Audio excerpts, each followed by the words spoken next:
Howdy, howdy. Yo. Hello. Hello. Hello. All streamed up. Venus. Alrighty. Venus. I'll start my recording. Do you know how much I'm enjoying not recording and streaming D&D? It means I don't have to worry about anything. You don't have to worry about those technical difficulties. Nah, it's great. Great. Alright. Oh yeah.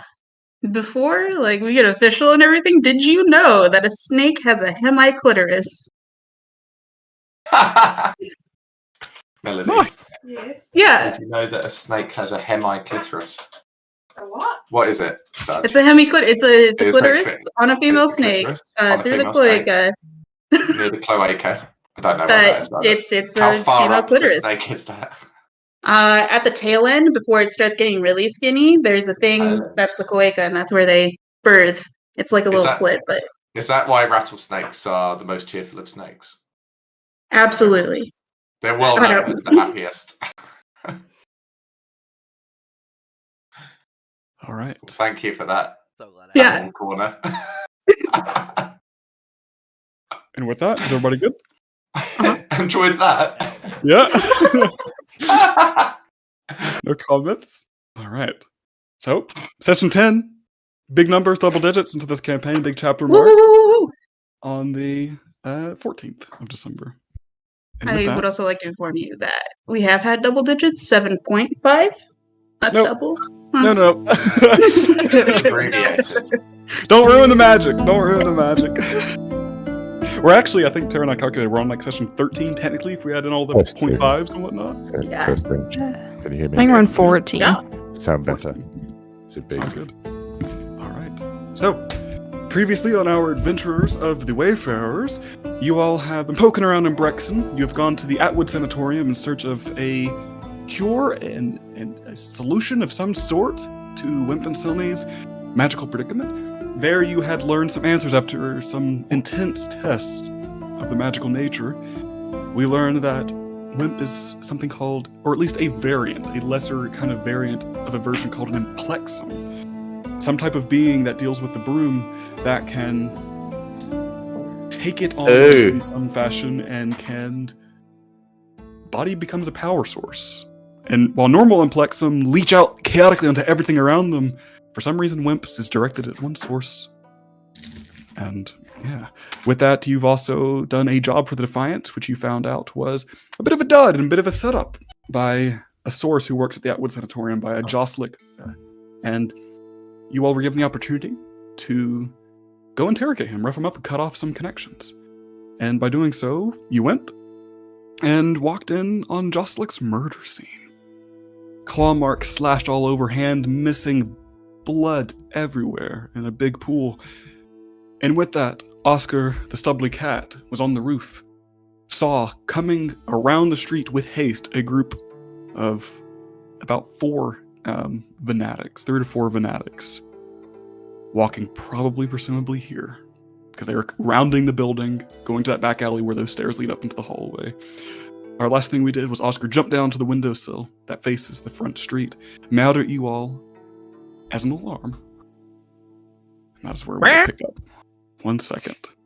Before we get into this, let's put on some type of music, because... One. Fine. Alright. So with this, Wimp is in the hallway. You both, Dylan and Silney, are looking at the body. You see Oscar jump down to the windowsill and meow at the glass towards you all. You don't know what's going on, but this was your alarm. Oscar, you currently see them starting to round the building. You all don't know inside how close anybody's is or what's happening. What do you all do?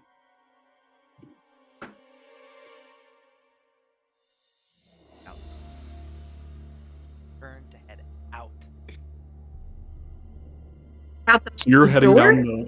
down the hallway, correct? Yes. Okay. Here's my little rough diagram, my little rough puff. Yeah, matters. I really like your wanted Necrotoad poster. Thank you. What? There's a whole bunch of new Wonderful. stuff on here. There's There's- loads of seen new it yet. stuff. The Mariner Circus. Yeah. There's a figures are hammer letting in the this top go. left now. Yeah. Roll20 isn't letting me log Oh. in. Hammer's been there. But there is, because the map hasn't been here, I decided to put the locations and you all can add text. That way you all can remember them as group notes. And I put the kill counter and the drop counter on here for fun. But yeah, little Easter eggs. Thank you. Counter. All right. Here's my rough puff little diagram. So the green, the front is essentially the street. Mhm. You all are in the far left apartment back here. If you want to, we won't play this block by block. I just simply scribbled this on here. This isn't 5 feet per 5 feet. This is just a visual diagram. So if you want to just, that way we know locations. Is Wimp, you are beginning down the hallway. Oscar will be here. I'll draw the window really quickly. I'll draw the little window. The windows are front and center here, here, and here, and here, overlooking the street. And you're just plop down onto the windowsill where a little plant pot is. Nothing in it, just some dirt. And yeah. This There's reminds also me a bathroom. Mhm. reminds me of Krenzer and Penn cutting through walls to go from apartment to to apartment whilst you guys are up in it. Yeah, everyone's separated in another apartment complex. We have a bad problem with getting ourselves in these. Bag of rats came out that day. That's true. A rat. We have a rat. We can put it in a bag. That's true. Wimp, you immediately say that. Get out the window. You all do know that window is not the biggest. Our gnome could probably fit through it. Our satyr could with some checks. It's not a big open window. It is, while you're not the largest, it is. You don't even know how it opens yet. That's something that you'll have to. This is seconds, by the way.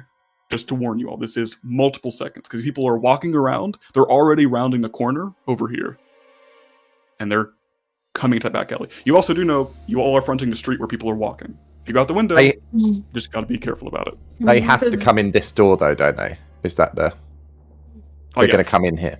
I forgot to draw this. There is a little alleyway over here too, and there is a fence right here. So this is an alley, but it has a fence. We can't see your blips. I'm drawing it on here. Can you see my doodles? Okay, yeah. Mm-hmm. Yeah. So far they are coming around, going exactly where you're drawing, and will be going through that door, which goes upstairs into the long hallway. And there is an alleyway, but there's a tall, kind of wooden fence to it. What are you all doing? Gotcha. And we came. What time did we come here? Like, people are actively. Yeah, it's not nighttime yet. It is getting close to evening. It's late afternoon, but it's not nighttime yet. Mm-hmm. It's Cool. about an hour from sunset. I wouldn't go out the window. Okay. I think it's too risky. I can try. Just have to have a plan for when you get out there. At this moment, they're starting to walk. They are now getting into the back alleyway. Wimp, are you going all the way down to the door? Yeah, he is looking back to see if they're going to follow him, just in case they don't go through the window. But yeah, he is. Like he's about to shout. Okay. I think at the moment, Dylan has come out into the hallway with you. Yeah, I was gonna check this door. You're checking this door? Yeah. Okay. You start... It's locked. Does it sound like there's anybody in there? Make a perception check. Meanwhile, Wimp, you were walking down the hallway.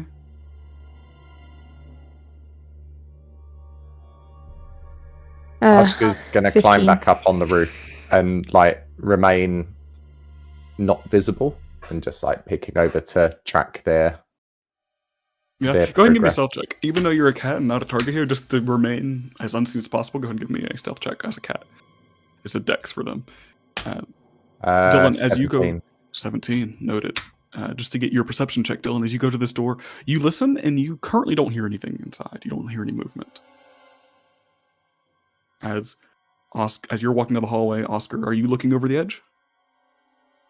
Peeking. Okay. Not Let over me- the edge of, not here, not over the edge of the building. Is it a flat roof or a crested roof? It's a little crested. It has a flat top, but it has... He's on the opposite side of the crest, peeking over there. Okay. So he wouldn't be able to see that well, but he can hear maybe. Yeah, for sure. As a cat, I can smell really well, apparently, as well. Yeah, go ahead and give me a perception check. And then, Sylvie, what are you doing while we were rolling that? I was gonna check out this window, see how it opens, if it latches, if it needs to be unlocked or anything. Okay, you come over to this window. 19. 19. Gotcha. All right. So, what you kind of hear right now is you hear heavy boots quickly going. They're not getting into a run, but they are swift walking. They have rounded the corner just now, so they're around this area where this marker is. As Silny, you go over to this window. It is decently sized. You do see that it is.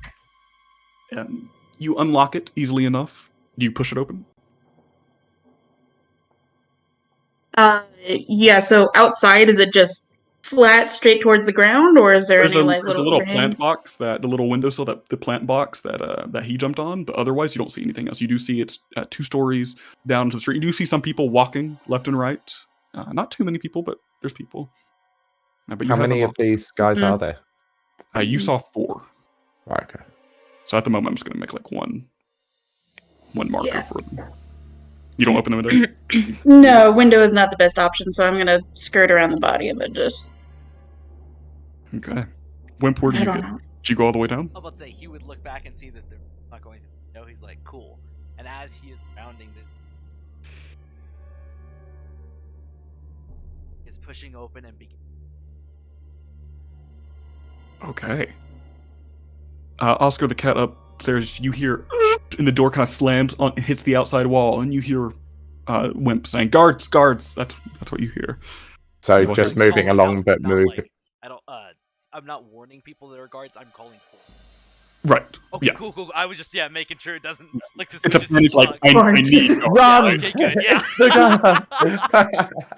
guy! Are you exiting out? I was. Sorry. Oh, no worries. Just, Well, I yeah, just need to know if you're essentially. exiting out. Or are you just opening the door and saying that? Or are you actually revealing yourself out there? Oh yeah, no. He would like open the door and begin to walk out as if he's running to. Okay. You're walking down onto the metal stairs, and you begin to see the 4 fanatics. What were you going to say, Manners?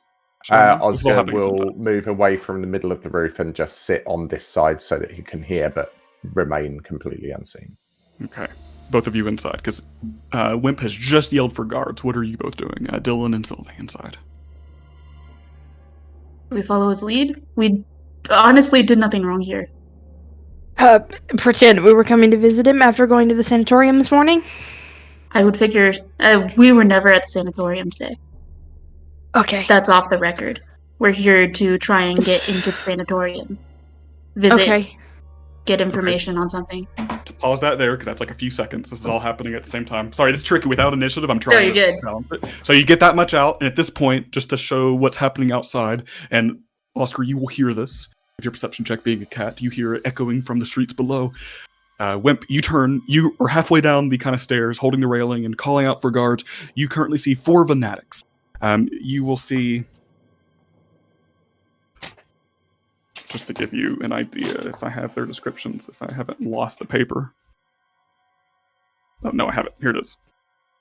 You currently see a human woman, a human guy, and another human guy. You currently see. You currently see the woman is currently leading. They're wearing the kind of black clad armor, a little bit of silver bits on the top, silver accents to it. They currently have bows on their back. One of them has a crossbow. The other 2 have actual long bows, and they all seemingly have the same getup of the swords. And they're coming. When they see you and start hearing you, they start to pick up their pace. The woman's actually heading forward while the other 2 are still looking around. They're not sprinting yet. She's heading a little bit ahead of them, and she says. She has her hand on her blade, on her hip. What's happening? What's happening? He would honestly be a little bit more fleshed than he already is, but he just playing up the heat isn't coming someone dead. So he would say, there's a man in the far apartment, freshly dead. Jar. It looks like someone mauled him. We had a report about this. How many are you by yourself? No, my daughter and my friend is in. Make a perception check. DC's not too high because they have no reason to really disbelieve that. You said your daughter. Yeah, he would Dis- call it Are you- daughter 'cause he's Are you believing that yourself? Oh, yeah. Gotcha. Then it's fine. Okay.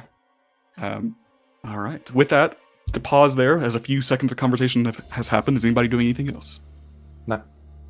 Okay. Oscar, you're I staying was put? going to start heading down the hallway a bit and try to stand in that corner over here. Okay, and you all do hear Wimp say this. He's calling out loud enough. You're coming down to the hallway there, Sunny?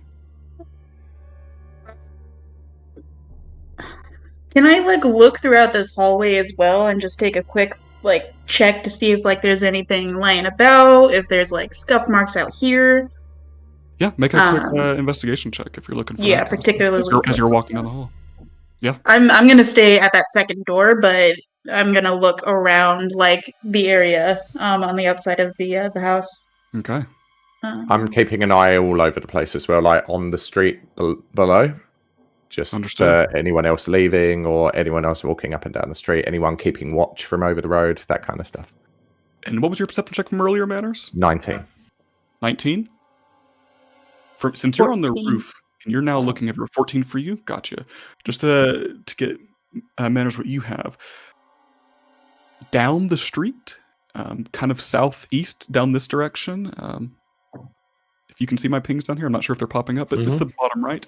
You see right as it's across the street, and right as that block starts happening down another street, you do see one Venatic as well.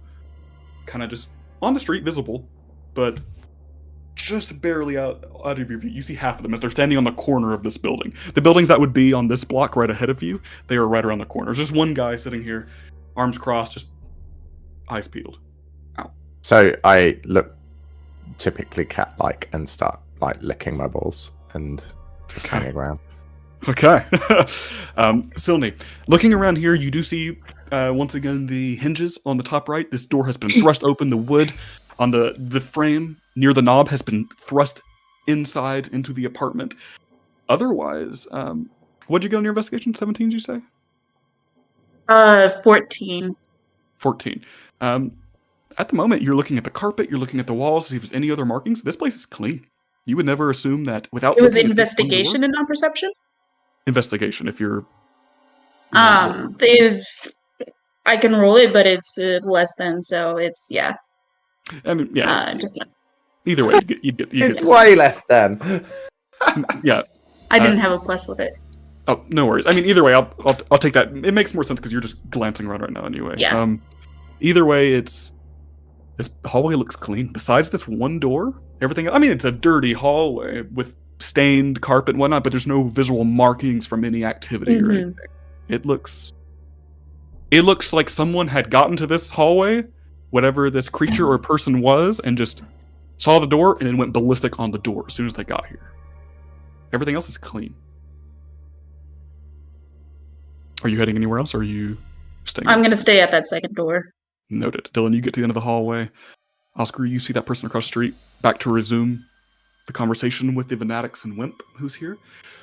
You see they're like now walking as she's walking a little bit ahead. They're now at the same pace. They are, the whole building moves.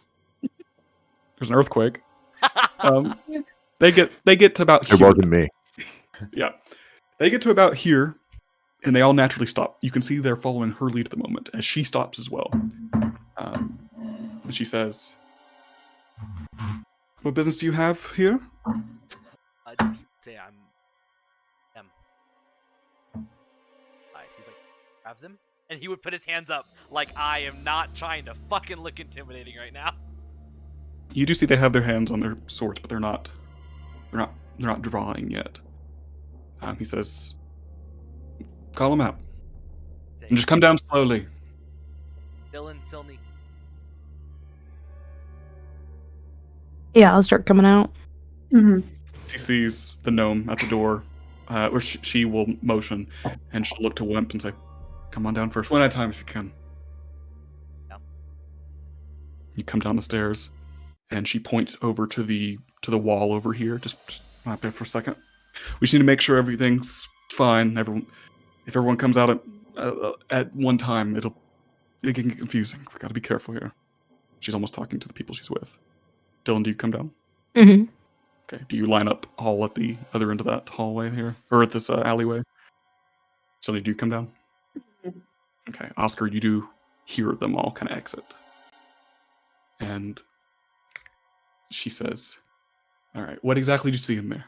and she's not taking her eyes off of that door up there. The other two are looking at you. He describe it. Describe what he said. Describe the body. He describe it. He didn't go investigating, so that's all he's really got. He's like, where the body was laying. Step in, and he caught her, check to see how alive he was. Okay. She turns to her comrades. You and me are gonna go in. You stay out here with them. Figure out what's going on. She turns back to you. Stay put if you can. We're gonna go in. Don't go anywhere. And she heads in with one of the other guys. And this other gentleman, kind of with dark hair, short, kept clean. He approaches you all, and he'll pull out a little notepad, and he will say, "Hello, my name is Vasov. We need to know what's going on. Why were you all here? Did you know the victim?" We had heard about him. We're new to town, and we're going and investigating something over at the sanatorium, and we had heard that he had worked there. The receptionist isn't too kind and wouldn't let us in to talk to people, so we came out searching for ourselves. Right. So, to recap that for my DM brain, you said you were investigating something at the sanatorium? Yeah. Right. That's pretty general enough. He will say, do you know the victim's name? No, I don't. I believe it's what was the last name? Bill Task Dr. or Bill something. Draw something down. You see his eyebrows furrow for a moment. And he works at the sanatorium? Yeah. That's what we had heard. Jot something down. And why were you coming here exactly? I'm having a hard time following why you were here. We couldn't get any leads back at the sanatorium, so we came and found the last thing that we had. Sick. That was weird. Understood. I'm gonna start crying. Make a deception. There it is. Delicious. There's the deception check. 14. Hold on. Oh, He he's unsnaps one of his little leather adorable. pouches. He pulls out a very clean kind of black rag. We use this to clean our swords. It might smell a Thank bit you. like oil, but it's clean. It's okay, I guess. Feel free to have it. Wait here for just a moment. He walks up the stairs, calls in. He calls in, Cedra, I have a question for you. And the woman will come back to the doorway, and you all see her. And they talk for a moment. See her eyebrows furrow for a moment and look to you all. And then she says, "Go in there and keep taking notes. I'm gonna go talk to him." She walks down. What's What her are name? names again? Seizure. Cedra. She comes down, walks down the stairs. She says, "What was your names again? Silny, Dylan, and you were?" Whimper. Understood. Just I have to log it because you all were around the area. What were y'all doing here? It seems that she's following up, doing her own version to see if you all are the same. What were y'all doing here?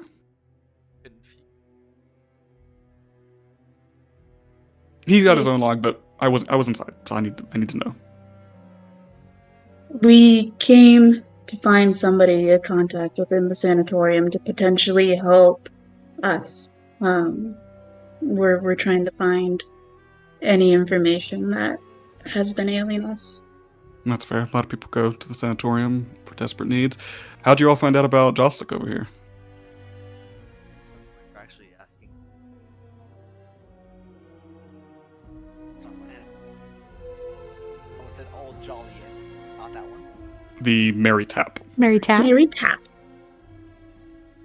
Somebody. Who told you that Jostlik worked at the sanatorium and lives here? Didn't get a Definitely name. are. Yeah. We're literally grasping for straws right now. I'm in a little bit of a predicament here. We got a report about this, that one of the neighbors, the neighbor next door, heard some violent acts going on, walked in and found old Joslick torn apart in there. You all saw.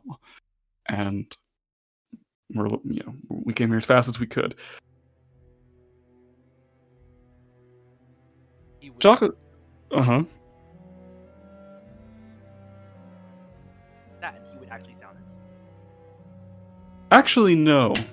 Not at the moment, but there's some missing parts here. Joslick was not... He was on a private, secret list of... Not all the sanatorium workers are public. And he wasn't a public sanatorium. So how'd you all find out about? Somebody just said he might be able to get us an appointment. That's the part we need to know is... He shouldn't have been on public records. No one should know that he works at the sanatorium. We didn't even know until we just checked with the public records, or with city records. So now I'm just confused. I don't think you all did this, but I'm confused on why you all are here. We're telling you. It was just some guy from the bar. Can If you want, we describe can give the you guy a from the description bar? of him. If you can. He's elder, thinny knob top, had some scraggly teeth. Really, there's not much that we should have done to believe him, but if what you're saying is true, then he must have known something. Okay. And out of character, is that you're describing an actual person you've seen? Literally, just fucking off the whiff. Make a deception check. A little out of character, little nod here is remember back at Dr. Teth says not all the workers are known to be working here. This is one of them. That's the little thing. The Defiance knew.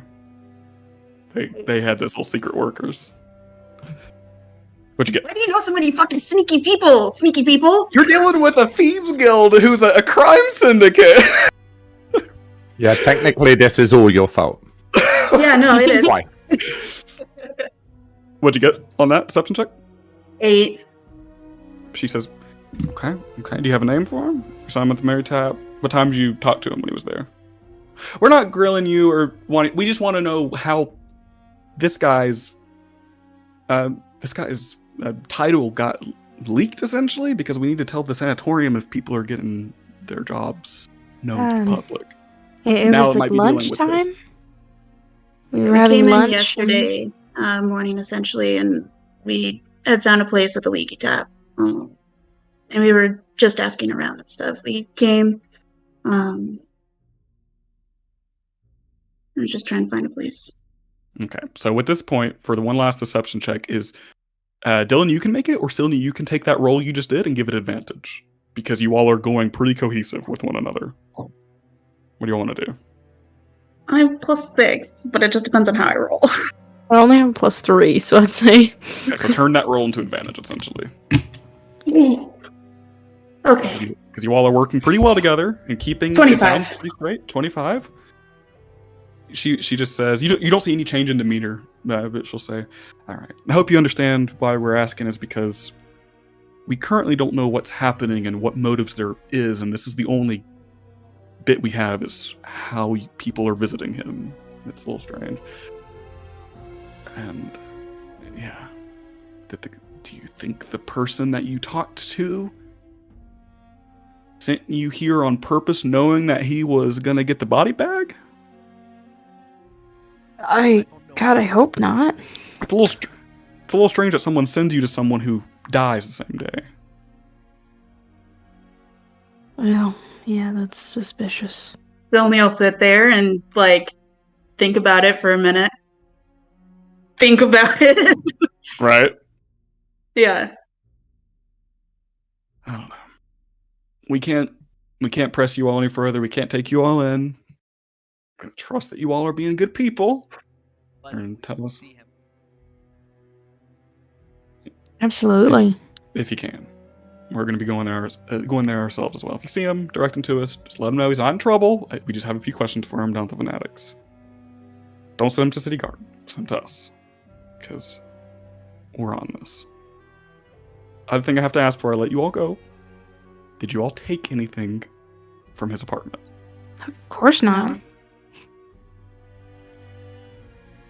And out of character, no one took anything, correct? I went looking, but I didn't take anything. All right. Well, I'm sorry that your possible inquiry with the sanatorium didn't go as planned and has put you all in this place. I hope you all have a good day. We're going to wrap up here. Leave the scene if you can. Don't need to stick around any longer. Send that guy our way. As she says that, can Oscar sort of just very, again, he's aware of this person, so he's catting it up.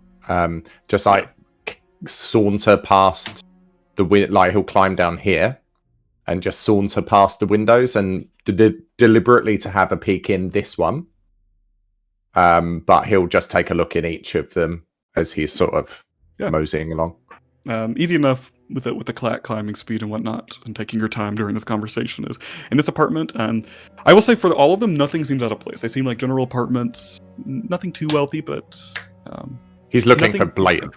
This is Oscar. He's looking for obvious stuff. Is there a evil-looking person cowering in the next door apartment? With those perception checks, you're fairly certain everything seems pretty empty. People who here are not home at the moment, and nothing seems evil there or anything like that. Seems like people are just out. So who was the neighbor who reported it? None of them are home. None of them are home. Well, you did hear that the person who reported it might be still at the Fanatics place answering questions or being held there. That can be presumed. But for the rest of you, are you doing anything else, Oscar? Or are you hopping down or staying? No, just hanging out and waiting to see where they go. Gotcha. Still keeping an eye on the guy across the street a little bit, but gotcha. He hasn't moved currently. And Cedra will say, "All right. If you have anything else to report to me, by the way, come down to the Fanatics Lodge and either see me or Philmuck. That's who you can talk to." Question. When you say anything else to report to you, does it specifically just mean just for that murder or for things not related? Anything, really. I mean, if it's Wyvern more related? You're the Wyvern people. We're the Wyvern people. Yeah. You might want to talk to Philmuck down at the Fanatics Lodge. Okay. He's got more information on that for you all now. She looks a little stern. She was almost off the hook, like letting you off the hook, but now she kind of gets back into her formal look. It's not my toad. Okay. It's not my toad. Okay, I just have to make sure because it seems that it is not my toad. I have just ran into him before. Him. The toad, yeah. I'm sorry. You know a lot about this toad. Do you have a last name, Miss Dillon? Amblin. She scrawls it down. Okay. It's not my toad. It's not my toad. We can go and deal with the toad if that's like a thing. Yeah, we can go take out the toad. If you can prove it's not your toad, talk to Philmuck at the Fanatics. Okay. There now? Yeah. Somebody said to come back later, or they said come back at 10 p.m. But are they back? Yeah, the whole group's back. Okay, cool. Moment. Although the next scouting out might not be until nighttime, until tomorrow evening. Oh, okay. Yeah. They might be out in the daytime. I don't know. I'm not on that job. She taps notepad. You're on our records now. It better not be your toad. And you better not have killed It's not my toad. Okay. I didn't do either of those. Okay. I'm a good person. I haven't done any hard time. Have a nice day. Yeah. Deception check. Stop walking away. She heads back in. You do see that one guy will come back out, sit in the alley, will stand in the alleyway just to keep watch, and whatnot. But you all are free to go. Meow, ribbit. Yeah. What do you want to do? Getting out of there. We could go talk about the Wyvern. Where's my cat friend? They were down this alley, so like farther down this alley, and you currently see them. They're not currently seen because a group of people came out and then they skedaddled, but it might still be around there if you want to look for them. I'll look for them. Oscar's gonna like leap over to this building and just like hang around here and look down, and if he's there, he's just gonna go and say hello. Easy enough. You eventually find it kind of next to some garbage bins back here, hiding a little bit, currently pawing through it and ripping apart a piece of meat that you can't even tell what it is at this point anymore. It's ripping it. It's just kind of, I think it was a black cat that I described it as. It's kind of raggedy. It's definitely a street cat. It's here and it's just pulling apart some of this meat. Hasn't quite noticed you. You look like you could do with some vegetables. You see the cat kind of look up, look to you all, look to you, and it gets into a defensive position a little bit. Hello. This is my food. This is my alleyway. Oh, you can have it. Looks disgusting, but it's a very nice alleyway. I saw you up there licking your balls on the roof. What are you doing here? Enjoying the taste of my balls. What are you doing here? I'm getting some food. Fucking hungry. Good for you. I was pleased to meet you. Yeah. Pleased to meet you. Are you in charge around here? Is this your turf? It sure is. Got a whole gang of them around here. You want to meet them? Yes. They're not here at the moment. If you come back, I'm sure they'll get on you. Okay, I'll come back. Like, has his tail's like flopped in the back, like he's going to full defense at the moment, but still talking to you. Druids, man, this is the scenes you get. This is the role play you get. Okay. I'll come back. Hey. Chill, brother. Hey. He does say one thing. He says, "I smell fresh meat up in that building. Did you get any of it?" Dead guy. No. Didn't go in there. Those people about to leave soon. Big scratches. And he looks at his hand. And he's like, big scratches. Did you see it? I smelled it, but I didn't see it. Did you hear anything? I heard lots of awful things. Tell me what you heard. Make a persuasion check. I'll bring you nicer meat than that. Make a persuasion check for sure. Persuasion. Don't do me like that. Sorry. This cat isn't the most... 10. 10? Alright. What are you gonna bring me? What do you want? Sausages? Steak? Yeah. Steak. Yummy steak. Red. As red as possible, yeah. There's eating garbage back here. Nasty. Give me- These people just leave everything back here. It's awful.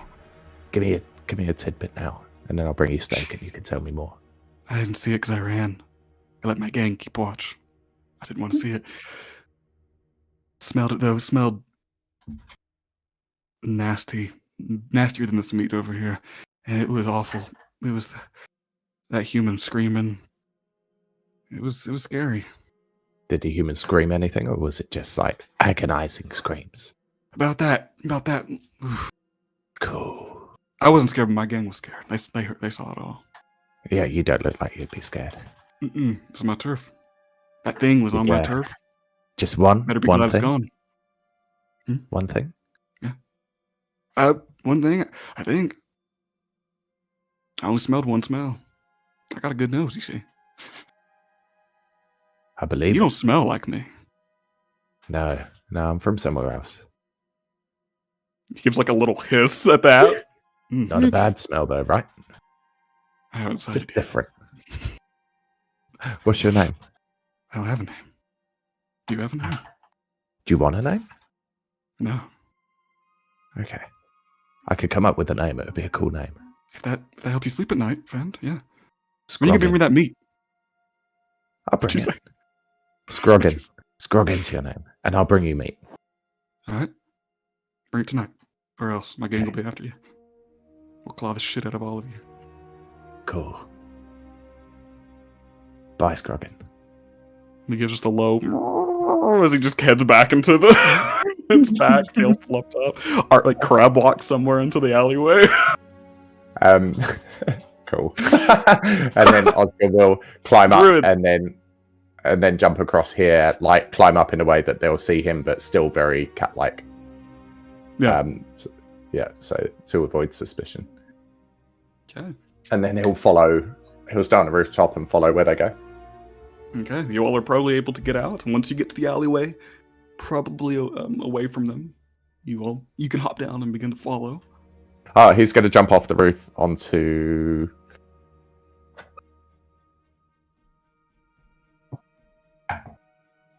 Wimp's head. Onto your head. So it feels like a sack of flesh that just lands on top of you. Okay. Yep. Lodge.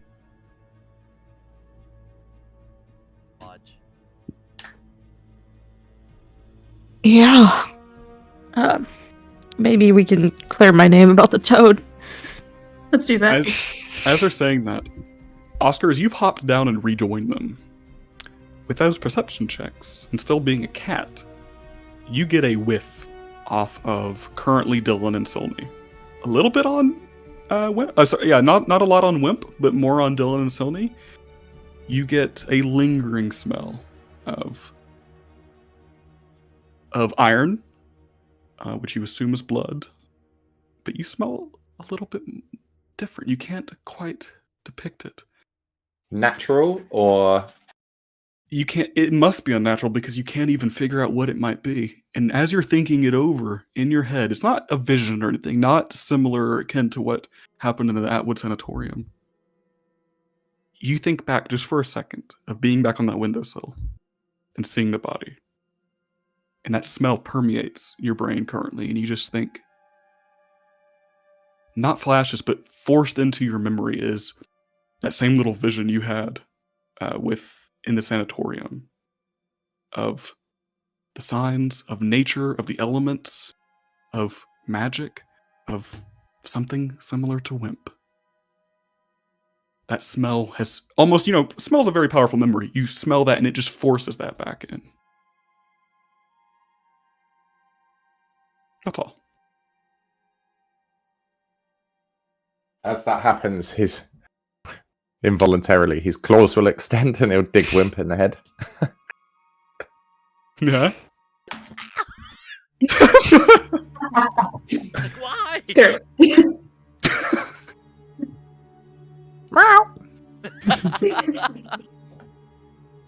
Come here. I'm gonna take Oscar from trying to, like, Wimp. declaw him from my head. Take him to a vet and declaw Oscar. All animal forms, all wild shapes are lacking in claws. His fingernails are gone when he comes back. Yeah, except when he uses poison fingernails. Yeah. And most of his. Yep. You're doing. Or saying, or doing. Or... Going to the All right. So, On our way, if there's a very secluded alley or somewhere like that, he'll steer Sildy to it so that he can jump out of wild shape. yep, easy enough. You ratatouille over, pulling the hairs and get into an alleyway. I pilot Sildy into an alley. Yep. Yep, easy enough. Easy enough after some time of walking. You reform. And heading to the Fanatics. All right. You make your trek back to the... It's getting closer to evening now. It is getting sunset. You make your way over to the Fanatics Lodge. Not too busy at the moment. You walk back in, and you see the same guy currently is chilling out here at the kind of counter, currently marking what looks to be a crossword. He looks up to you all. Oh, hi. Let me just go Hi. get someone who can talk to you all. Yeah, Mhm, thank you. Thank Yeah. you. He quickly starts walking away, realizes he's left his crossword, comes back and takes it, puts his pen in his shirt, goes out, closes, opens the door, locks it for a second. Still cautious that from the last conversation. You hear his voice is so quiet you can't even hear him through the door, but you hear a louder voice booming from the back. You can't quite hear what he's saying, and then heavy footsteps linger over to the door and open up. And you see currently a dark silver scaled. They look almost. It's a dragonborn. His scales are not quite shiny. They're a little dull. That's just the nature of it. But he's a silver scaled dragonborn. He's currently wearing a little bit almost of lighter kind of Fanatic's armor, almost as if his scales are plenty needed. And he has the bow, and he currently has a sword on his side. The usual get-up. He has a little bit of extra. He has a backpack on and a tool belt with some extra little doodads on there for the Fanatics. He looks at Is you the all. other guy still within earshot? At the moment, he's about to close the door, but he's in the other room, and the door's open. What do you say? I was going to say, 10 down is acacia, by the way. It's a tree. Wait, what was that? It's a crossword. On his crossword. Oh, I gotcha. Just here, before the door closes. Thank you. As the door, you see this dragonborn come forward, and he has his hands on his hips, and he looks at you all and says, "You're the toad people and the wyvern people." Yes. I gotta ask, It's not. is it your our toad? It is not. No. We have It's not ours. It's It is. He looks No. over. that is not. Mm-mm. Are you sure it's not your all's I am toad? sure. Because it seems that it's your all's trying to toad. kill us. It tried to kill us. Where did it try to kill you? Was it in the city? Was it on the mire? It was Days outside. on the. You want a snack? Yeah. Yeah. Hold on. He opens You the door. look, his tail would start to go crazy. Yes. He opens the door for a second.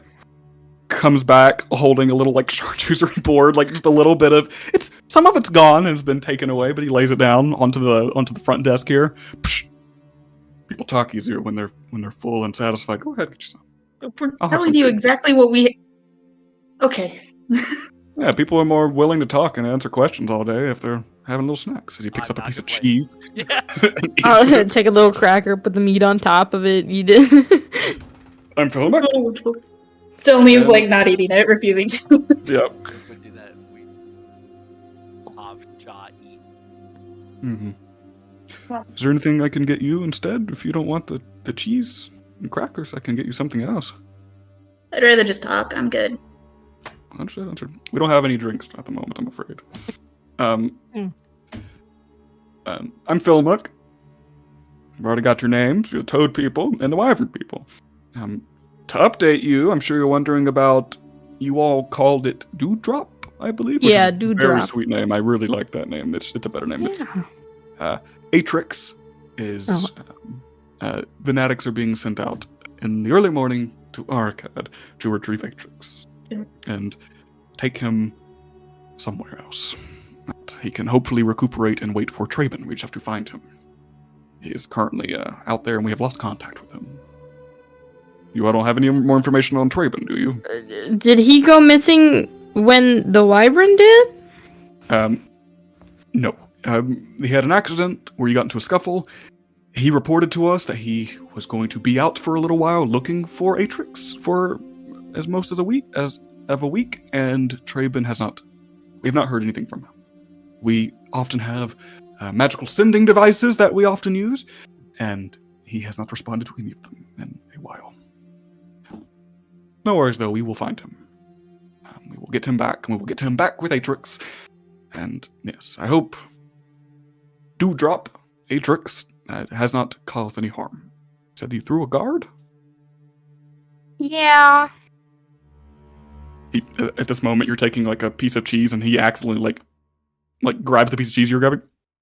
You take it, sorry. This he says, well, there you go. There's your information on Atrix. I hope you're satisfied, and good work out there. Well, I'll be seeing you. The frog. Well, the the toad, toad. as well. We were thinking of, as your team has now been split to go help the wyvern situation, we could perhaps fill in and help finish off or take out the toad. He leans forward really hard and squints his brow. Are you all trying to get your toad back? I'm trying to kill the toad. We tried to kill We're him. trying to dispatch this. Right this time. Alright. You know, I once had a quite dangerous pet and got me into quite a bit of trouble once. I've never had any pets. What was it? What did you have though? Have you ever heard of mimics? No. No. Well, they can mimic anything. You know that little wooden board that the cheese is on? Is that Imagine it? turning into teeth and tongue and clawing you. Imagine that halberd on your back, reaching back and eating you. Could it mimic a toad? Is it your toad? Is it your mimic toad? can't Is it your mimic- toad? Can't mimic living creatures. Not my toad. Mm. Can't mimic living creatures. Are you only sure? outside. You got me worried Definite- about that cheese Definitely board not now. your toad. Maybe it's a either. dead Okay. toad. That's why you call it the necrotoad. It's a dead ne- toad that it It's is. necrotoad. That The reason it's the mimicking? necrotoad, it's not my toad. It's not my necrotoad. It's not a mimic. That's a different story. That was a long time ago in my youth. Happened to the Hmm. mimic. He looks up at you. I don't like to talk about him anymore. We had a few good years. He's at a sanctuary now. He's living the dream. I don't get to see him though anymore. Anyway, it is not my toad. This necrotoad is called a necrotoad because it has necromantic magic has been put onto it and somehow, something like that can happen. But it And is, that's crazy. Sounds Yes. horrifying. How would that ever happen? I don't know, but Must be resistant. Oh. to Maybe the necromancy. toad's owner knows. I don't know, but Gloom Shepherd, please save it. The toad is raising the dead as shambling corpses. What? Oh, I'm great at repelling the dead. Are you a follower of the Gloom Shepherd? No. What? Fond of him though. He's definitely one of the good ones. Who is She- that? Raven Queen. I was. Yeah, Oh, yes. Yes, she's Yes. good. I mean, I don't follow her myself, but when things get related to the Oscar undead, knows nothing about it. this necrotoad is not dead itself. It is just raising it. Everything it kills, it is raising it, and it makes it that much harder to capture and vanquish. Usually with beasts, usually we handle calmer beasts. We usually take them in and rehabilitate them, I don't think he can be Like- rehabilitated. like my mimic. No, this necrotoad is. It needs to be vanquished, I'm afraid. I bet your mimic's in a great place. Yes. Happily So they're playing with so all of the other Mhm. mimics, having mimic tea parties and things. From what I heard, funny you say that, they actually were all a little tea set the last time I had gotten a letter from them. Oh, I have a little that's so certificate. sweet. And they just, whenever the sanctuary workers look in on them, they actually don't see the mimics. They just see stagnant furniture in a room. It all shifts around every day, though. It moves in Like different Oh, that's Beauty so and the cool. Beast. I hope they do like musical numbers and things like Ooh. that. I don't know. You know, I the hate princess and the bear. I still have Beauty some. and the I love that. I have Beast. some cat sass. I think. Cat's ass. Bless you. You see why I can't. I don't know if I can allow you to go out there because there are suspicions. It's been admitted that is your toad. You could be going out It's there. not my toad. I swear. It's not my Like, we're toad. the only I ones that are totally going out understand. there. Somebody could come with us? I don't give a fuck. There's a few. There's a group already out, going to be out. Or are they going to kill it? A contracted group? Yeah, it's a contracted group. Do we get a prize if we kill it? Yes. If hypothetically I were to sign you on and you were to be volunteer fanatics with a contract, you would get money. Yes. What if we do beat need? the other group to it? It's not a competition. We are a helpful guild. If we have competition in the works more than usual, then people will get muddled and things will not get done. So someone is already contracted, correct? Kill it. Yes, but apparently it's not going well. I'll bring you its tongue. Back up. A tongue. We could sell them. Yeah, we often sell parts to the Repose Apothecary. I bet they would like its eyes too. We're getting too much chefs in the kitchen is the problem. We're getting too many people out there. Well, But if things are going badly. If things continue bad, you need someone. You have our names and contact. Hypothetically, if we need your backup, while it might be your toad, he looks to Dylan. It's not my your toad. all's toad. Not It's not my my toad. toad. I think there's been a mistake. It really isn't Miss Dillon's toad. Her toad's a lovely demeanor. Do My you toad have lives in a our toad? Arcad. No, it's tiny. It's tiny. Like toad-sized. Not Oh, Toad actually, size. Cured Oh. time. It Yeah. eats bugs. Yeah.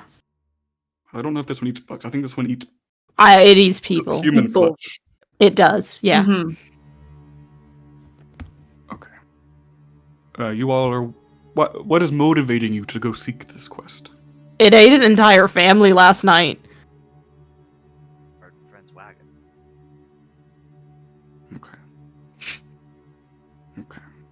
Four of you. Are you taking anybody else? 4 of us. First thought was, Just us. does Tax count as a person? Oh my Yeah. god, y'all. Alternate universe. He totally Yeah. does as well. He does. Well, remember at the day of the hunt, the fanatics actually spoke to him and just Yep. signed him Yeah. on. He totally did. He says, we can set you out there. Have you ever worked with us before in any city or any outpost? Nope. Oh, Newbies. way here. Oh, He walks into the door. Would grab like 3 cheeses and just golf them really Colby Jack. At the moment, you got some Colby Jack in there. He I comes love the back- fanatics. They're bipolar. Just like they've got half of them are fun buffoons, and the others are Yeah. hard-assed no, if investigators. Yeah, the There's no in officers are just between. partying This it is, out. this is the guy in charge of this lodge too. Is who you're speaking. He's a little aloof. Yeah. As he comes back to the door, he again? Okay. sign in right here at the ledger or inside when you walk in. You all come in and you see a little ledger that you all can sign your names. In here, you see a central little hub area with a few little hallways leading out through this warehouse. It seems to have the walls don't actually go all the way up because it is a warehouse. They've just put walls so that there's a little bit of room between the ceiling and them. They've tried to have as much room as they possibly can and sanction off areas. There's a little hub here with a big notice board of tons of things and current contracts and who's on them and what's being dealt with out there. You see that all to the left. You can look at that if you'd like. There is a few couches here. There's a few bookshelves in this little area of light reading and whatnot. And you see there's other hallways and there's signs that say armory, practice, training room, cafeteria, basically, that heads off into different places. He says, "Welcome to the Fanatics. Temporarily, you have to have a chaperone while going through here because you're not part of us. That is a lengthy initiation." I already saw flashbacks on Tara's eyes of going through the initiation of the Fanatics in the previous campaign. And he says, "But temporary, you all will not make as much. More of the prize money will go to the Fanatics Guild because you were not permanent members. Unless you all were looking to become permanent members. We're low on members, is what I'm trying to say. Let us do something. I don't have lettuce on. Oh, sorry. You do see him. He kind of like looks at himself like stupid. Like that's what his face looks like right now. Is he's having an internal moment. I'm gonna turn and look at Wimp, and I'm gonna be like, "It's a cheese board. There's no lettuce on it." I'm sorry. Understood. We'll take this one at a time. I'm going to get your all's badges that you will have. You can show them. They are initiate badges, basically. Little rookie, volunteer, temporary badges, whatever you want to call them. You must have a chaperone. Wait here for one moment. Can you come with us? I think we'd make quite a team. I can't come out there with you. I'm far too busy here, but I can come with you through the warehouse. Oh, okay. Yes. I'm sorry. I have a lot more organizing to do. I don't get out in the field too much at the Do you moment. miss it? Yes, I do. Maybe now's your opportunity. I have taken the lodge head here. I cannot. I almost regret taking this position, but Well, actually, someone has I to think do the that work. I think You that's get very anything admirable. special? And Thank you. people who truly believe in what they are doing are prepared to make the required sacrifices. I'm impressed. Thank you. Did you get And anything special for the raise? I get this. But besides my tattoo here, and you see on the other side of his jaw the symbol of the Fanatics tattoo is right under his jaw. Those of you who have known the Fanatics in the past know that they all the current members have little magical tattoos on how they can scry on each other, basically. It's a drop pad. There. Oh, yeah. People usually get them in any spot they want, even some unsavory spots sometimes. Imagine having to check that. But yes, we even brand our creatures. Not with the same. Sometimes we have scrying magic on them, but they aren't. Our magic isn't as far. Sometimes we can't scry long distances. Sometimes. Wait here. When are you all heading? When are you all wanting to head out? Do you want to heading out tomorrow? Tonight? Tomorrow morning. Okay. Let's call it tomorrow at noon. You'll set out. It's a few hours out. We can supply with horses, as you have your own.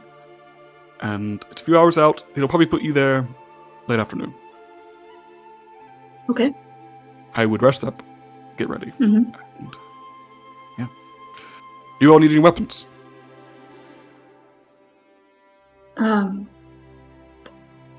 I mean, do you do custom work? Not for volunteers, unfortunately. This is just the Okay. general stuff we have on the racks in case you don't have anything. We're Permanent member, we good. have excellent blacksmiths. We actually work with... We have multiple blacksmiths here, but we also work with Miss Fig down in Bowcaster. At the Lonely Ingot. She is our designer. Do you, you've got quite big premises here, don't you? Yeah, it's decent sized. Do you have a garden? We have a little one, yes. Has it got any trees in it? It has a small tree in it. I'm after a large tree. Well, if you're heading out to the forest, you'll be able to find plenty of those, I'm sure. How do you inquire? Oh, just I'm fond of trees. I just feel like I'd like to visit one. You know, I actually don't pay him as much mind as I probably should. I look at these walls too often. Indeed. Anyway. He walks over. He walks into a back room real quick. And he comes back out with essentially like chain medallions, small, of the just a little tiny little pendant of the sword and scar. These are volunteer ones. We'll show these to any guard who asks. Ooh, they'll look Yeah. tremendous right next to our medals. Yeah, medals. We do. You all have been working. as Mr. freelance Wimple got his for riding Dewdrop. Oh yes, I heard about that. How was it it was- riding it was- Atrix? Did he throw you off? He was wonderful at it. It was so impressive. Tried. See it, but really just But then you used the little farty meat smell that you used, and I heard about that. slowly looked at Oscar. You all Right, that was just a trifle. Mr. Wimple was the true star of the show. very good. You know, you all already have some notches under your belt.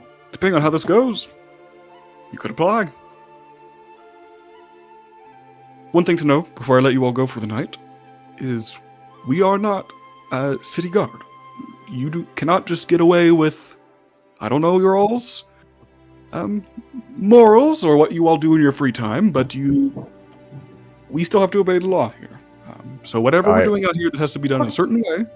I assure you, we us wayfarers are we do only good deeds for the people that we find in the communities. Wayfarers, you have a name. We do indeed, yes, do. yes. Would be staring at him so hard to not stare at Silny. The point that he would just turn towards Dylan, trying to avoid looking at Silny. We exclusively do good deeds and help others who need it. Exclusively. These are the type of volunteers, you all, that I like to have. Sometimes we get people in here just looking for money and just looking to, pardon my Drayton, to fuck around, and they cause some trouble. We don't need any money at all. We just want the reward that comes with knowing that we've done some good in this world. In fact, we'll do it Money. for Oh, free. a little money.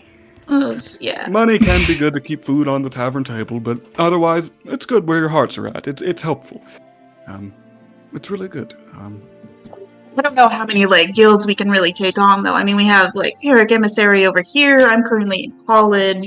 As you and- say that, he actually says, I was just about to guess. Are you with the Guild of Grit? You all seem like it. With the way you come in here, all enthusiastic and about the Who was- morals of it. Oh, Miriam's Guild of Grit.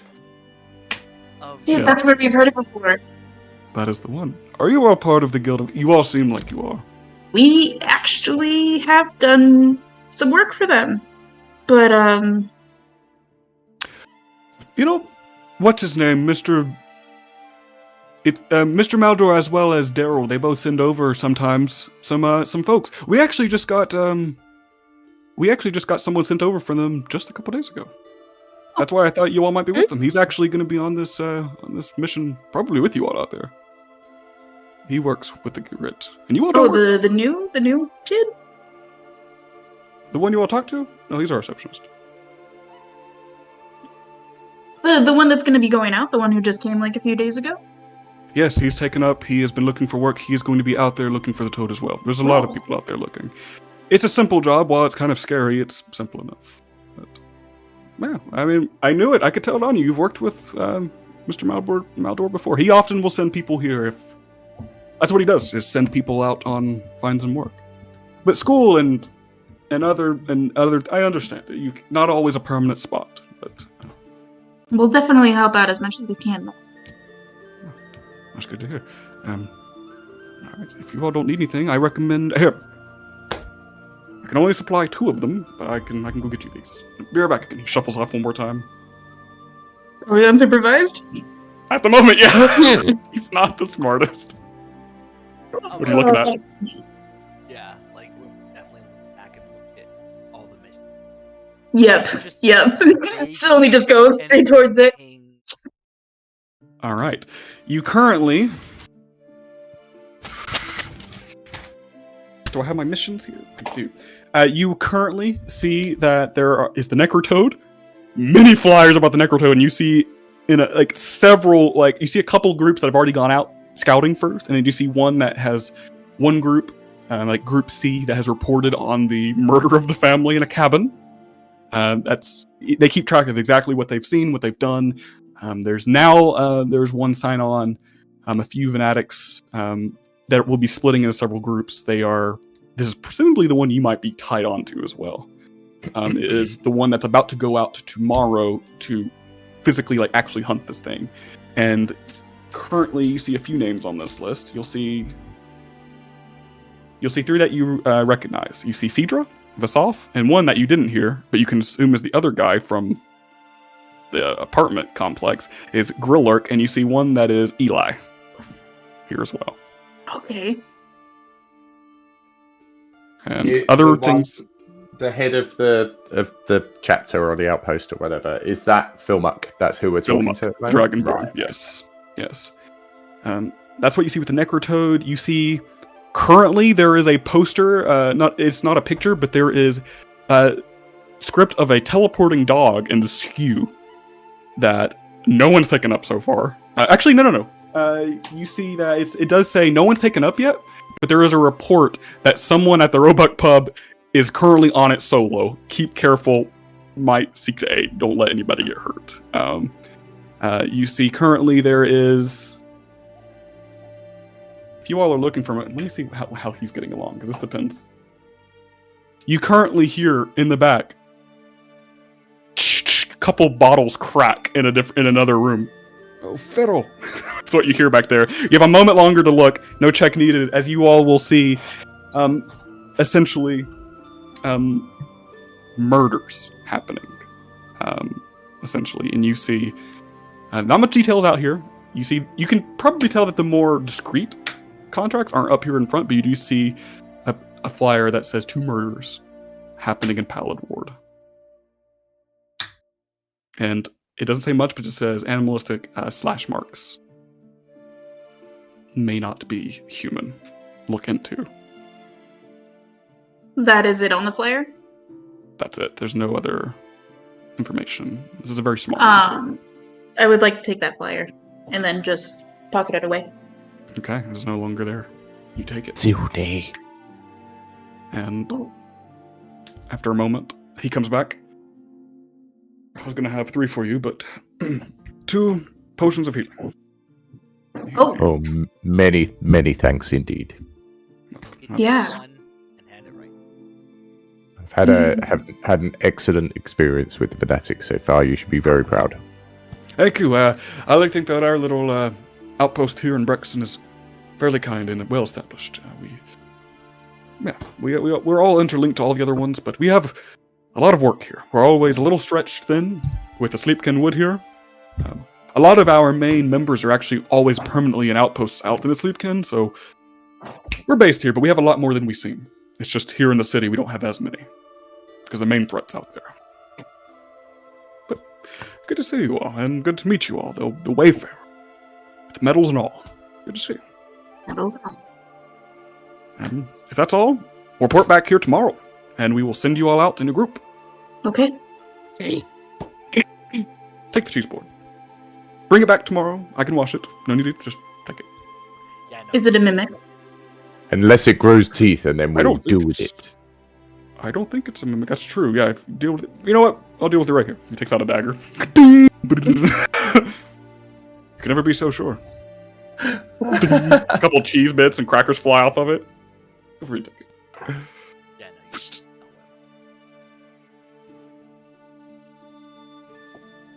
no. All right. We head out. He's like Newt Scamander from Fantastic Beasts. I love him. He's a little aloof. He's knowledgeable though. on what he's doing. How old is he? Just out of interest. He seems, for Dragonborns, he definitely seems maybe 50. Maybe around there. He's older.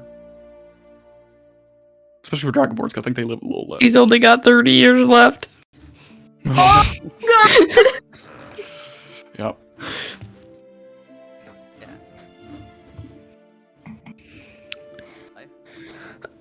Yeah, I mean, am exhausted. unless we want to go to a circus or go sightseeing. The circus let's can do be it As a reward. celebration. Yes, yes. Yeah. Excellent idea, Miss Dillon.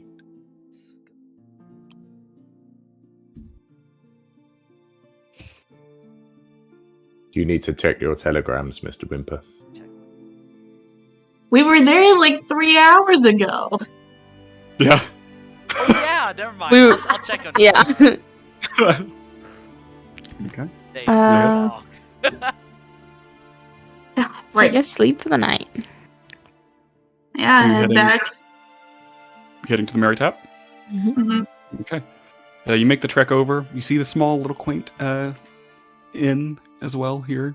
You open up the doors, and you immediately see 3 fanatics sitting around waiting. And you see one of them is Cedra, and the other 2 are not here, as she's sitting at the bar, sitting at a table with a drink, and currently has her pack and some things spread out, maybe cleaning some blades. She looks at you all. Hey, I was wondering if I'd see you all back here. Hello there. Hey. We're part Hey. of the team now. Yeah. Yes, yes. We Yep. are going to get rid of that necrotoad. We're very Right. excited. Did you sign up with Filmic, or did We Yes. did. It's a great opportunity. you see a little bit of relief come off? Good. We've had some in the past. Our receptionist has sometimes signed people on when they shouldn't have. He's a great guy. You should give him a promotion or maybe a raise.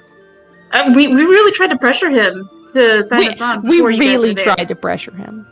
Oh, and he stood But he his didn't ground? do it. Yeah. No, he didn't do it. He did very good. He locked the door on us. He did great. You know what? Maybe you're right. Maybe he's learned his lesson. What were you gonna say? But you need tissue. That's what were you gonna say, Wimp? Wimp, because both his hands are holding, as like they're all talking. You steal that? Pointing her knife at you. Did you He steal gave it that? to us. He said that we can bring it back in the morning when we go and start the job. That's what he Why always do says. you think that we're like these terrible people? Stealing things. I mean, having a Killing necrotoad. people. Look at The the city we're in. necrotoad. This is our People first here are time the here. kindest. He would generally motion We don't to her live like, here. I fully agree. Like he would totally get where her mentality is. Can't be too careful. We haven't seen the guy you've been talking about, by the way. You want to sit for a second? Go ahead, take a seat. Sure. Also, give a scan around. Currently in here, you see a couple. You see 3 people sitting at a table currently. That's about it. And you see the bartender. You all sit down, and she says, "So, can you describe that guy to me one more time? I want to make sure we're not passing up anybody." Okay, so we had Spinning. scraggly gray hair, Scraggly spinning on teeth. top, fucked up teeth, elder man, Like tannish skin. Yeah. Looks like he's been out in farms and everything. All right. Where were you in here? Now that we can get the scene, we can see exactly where were you when it was told. Go ahead and look around, and I'm gonna. Is there like booths and stuff? There are more tables. There are more tables with 2 chairs on each side. I'll go ahead and point over into like a corner. I Okay. came there the first day and just sat down, had a drink and everything. Was this today or yesterday? No, it was yesterday. When did we arrive here? We got here yesterday, but like, and then that's when he was. I think he was over there in the corner, and then today we came in at lunch, and then he was like kind of in the same spot. Make a perception check now. Oscar stands up abruptly and goes, I am very tired. I am going to bed. Pleased to meet you. Bye. And walks upstairs. We've had an extremely long day. Who is that? He's one of Lester's our walking friends. away? We met out with him today this morning. He wasn't there at the apartments, was he? No. She slides her cup of water over to you, Wimp. All right. Does he know anything about it all? About them. I mean, we told him about the guy. Yeah, the one that we found. Okay. What was your deception check, Dylan? Oscar, man, open, cop it out. He can't I love handle. He can't handle Silney lying. Yeah. Like he gets I really love uncomfortable and he's like, nope. Yep, I love it. What'd you get, Dylan? Natural 20. Natural 20. All right. I'm sorry for all the questions, but now that we've been in here and we've been looking around, just had to make sure. But he's come back twice. You said. Maybe he was trying to find somebody to send to that crime scene. Maybe. Yeah, I kept thinking about it. And literal strangers coming in. Seems like perfect people to pawn it off on. That's true. We knew it was our first day. Yeah. Well, I won't keep you any longer. If he's here in the morning when you all wake up, please send him our way. We gotta figure out what's going on here. Yeah. We're gonna stick around here. Head on up. Or enjoy yourselves. No more questions from me tonight. Also, you all are going out on that job tomorrow? Yeah, we are. We Alright. saw that you may be potentially with us. I might be. We might split up a group, but we've got some people going out. We need to cover as much ground as we can. We're going back to the scene of cabin. She lowers her voice a little bit of where it happens. Scene of the crime. Pretty much. This is a lot more our territory because we know exactly that it's not human. So we'll find this thing and bring it in tomorrow. Do you have like good trackers and everything? Yeah, pretty decent. Okay. This is what we do. All right. See you guys tomorrow. Yeah. Start walking up. I'll head back to the room and find Oscar. I was about to say, the moment they're in the room, wait a moment and check to see if anyone called up. Like, just. Make a perception check. 5. I'm also You going hear- to the window and like looking out. Make a perception check. We get up there and Oscar's like breathing into a paper bag. Elda, forgive me, Elda, forgive me. If you notice on the landing page, there's a symbol of Elda on there, by the way, on the notebook. It's on there. Miss Oh, it. I haven't seen the landing page yet. Oh, there is. And my my ink stamp, my wax stamp on my letter. Yeah. Oh my Which I love. gosh. Is that a ring? By me? There's a ring, yeah. There is a ring. What'd you get on your window perception check? I got a 6. 6. All right. It's dark and rainy, but you're keeping an eye. It's hard to see. There's not much light out here, but yeah. You gotta try. Oscar.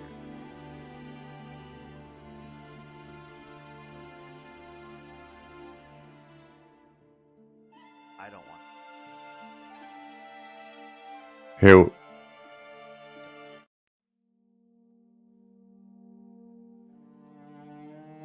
He'll look at Wimp and then look at Silny and say,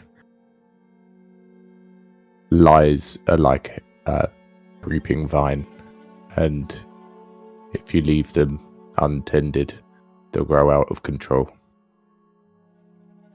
Correct. So we get ourselves on their good side so they never ask any more questions so we don't have to lie anymore. I'll leave it in your capable hands. It just makes me deeply uncomfortable. Kill the toad and they might trust us a little more. I fully agree.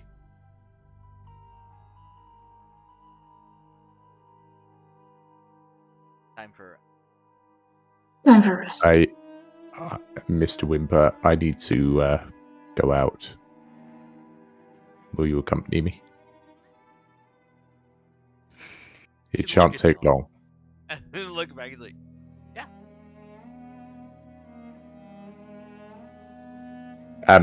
Can we head downstairs and he'll go to the bar and ask for a piece of raw steak? Yeah, you will see the three fanatics currently sitting at the one table talking. As you walk in, they motion just a hand up, but she said she won't bother you anymore. You head up and ask for what? A piece of raw steak. Yeah. looking at all. You'll see Suspicious. the bartender be like, "Yeah, I can. You sure you don't want me to fry it up for you?" No, raw's fine. Good piece as well, please. Yeah, it might be a little cold. Might have a little bit of ice chippings on it, but yeah. All right, that'll be 2 silver, please. Walk back to the back kitchen room, back to the cold storage. You'll have wrapped in like parchment, and then like food parchment will come out and hand you a steak and slide it onto the counter as you hand over the money. Can I get you anything else? Seasoning or frying pan? No, fine, Alright. thank you. He's One horse. being quite uncomfortable. Not shifty, just out of his element. He'll walk over and say, hello, to Cedra. He'll say, hello. Hey, My friend Mr. Wimper here would like to accompany me and show me where the accident happened today. I have some talents and feel that it might be of use to you. Would you like someone to accompany us there? I felt it better to be forthcoming and mention it rather than us just walk there, seeing as it's a sensitive issue. well, it's technically a crime scene. City Guard might have it now. Oh, I don't want to enter any place. I just want to see the area. As I say, I have some talents that may prove useful. It may come to nothing, but I'd at least like to have a sniff around. See her look for a second. Squint. Look to her friends who are just looking at her. Yeah, stay here at the bar. I'm gonna take them out. As she finishes her drink, puts the things back into her pack, puts her blade back in. Let's go. He holds the steak. Is it wrapped up or is it just a steak? No, it's wrapped up in parchment. Yeah. He still holds it like that and sort of hands it to her. So, would you mind? Is that to Caesar or to Trey? Or to Wimp? Either whoever takes I it would say would someone mind? Thank you. Yep. Thank you. Alright. I appreciate that. Let's head on over. We gotta be careful. We probably won't be able to get in because City Guard probably got it now. We've handed it over. I appreciate that you probably can't share any details that you may have gleaned, but I feel like if I can pick anything up, I'd be more than happy to share it with you. Are we going to be quite safe? Do you think? Yeah, I mean, yeah, it'll be fine. Anything that happens, City Guard's around. Any call, we'll have people here. We're not too far away. That building isn't too far away from here, so it's not too bad. Let's go. Okay. What about your other friends? They sleep for the night. They're very tired. All right. She begins to walk with you. As they're going, as Dylan and Sylvie, are you all saying or doing anything as they begin to walk out into the streets? What mischievous is going on? I am packing up the paper that I had took, putting Yeah. that away and everything, and I was just situating myself, getting ready for the night.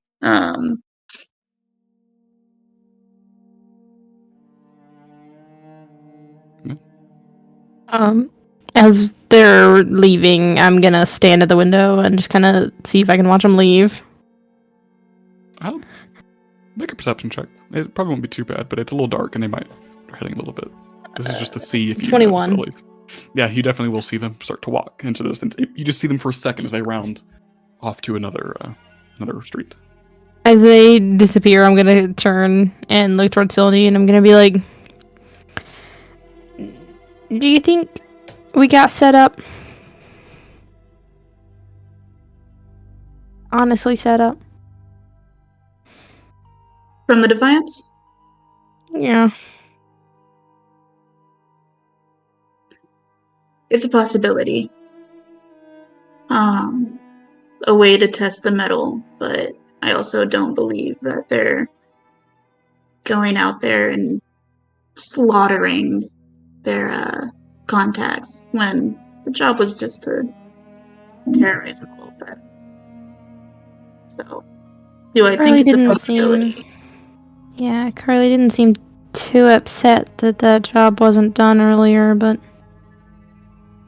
She said she wasn't going to be upset regardless the day before, just if we give it a shot. true.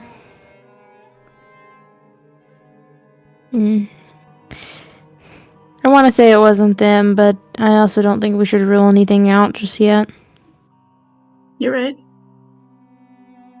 We got our information though, which is what's important. I'm gonna point towards the window and I'm gonna be like, they left with one of the fanatics, by the way. What? Yeah, Well, I'm gonna go they- up towards the window and look out too. You don't see They, them anymore. They've already passed. I'm gonna point to the street where they went, and I'm gonna be like, they had that head lady Cedra with them, and they headed back that way.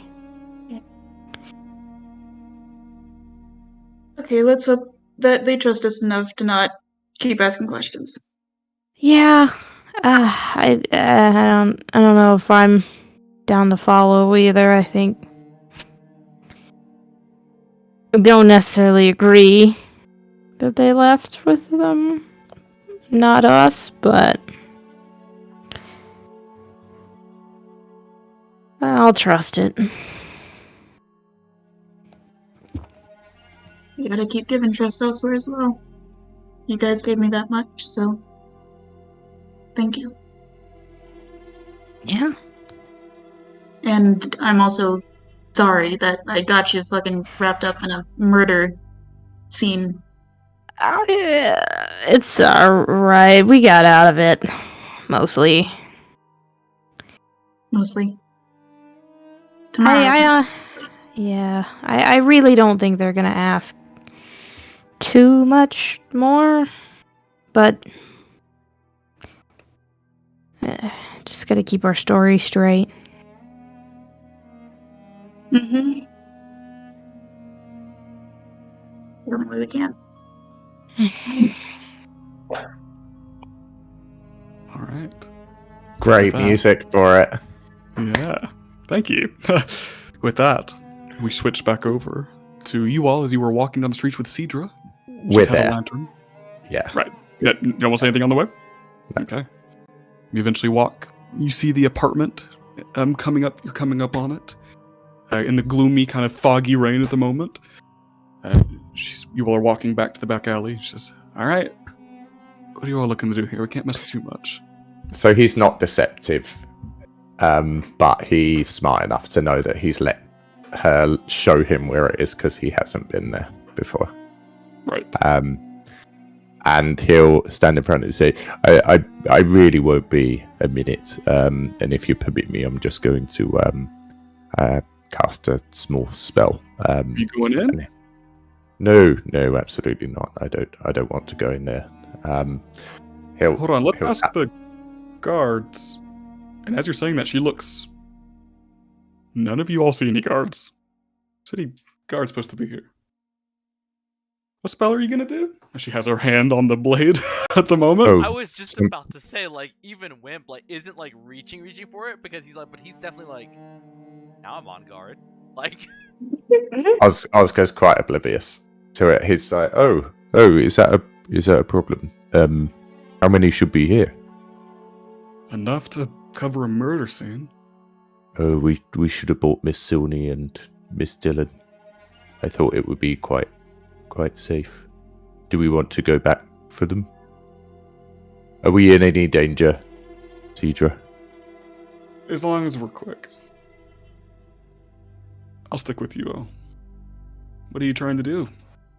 He'll She has tap her hand his on her blade. stuff, and he'll make a bit of a show of it. He's showing off a little bit. He'll tap his stuff, and green will completely surround his body, and he'll wild shape back into a cat, but it's slightly bigger than last time. Ever Okay. so slightly, but stockier. It's stockier. Still ugly as fuck. Stubbly cat. Yep. And he'll look up and meow at Wimp to drop them. Yeah, unpackage them. He'll look at it, and you'll see a look of distaste on his mouth as he grabs it with his mouth and starts dragging it along the alleyway. And then he'll leave it in the middle of the alleyway and then just sit on a rubbish bin, or on a wall, just so that he's got a good bit of vision. Yeah. Sidri turns to you. Wimp. What's he doing? Look at her. It's like,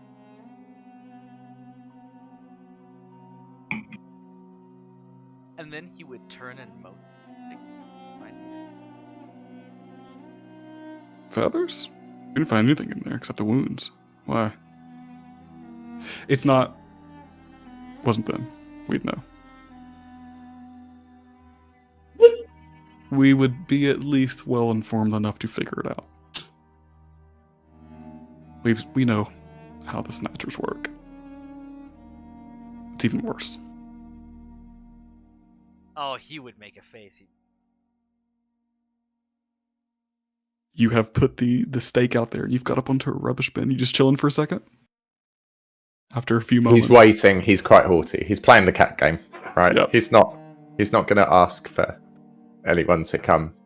Yep. His whole demeanor is that I've presented this to you, but now you owe me.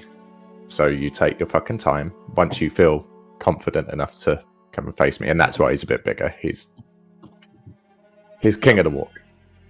Yep. After a moment, or a couple minutes, you see the little black cat slink out of the alleyway. Wimp and in the Venatic, you barely just see a cat coming over, and stops, then darts across, and gets close up to the meat. He'll jump down and stand before the meat, and he'll wait, and he'll just Immediate tail, watch. He won't say anything. just crabbed, like arch the moment. You again. He's going to wait until he's not going to say a thing, and he's going to wait until Scroggin goes to approach the meat, and then he's going to put a paw over. Yeah, probably after a minute of you not saying anything, he says, "All right, your cat of your word." Just comes over and just grabs it. You put the his paw foot over. down. I think you owe me more of a story, Mr. Scroggin. Drops the meat. This is for you. Yeah? What do you want to know? I didn't even think you'd come back tonight. You've talked to your gang. Since our last meeting, I want to know what happened here. Who saw what? Who heard what? Who smelt what? The other tall one over there who lives next door, she came out screaming, ran off. That's when you all came back with his people with the swords, scared my gang off. And we heard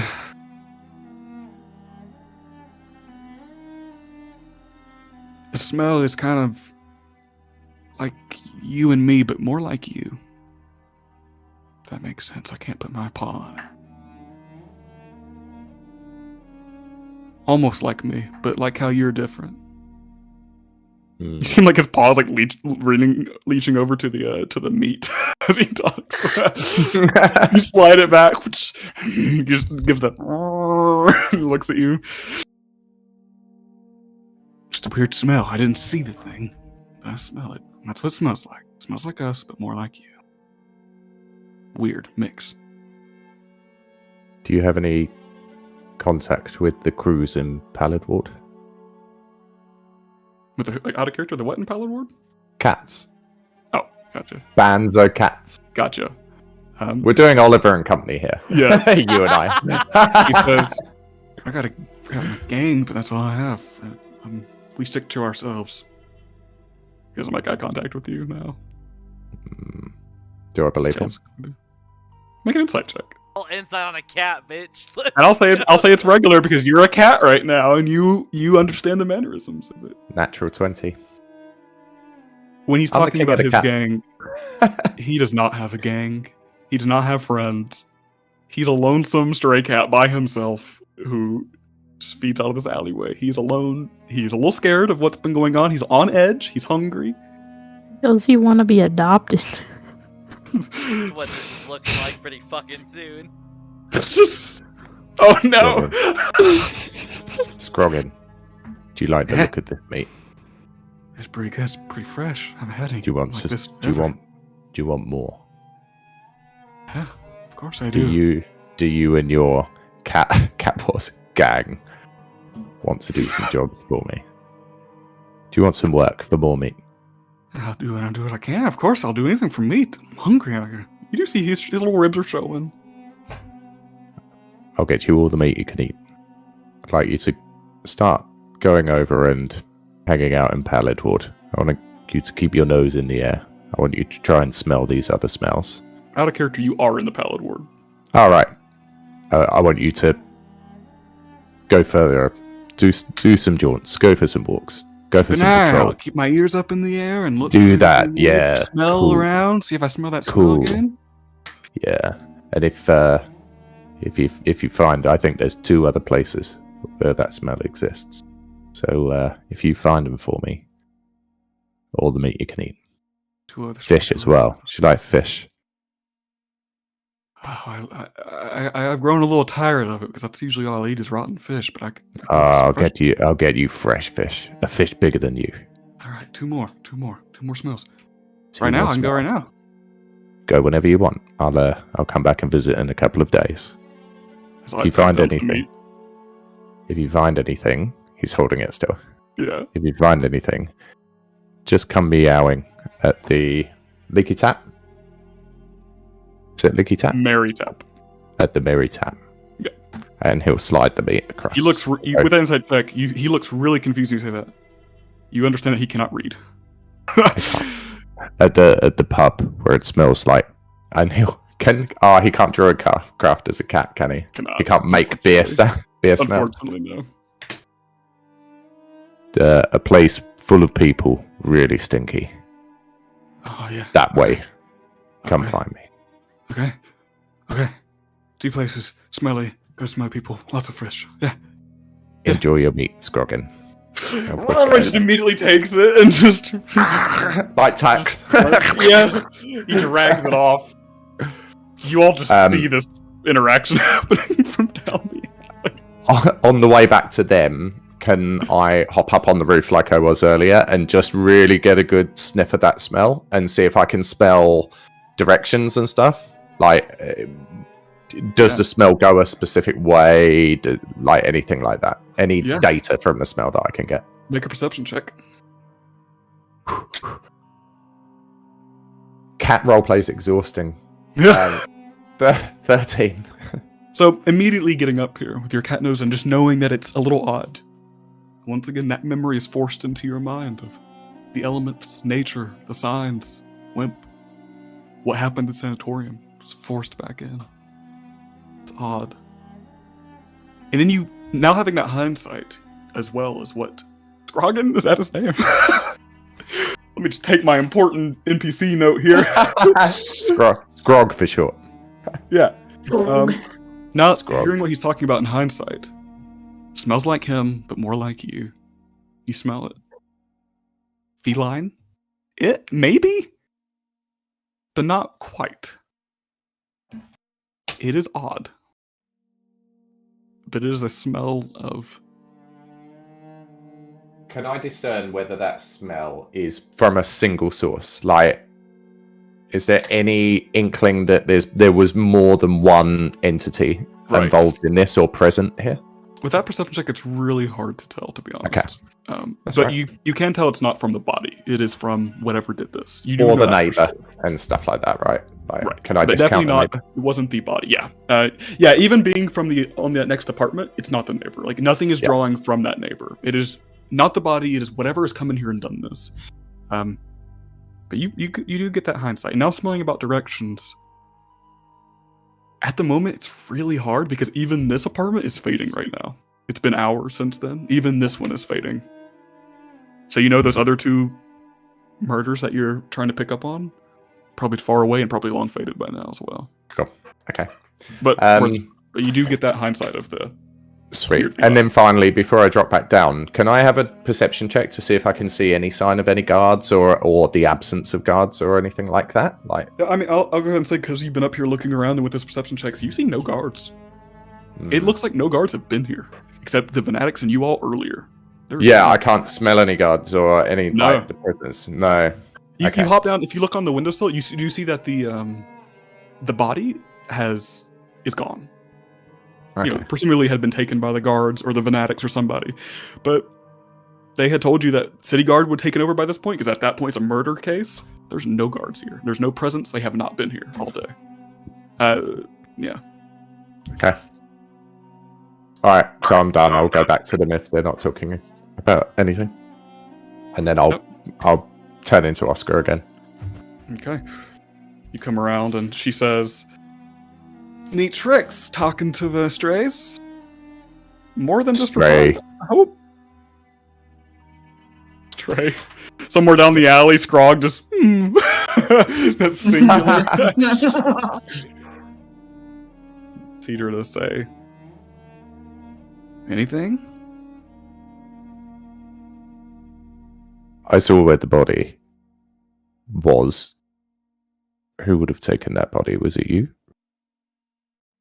Or should I say us? And he'll wiggle his. There's the slightest eye roll of exhaustion for a second. Adorable. I can't give out too much information, but we have taken it to the authorities, yes. But she does look around again. They should be here. There are no guards here. Your crime scene remains quite unguarded. Yeah, I don't like that. Fucking guards. They should have at least told us they wanted us to stay on. I don't understand. I didn't really glean too much, unfortunately, but I've got some people on the case now. So if I learn anything else, I'll advise you immediately.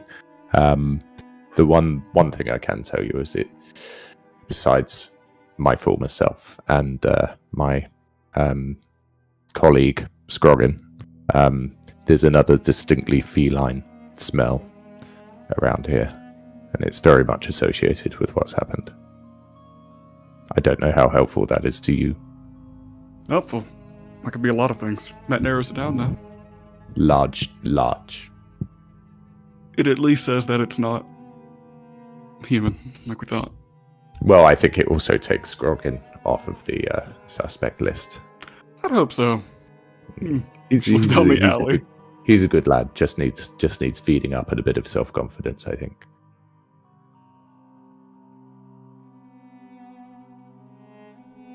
Why would it go? Cats are That's what we're trying to clever. figure out. Cats are clever, and She cats says- only do what they're asked if it's in their best interests. There's a reason there. Whether it's unintelligent or otherwise, it was directed here. Either smart enough on its own to direct itself here, or was directed by something else. That's why I want to find this person who told you about the apartment. See what's of a coincidence. She does get a little squint to you both. He would be looking up at the apartment. A big ass cat making that new. Yeah. All we know. Neighbor said she heard violent acts. She didn't stick around enough to hear it all. And that sounds right with our report. She skedaddled over to our lodge very quick. But she came to your lodge because she heard animal noises, or what was her sort of reasoning for not going straight to the city guard. When you say that, she does look around again. City guard was too busy. Yeah, city guard was too busy. Well, they're clearly run off their feet because they're too busy to be here as well. Yeah. Are you going to go across there now? To where? To the city guards to ask the questions that you clearly need to ask them. In the morning. I want to do some poking around with my colleagues. Well, if you feel comfortable, we welcome you sharing your thought process with us. Maybe we can help you uncover things that have passed notice, seeing as we're part of the same team. Come to the meeting in the morning, first thing. Go nowhere else. For the necrotop. And I'll talk to you then. We'd be delighted. I hope there's a cheese board, and Mr. Wimper here would really like some lettuce. In fact, we'll bring some. Alright. Let me walk you back to the tab. Jesus Christ.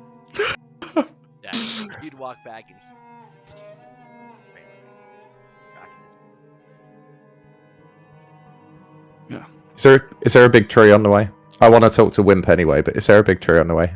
Like a This park city or has no yeah. foliage. Bowcaster's the city you need for a park. This place has nothing. I want to do Halloween. something before I change I my know. spells. I know, I feel so bad, but I can't think of where a tree would Find me even a be. tree, Ethan. I It's don't- your world. Definitely not a big one. There's those smaller trees. It doesn't need to be that big. I would say, yeah, The Fanatics had one. that's like fucking sad. We're not talking fucking huge. We're talking 3 feet. I want a shield. Yeah. Oh yeah, I told you there's the one of the Fanatics. Yeah, you can do that with the one of the would that do? Fanatics. Yeah. Okay. Is it can on do the that. way back? It Can we can be take- if you want to. If you We want to stop we in. detour. I need to talk to Wimp anyway, and we need to shake this loser. You convince her to stop back in. Yeah, you head back to the Fanatic Lodge. You open up Okay. into a small. I didn't get a chance to see the garden earlier, and I'm very fond of gardens, so I just wanted a quick look. Is that okay? I just want to meet your tree. Hurry up with your nature shit. I don't. She goes to the door of the gate of the garden behind the warehouse and just holds her. As she already said knows that- you're a druid. She's like, As she whatever. said that, he'll tap her on the shoulder and go, "It's not nature shit, even though shit is part of nature. And the green one loves you very much." And then he'll just walk straight towards the tree. She You would- looks at her shoulder where the hand was. and You just, would look at her so apologetically. Like, I'm so sorry. she looks at you so exhausted. It's a very small garden, it seems, back here. Okay. I would like to tracing myself a shield.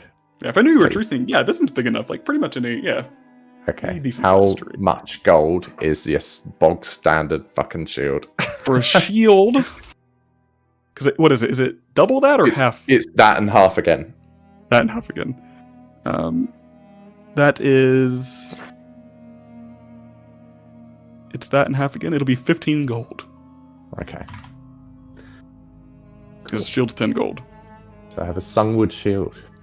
Yeah. As you're sitting there with it, she says to you, Wimp, "What the fuck is he doing?" Nature shit. Can I? Does she carry a crossbow? She carries a longbow. A longbow. I'll burn another spell point on tree Yeah. singing, and I'll make her a Shiva that is 20 arrows or something, right? I'll It's make 30 her. or something like that. Yeah. Yeah. 20 or Yeah, 30. 20 heroes. All right. I'll make her a sheath of 30 Sunwood arrows as well. Nature And then shit. And then as he walks back, he'll go, "Here, this is what the green one can do with nature shit." Appreciate that. And she looks at them. She tries to bend it and it just doesn't bend. I'll have to start paying more attention to nature shit and welcome it more. Maybe. Perhaps you should. Just ask Eldith. She'll show you the way. I'm sure she will. And he will leave. Shall I just put a normal shield on for now, and then we can suss it out later? Yeah, just I mean, it's yeah, you can just rename it if you want. It's only magic for the 8 hours. If you long rest it now, it won't be magic in the morning. That's So fine. it's Yeah, I'm it not turns into explored just just to have one because I keep Yeah. forgetting to do it. yeah, and you can rename it there as well. You head back to the Mary Tap. Were you both doing anything during all that? I'd like to talk to Wimp on the way if that's okay. Sorry, guys. The faffing. To you. No, you're good. I've at least had Sylney bed down or like taken to her journal and Mhm. started writing.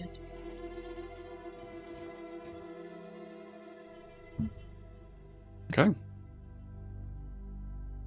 Wimp, Sorry, What's yeah, new? I was just, Wimp, and Oscar. So we're just walking slowly back towards the tavern. And You said you're just writing slowly, right? You didn't ask me anything. No. Okay, I just want to make sure I didn't actually leave you hanging. Sorry, just want to make sure. Go ahead. So Oscar will look at Wimp as they're walking and say, "Had she a with us or not? no, she's gone. No, Just you and she stayed at the Okay, I was Venatics just- Lodge. Yeah. He'll say you've had a challenging couple of days, my friend. How are you?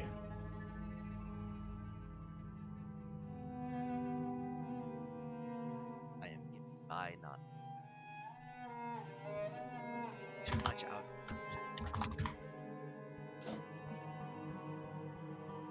Okay.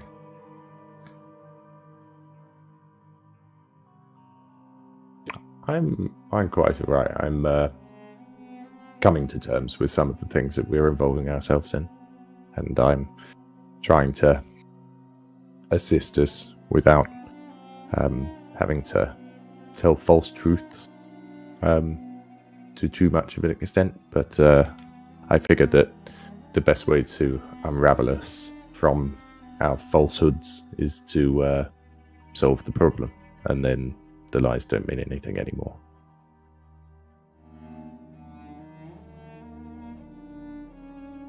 About it.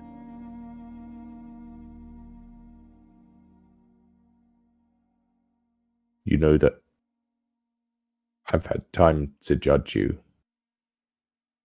to my satisfaction, and I see a great deal of good in you, Mr. Wimper, and I trust you. And so does Eldith. First, very guarded. But, relax. Thank you.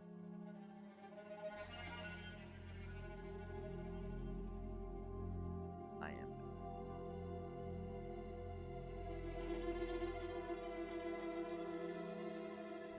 You would.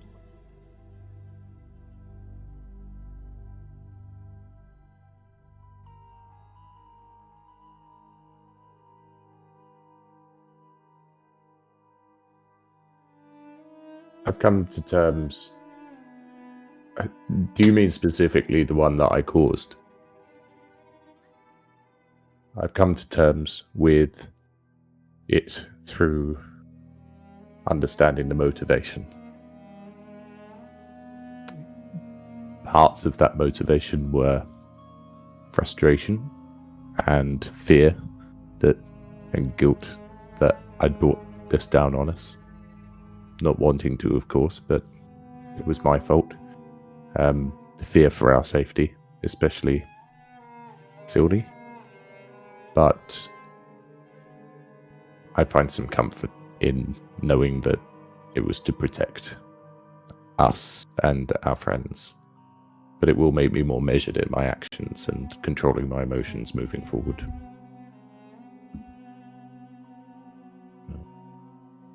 Do you have anything else that you wanted to ask me, seeing as we've got a rare opportunity to talk?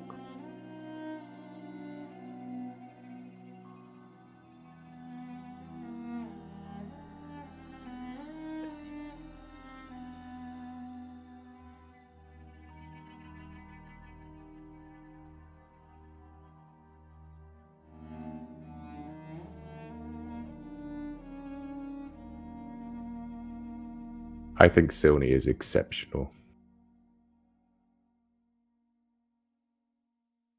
But there's rough edges. And there's instincts that need careful and considerate guidance. And she would never ask me for that. But my hope is that she'll thank me for passively giving it. Eventually. If we don't all get arrested or killed in that journey.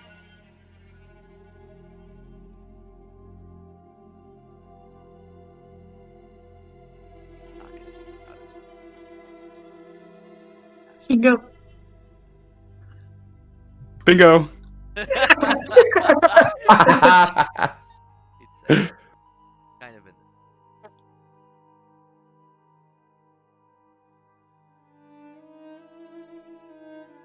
hands on.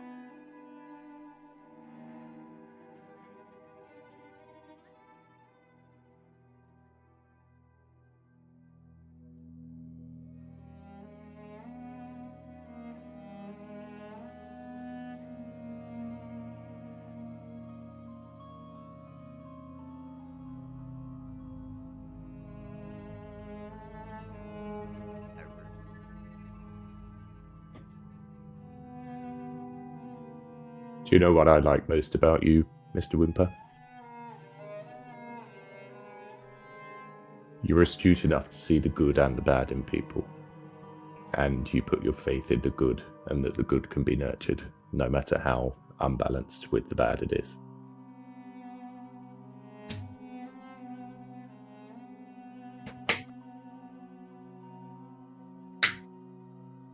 I believe that's why Elders told me to follow you and to stay with you.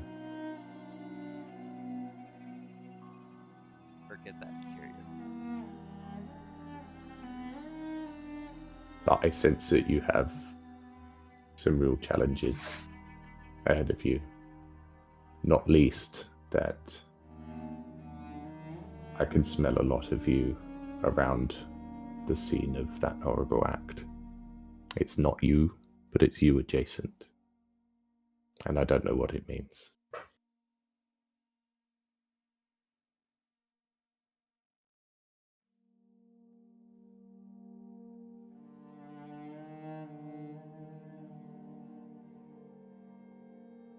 Perhaps that.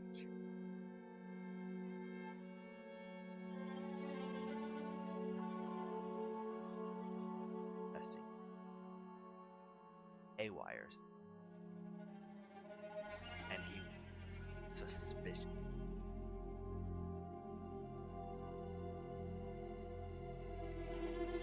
Ponder that and talk to me when you've spent some time mulling it over. But I'll be interested in where your thoughts take you.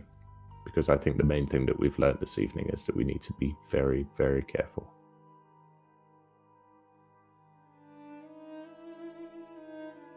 And the way. Indeed. And we will go to bed. Hell yes. Good scenes. Were you two Nice. doing anything else for the night, or are you all bedding down as well? I would have just waited for them to get back, like keep an eye out the window. Yeah, eventually. Not too long, maybe about half an hour or so after they've left. Well, a little bit more since they went to the Fanatics, maybe about 45 minutes. They come back. You say anything when everybody comes back? No. That was a nice walk. Yeah, we went over, and he would literally tell them, tell them everything about what had happened. He would say, "We grabbed the girl from the Fanatics from there. This is what Oscar found out," and he'd let Oscar explain what he found out. Like, there would be full transparency. He would not even think to hide anything. And nor would Oscar. No? And then he'd put some flowers in Silney's antlers or horns before he goes to bed. Would make. And then Sylvie. I think they're cards. I believe that as well. There's a reason that the guards didn't want to look into it to begin with.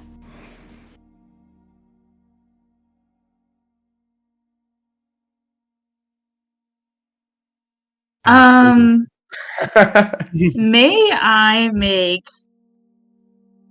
I don't know if it'd be a check or if I would just ask you. Would I know about lycanthropy? I know what that stuff is. Right. Would Silney know? I would Just say, say. I would say at the moment, I will tell you the base information that all of you will know, and then also make lycanthropy. What What are they? Technically. I'm about to say nature, arcana, or monsters. Yeah, Like I have my little table, but I want to know their exact real quick. Do werewolf. Not exactly lichen, but I Okay. know that there's like different types and Right. stuff. Okay, Mhm. I'll tell you the base information, but go ahead and make a check for me as well. Go ahead and make me a history as well as arcana or nature. All three could work. Nature, arcana, or history. Oh, I get to choose from that. Yes. Yeah, Let's pick go which one. nature. Can I make this as well? 7. 7 21 on 21? nature. on nature. What did you roll, Silny? Which one was that? It was a 7 for what? Nature. Nature. Which one are you rolling, Dylan? An 8 for any of them. 8 for any of them? Which one do you want to Yeah. try to think about more? I'd say history. History. And Wimp? You're not making it? I think you're the first one who said it last session about possibly a lichen, I believe. Oh yeah, no, out of character. I'm like, Oh, 100%. gotcha. Wimp has no fucking. Gotcha. It's like we're rare. Right. Depending on the base information that all of you would know if you choose to want to know it. Classic from stories. Like, they are a common, just like vampires and lycanthropes are in fictional horror stories and whatnot, especially for children. Beyond that, you all would know the basics of what they are. Like, they are a curse between, you would know the basics of they are a curse between an animalistic and a humanoid. And it is the classic, they cannot control it, especially with the full moon. It's full moon, they cannot control it, and they can spread it. With that nature check from Oscar, with that big roll, you would know more about it, especially with a nature thing. Thinking about just how it works, it could be from multiple sources. It could be, if it's a lycanthrope, there are versions where people can hide it. There are people who can, more on the nature side, it's actually, I would say you would know from wild shaping. You would know with that 20-something, lichens have, most people just think of the hind legs like a werewolf that's like half human, half wolf. But knowing you with druids, there's actually, sometimes druids gets our bad rap because people don't usually know this, but lichens have a third form, full-on animalistic form. So if you have a werewolf, you have your human form, your hybrid form, your pure wolf form. They can look just like a wolf. You would know that in the past, druids have gotten bad raps for it, being mistaken for lycanthropes, or lycanthropes disguising themselves as druids. Not many people know about that third form. But in terms of anything else, it's spread it's spread like a disease, but also it can come from godlike stuff, from curses, from egregious gods. I'm trying to think of what Oscar would know, because he wouldn't know too much without Arcana stuff. That'd probably be the limit. It there. would be more folk tales from a big Yeah. area of conversations, and yeah. You all would know the basics, but you would know that more about the third form. Maybe old Furbolg druid knowledge as well. Yeah. Yeah. They're seen as the bad sheep in about druids because they can. Yeah, a present threat, right? themselves. A perception threat. Yeah. Marketing. A marketing risk. Yeah. That's what you all would know about like this. Okay, Cool. so what we know so far about the situation, or at least about the guy, he gave information to the Defiance that was false. We went to investigate that information, and either during or right after we had failed, he was murdered. Whether that can be as a result of our actions or just happenstance, which I don't believe. I believe that they may be connected. He was murdered for that. Us getting the information to then go and intimidate him. Dylan had brought up the fact that we could have potentially been set up, and that's something that I do believe can be a possibility. I do want Trust to point him in out that He was dead a while before we told anyone that we didn't succeed. Yeah. It was happening congruently or right after we had failed. It could help us to find out the kind of work that he was doing at the sanitarium. I don't think we're going to be able to get that information. I don't want to go back there and put more eyes on it. Sure. But next time we see Dr. Taff, maybe Dr. it's Taff. worth... Yeah. Taff, maybe it's worth just a small question. Or your colleagues might be able to have some insight, because it's clearly some off-the-books activities. They'd know. I don't know if they'd tell us, but at the murder scene, the hallway was clear. There was no signs of any drag marks or scratches along the hallway. The only area of impact was upon the door. So it was and obviously specific. it was specific. It was not animalistic. Besides, the attack was targeted. Everything else was calm until they got to the door. Oscar would tell them Nothing about inside was tossed. the smells, including the feline nature of it and the wimp adjacent nature of it. Understood.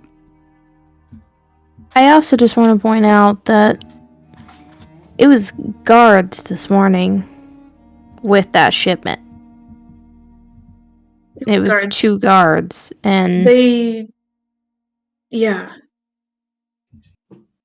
and you said that there weren't any guards willing to go to the scene or at the scene.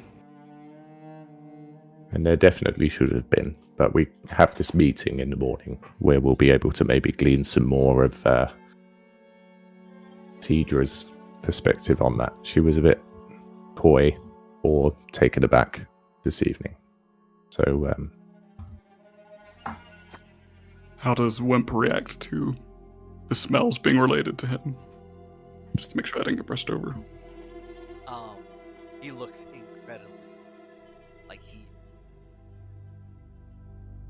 you would say, testing like me, and would like look. Trying to remember back makes it like it.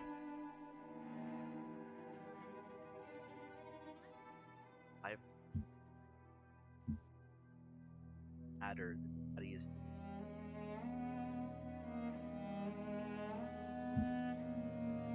That no one really survives like you. It takes them over more completely. They don't have control of it. I am not a demon, and this smells like it. But it are in control. That's not accurate.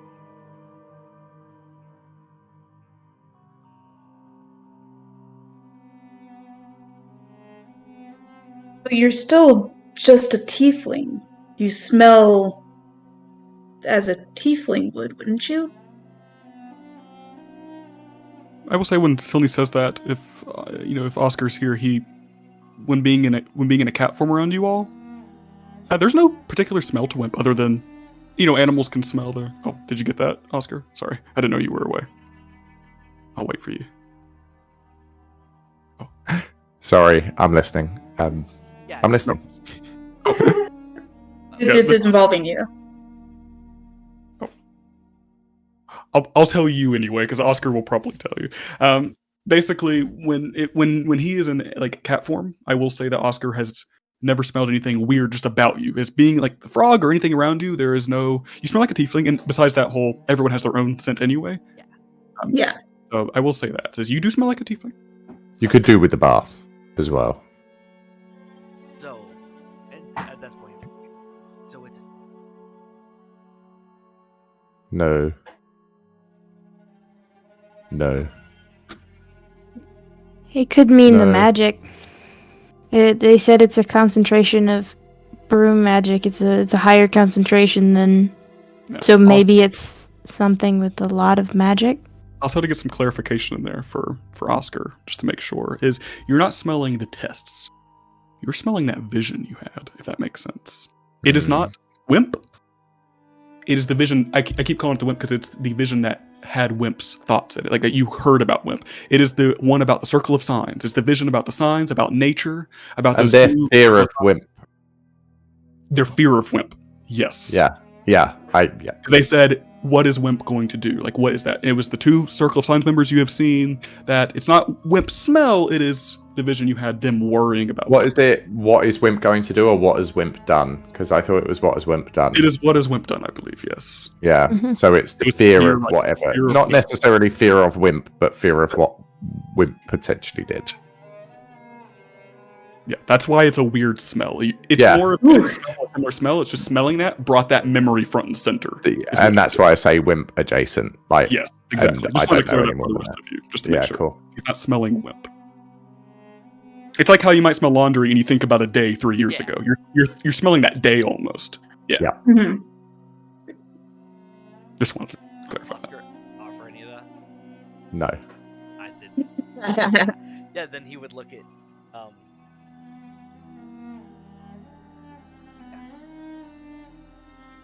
that point. Why is something has control of something powerful? Powerful. Are they going? That's the next. You could There ask were- any household dog or cat. It's very, very difficult to put a word with the smell. If I really, really tried, and it isn't exact, but I would say foreboding. There were 2 other kills.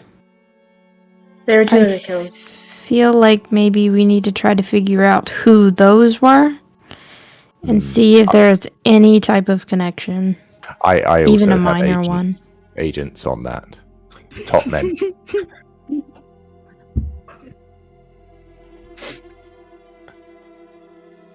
All we can do is wait. Spend how much time is it after We have It's until late. noon. It's late now. Technically, yeah. I did actually make a mistake that she did say in the morning, come see me. She said first thing, don't go anywhere else. Whether you betray that, Mm-hmm. that's up to you. It's a little earlier than noon, is what I. It's a little earlier than noon, but you have. that I spend? I'll spend. Yeah. And part of the long rest, you have 2 hours of just little downtime you can do as part of a long rest. You have 6 hours of sleeping, 2 hours of chilling and doing things. Yeah. What do you want to do?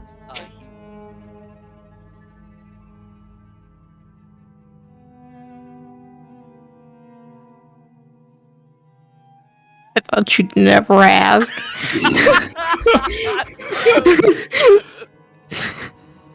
I too would like to learn this thing if you'd permit me, Miss Dillon. I mean, sure.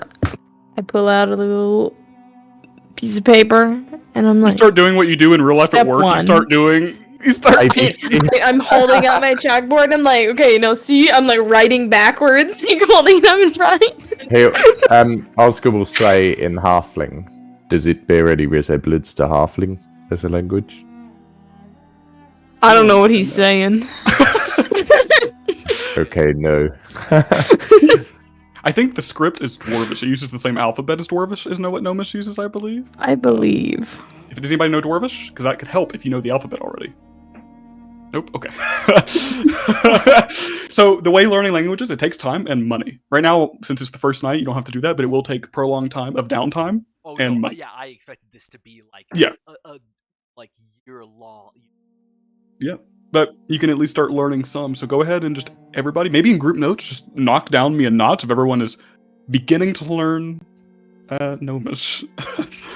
Yeah, Sylvie's up on the bed, just like in her journal and stuff, and she's like listening. And whenever like a word comes up, she'll repeat it back in Sylvan as she hears it in I Gnomish. was going to say, I'd like to think that when Yeah. Oscar and Silny will crack jokes about Dylan's teaching style in Sylvan as we're learning another language. Every time they do it, he's like, and he leans over Dylan and he tells him exactly what to say. Like, it's hard, yeah. Like, And it's funny because Dylan only knows 2 languages. Common and Gnomish. Common and Gnomish. So it's like, I'm just like, We have a lot of languages in this group. I was about to say, there would be like a moment that Imp would speak Infernal just to see any gauge. You all hear a beautiful language similar to Elven, but it is darker, if that makes sense. It flows like the Elven language, but it's a little darker. Oscar replies and says, "Where did you learn that?" He goes, but that's like, Are we still speaking that language? Do you know Infernal? No, I'm joking. oh, I was just about to say, motherfucker. He was about to say, how Oscar? do you learn that? Yeah, I was gonna say. Look, I was asking questions. So after that, then pass the fuck out. All right. You all get a long rest. Wake up the next morning. Can You're we heading have a to break Rico? and do spells and cups of tea and things That's like what we're that? gonna do is take a little break. Ah, Just where are you headed afterwards? Are you heading to the Fanatics Lodge right after this? Yes. Mm-hmm. I'm gonna use the restroom and everything. Is everybody having fun? Fuck Yeah. So bummed. No, it's sick. What do you think about the mystery going on? You all are digging deep into it. It's a Right. good loving it. mystery. It's so interesting how you all are finding the little parts about I certain love. things. I'm really enjoying doing it without deception, like having to dig and without, lying or. Yeah, you got it when you need it, but most of being all, you all Dolaress. you're putting on the almost deceptive honesty. You're being so Yeah. honest. You're just letting it guide you. One deception so far, and that's the Yeah. fact that we knew that information from a different source. That's the only Yeah. thing that we're Fantastic. protecting at this point. And that's Oscar squirms whenever that comes up as well. When she asked us where we're out, and he'd been like, That's Yeah. what I like as well is that all of us have our different. I know Silny will be that and asking questions. I know like Dylan is going to like Dylan's just good at talking to people. I just love that all of us have our different. Oh, it's so good. "Team, Yeah, Wayfarers." we're a mystery gang now. This is fun. I hope y'all Where's are our liking it. van? Yeah, we got Great the fun. P wagon. The Alright. detective agency we're gonna open in Brexton. Hell yeah! I'm gonna go use the restroom and everything. I'll see you all in a few minutes. Sounds The good. Go, Miss Greens Girl. and detectives. Yeah.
Tezza.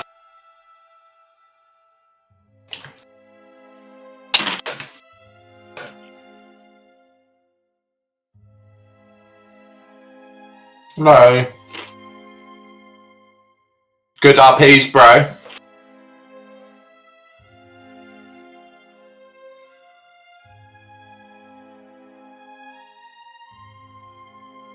Lots of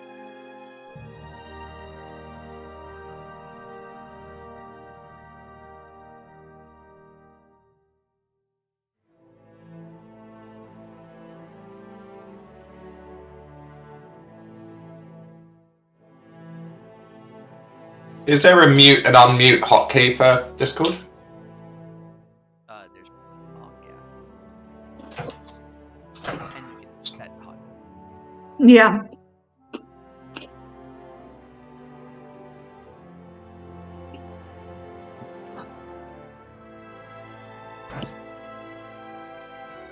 Keybinds, keybinds.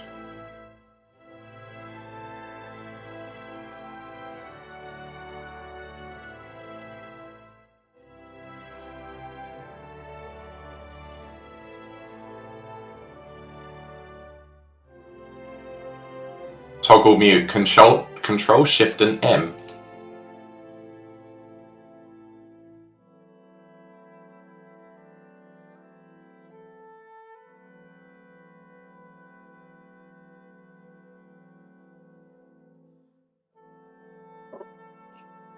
Good to know.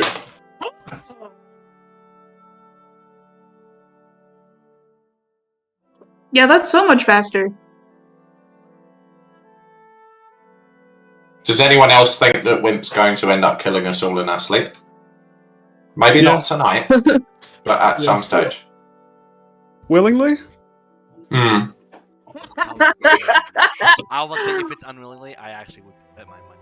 If it's gonna happen, it will be unwillingly. That's not even Yeah. far outside my scope. I have no idea what's gonna happen with Wimber.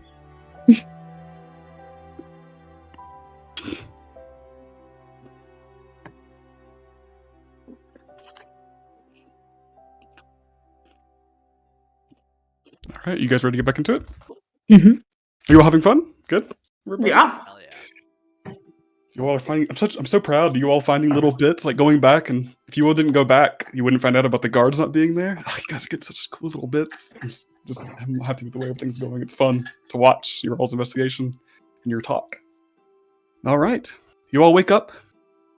Maybe get some food at the Merry Tap, and head over to the Venatic Lodge. It's morning time, close to noon, and yeah, if you all are heading straight there, you walk over. It is not that rainy at the moment. It's back off again. It's a little bit. At the moment, there's a streak of blue through the sky. Just at the moment, it is a wild sight, especially for you, Wimp. But otherwise, you all head on, and you walk along, and I'm forgetting her name. Cedra. Yeah. I was like, is it Sadra or Cedra? You eventually see the Venatic Lodge. I was so hard on her name. You see Cedra there. She is outside. The doors are open. There's and she is currently greeting people who are coming in and out. She sees you all. Head on in. Volmic is talking to folks. And with that, you come in. You see Volmic is here. Let me change the music.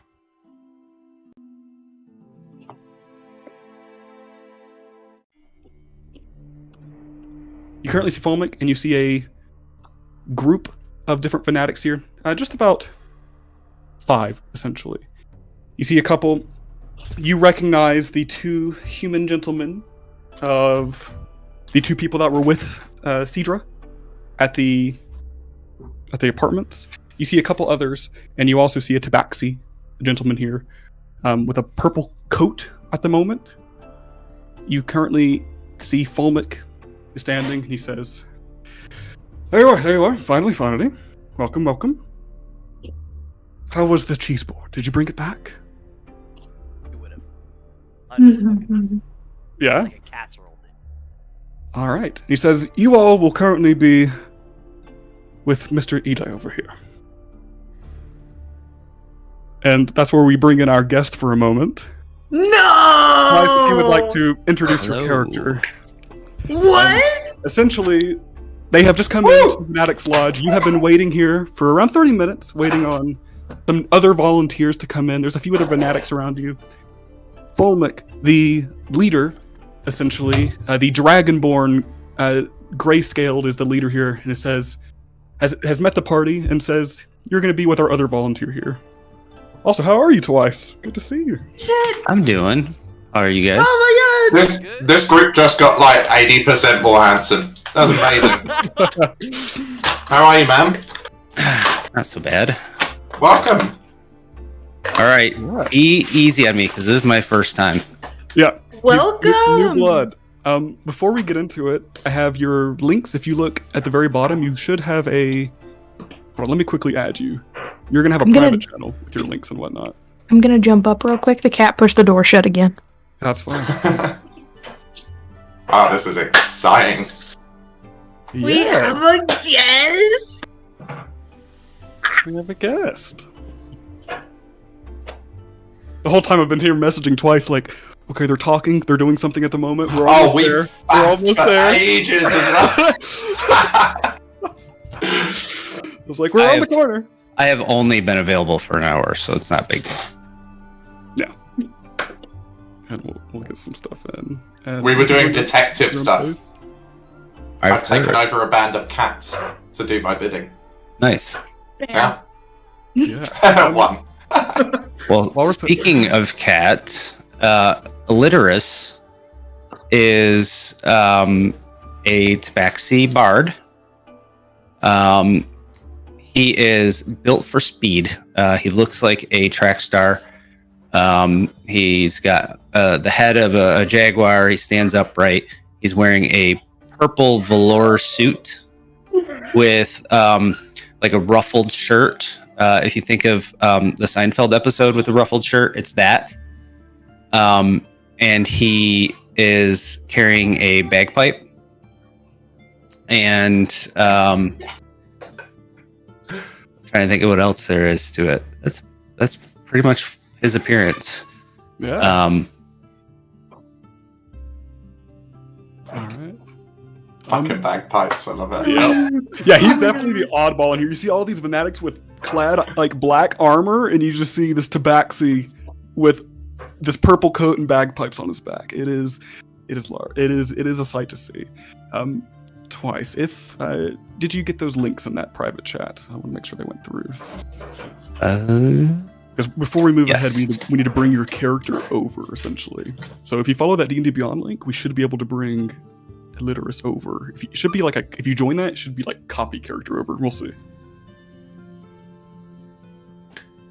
Hey, you all remember that one time where I told you all not to join the Roll20 because there was secret shit in there? We were accidentally rolling in the Roll20, and it just showed his name. Hey, and his that's stats. nice. No! That's what, like weeks ago, I was like, oh god. That's so cool. And you're in our Roll20, you can see us all as well. I was just about to say, I will say that like when I saw someone, I was like, why is it like it? Right? I was like, Like, who got Twice in here? What's going I on? love it. It's been a few weeks in the making. Do you want to... Have you already been told who our characters are? Like what we are? And who we are? I have probably the background that I am supposed to have. Right, okay, so you could guess like which of the pictures is each of us in Roll20? Well, I guess, yeah, you could probably tell me which ones you are. I want you to guess. He knows nothing about classes or anything at the moment. All right. Well, I think Oscar. I think that was you, Manners. Mm-hmm. And then obviously I know who the red panda is. Oh right, I meant the character pictures. The characters. I don't see the character pictures in here. In the roll 20. Oh yeah, it should be like on the landing page. Like if you look like in the center, like it has someone with glasses on top. Oh, I was zoomed way in. Oh yeah. Alright. Yeah. Yeah, I like to start like that. I'm at like 20% right now to get it on my screen. Yeah. Yeah. Same. Okay, I'm learning this. All right, so you guys, Mhm, mhm. you're talking about the ones on the the side there. Yeah, I'm not gonna be able to guess. Brilliant. We can describe them Yeah. in a second because you're about to see Yeah. them walk in as well.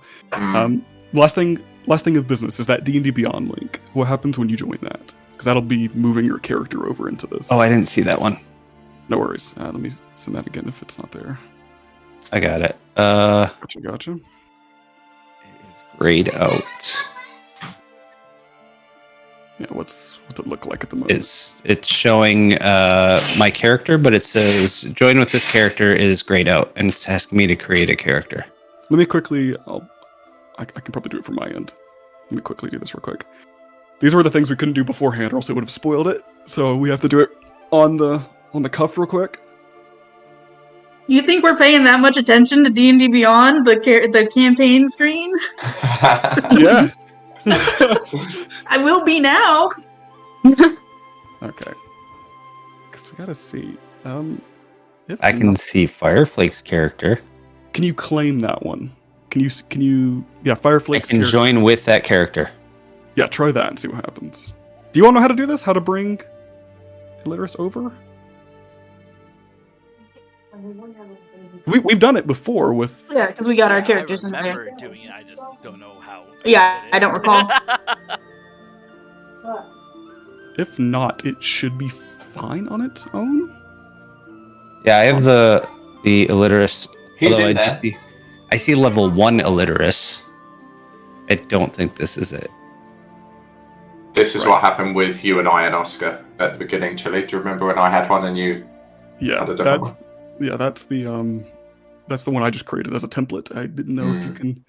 Here, let me remove that one. Yeah, there's no way to copy it over. If not, we should be able to get fine with it. It should just work from your It doesn't own. even say why though. You all want to help me problem solve this really quick with some Googling to be on how to copy. The only thing that it's going to affect, rather than in this moment right now not having him in there, is that you cannot control his inventory. Okay. Is that it should be- because it's tied to my campaign? Like it created a blank campaign in my account? Yeah, you can only have one character in a campaign. Okay, unassign. Yeah. Okay, now let me click that link again. Yeah, Oh, that might work. might be it. Yeah. Hmm. If not, I think you can actually like copy like that way.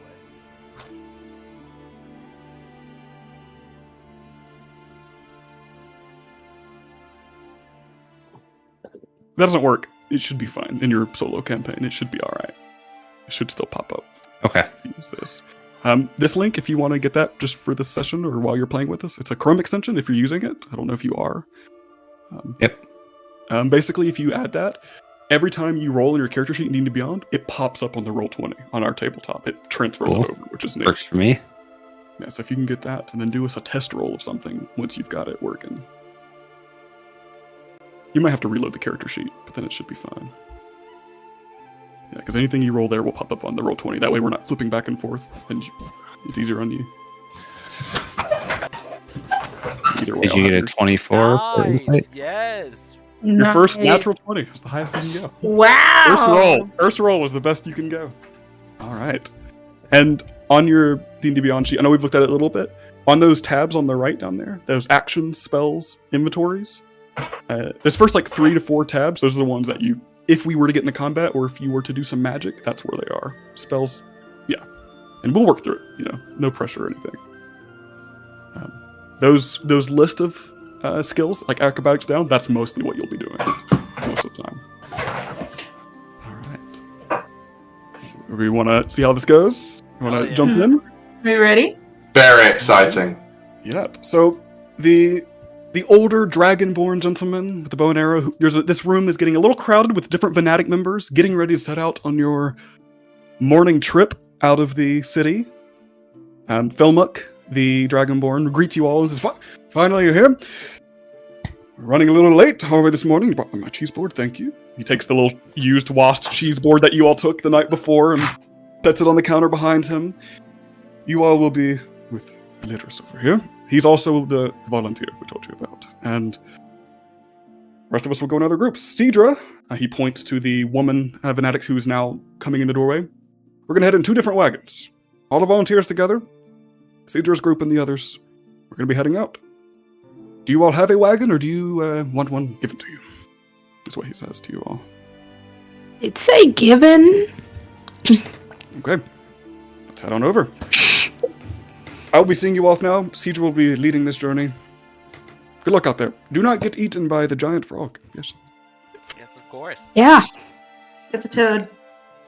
Now that you all are piling out, if you all want to say what your characters look like and at the moment, or send pictures in the campaign chat. Yeah, Yeah, the campaign chat's the main. description. Picture. Gotcha. Oh shit, I gotta find this. 3 things. That way, Twice knows what everyone looks like at the moment. I should have wrote mine up.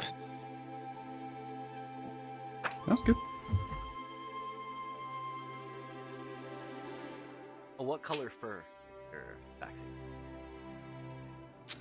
Like a fainter shade of purple. Okay, gotcha. Oh, To go with the coat, you classy broad. Yeah.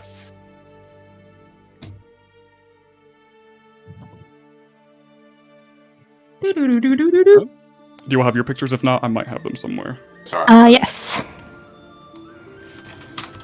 Wimp would stretch over to Dylan and just like, my first kid was. Yeah, God damn you it. you said that they have claws to watch out for the claws. Watch out for claws. As you all are Especially walking. as cubs. Yeah, You hear 'cause that said they Alliterus climb up behind your you? leg. You hear the tall tiefling and the small 3-foot tall gnome talking to each other about his kids, about the But you all begin to walk out. You all will have the journey from here to the city walls if you all would like to get to know each other.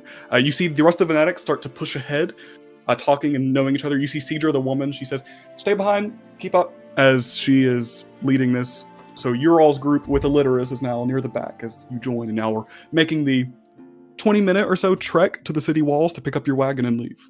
What do you all say and do? Dylan is 3 feet tall, by the way. Very close to the ground. Yes. Like thigh height. Are you tall? How tall are you? Average.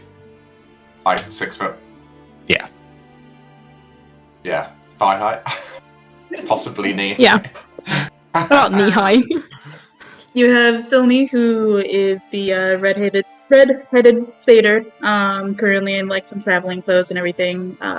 Has a bit of leather strapping as armor. She's got horns that are a little bit different than the picture. They come from the back and they go forward up to a point, up to a tip. Currently has flowers that are all sprawled throughout. Goat legs. Goat Quick legs. sneeze. Backwards You've never knees. seen anyone with goat legs, by the way. Creepy backwards sneeze. Yeah, Eli, you have never seen anyone with goat legs before. This is a new sight, a new type of person. And unshoed hooves. Yeah. Unshoot hooves. But yeah, that's Silny who's walking about. Good morning, Mr. Sorry, I didn't catch your name. Eli. Eli. Mr. Eli? Do you have a surname? Just Eli. Just Mr. Eli. Well, pleased to meet you. My name's Oscar Bursera. Nice He's to meet you. massive. He's like 8 feet tall, and he's like a big cow person. And he's got this massive overcoat, and would normally have like a big full red beard, red hair, big eyebrows, but now his head looks a bit like a potato, and it's got like green stubble all over it. He looks a bit strange. You burn singes maybe still healing up Few from singes. your hair loss. Yeah, he got burned I would- alive. I would say Eli, he doesn't look disinterested or unimpressed, but he is less impressed than your character is probably used to. Cool. Nonchalant. Yes. Well, very, very nice to meet you. Lovely coat. Thank you. So you interested in being a fanatic or just like to kill frogs? Or do you have a personal interest with the frog as well? Is it your frog? Toad. Is it your Yeah, frog? is it your frog? Because it's not my Toad. frog. It's not my toad. I'm just here for the ride. If anybody tells you it's my toad, it's not. It's not my toad. Eli, It's for just- the last couple days, people in the Venetics have been talking about this legendary necrotoad that has shown up in the forest outside the city and is just raining havoc. And you know this thing has been quite scary as the Venetics haven't been able to capture it yet. So they're sending out bigger groups. Sorry, Oscar. It's very much like Miss Dillon's toad, but a completely different toad. Do we know it's here? It ate a family last night. 2 nights. Oh, the night before? Yeah, 2 nights ago now. Oh, I've heard of some other murders recently. But instantly look. And he'd be like, what kind? I didn't get a lot of detail on it, but I know where they happened. All 3? 3, I know of 2. Assuming that there Oh, were yeah, 3, only of the course. 2. I would- Yeah, there's only 2. You want to just to make sure to clarify as well. The frog is definitely out in the forest outside the city, but you do know of two happenstances in the city. Sorry. The 2.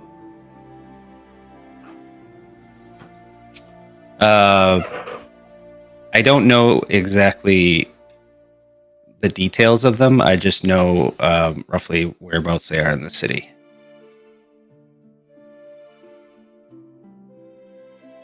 Like, so like, where would you roughly say they were in the city? You see tenseness across the entire group that you're with as they just begin to, as you've said this detail, they just all stiffen up and begin to question you even more. So at this time, Oscar is trying to very discreetly measure his hand by your hand to see it, and he's sort of making clawing motions and sort of trying to size up how big your hands are. He's very clumsy though, so you almost definitely notice him trying to do this. Well, to be honest, I did hear of a third murder. But I also heard that there was a group of 4 individuals matching your descriptions nearby. Yeah, that was most Um, definitely us. Yeah. We're trying to help figure out. That will be to do with the investigation, and he'll pull a Fanatics badge on a piece of cord from his neck and like wave it in front of your face and say, Pendant do you, of a sword and a scar. do you have one of these as well? That we're officially investigating. You would actually have one, Eli, because you volunteered for this. Yeah, fraud. You have a pendant. I do. Oh, that's tremendous. We're all on the same side here. Nice, big, strong hands, by the way. I bet they're great to play the bagpipes with, and I'm going to like pat Oscar and just like move him away a little bit. Wimp would slowly lean down, but he can't actually, whisper. And he looks at Dylan, he's like, Skirt likes him. Are we needing Maybe- to ship somebody else? Like, holding up hands to size up if they can hold them. Oh. Adorable. He would look between them two like, aww. Yeah, so if we're set to find out what's going on here, I think we should probably investigate some more. Yeah. Yeah. I believe what was told of us is that we are going to be taking these wagons, taking these horses out into the forest. We'll arrive there by sundown. Are we talking about the murders or the toad at this point? Toad is what Okay. Are you? The murders? I was talking the murders. Where are we at? I'm more I concerned was with the told murders mine. here in this town. Yeah, I mean, it would be lovely to know just like the information about we've heard about these other 2 as well, but we stumbled upon this third one yesterday.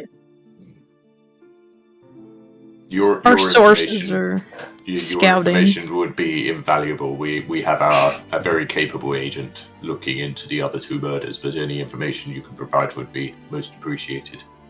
And just so it's not just giving up, it's a calculator, and the city guard didn't die last night. So we don't. Understood. Well, I'm game to go whichever direction you want to go. If you want to go search for the frog, we can, or if you want to do some more investigating here in town before we leave. I promised did the toad thing. Yeah, we'd probably really gotta kill that toad. Alright, I'm gonna be straight with you. Since we might be getting some information. I made the Necrotoad the Necrotoad.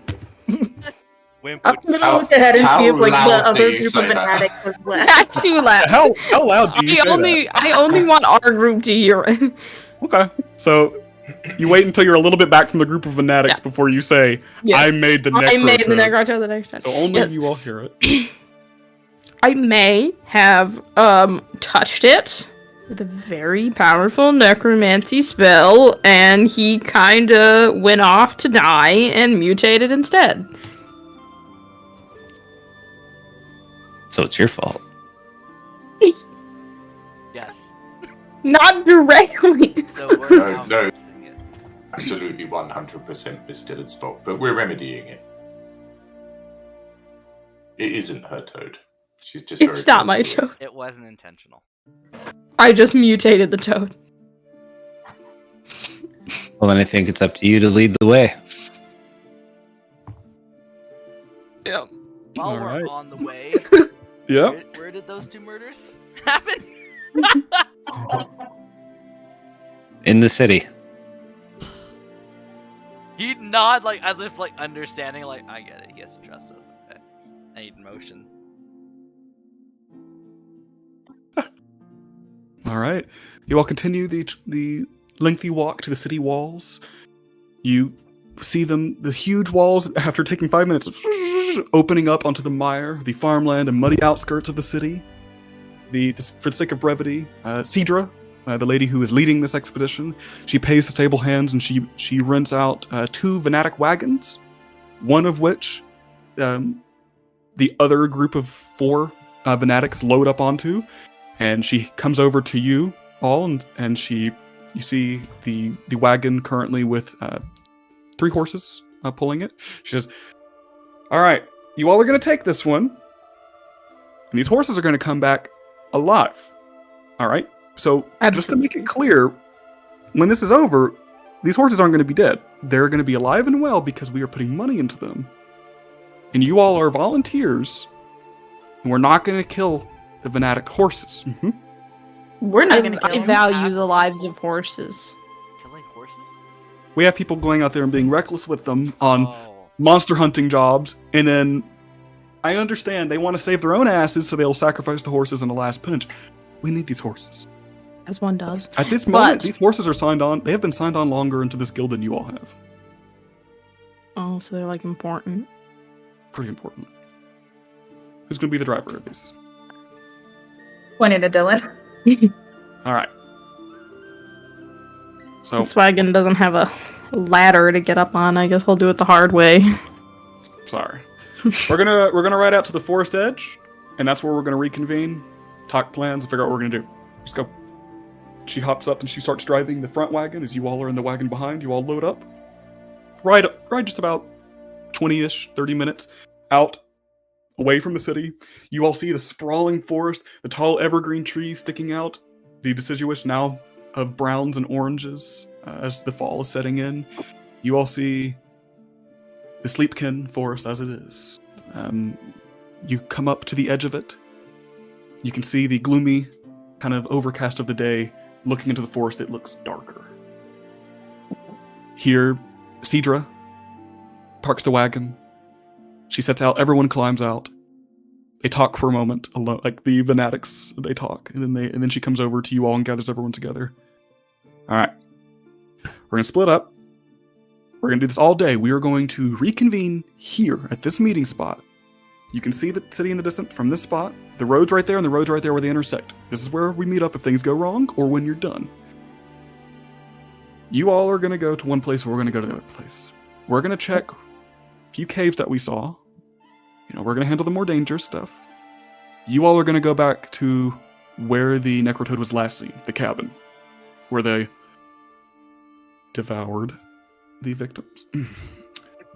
You all are going to go back there, check things around, make sure that the creature hasn't come back.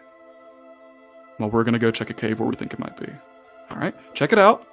Feel free to poke around a little bit. Don't stray off too far into the forest. You can get lost in these woods. Come back here by midnight, let's say. 1 a.m. max. You have that window, midnight to 1 a.m. to get back here.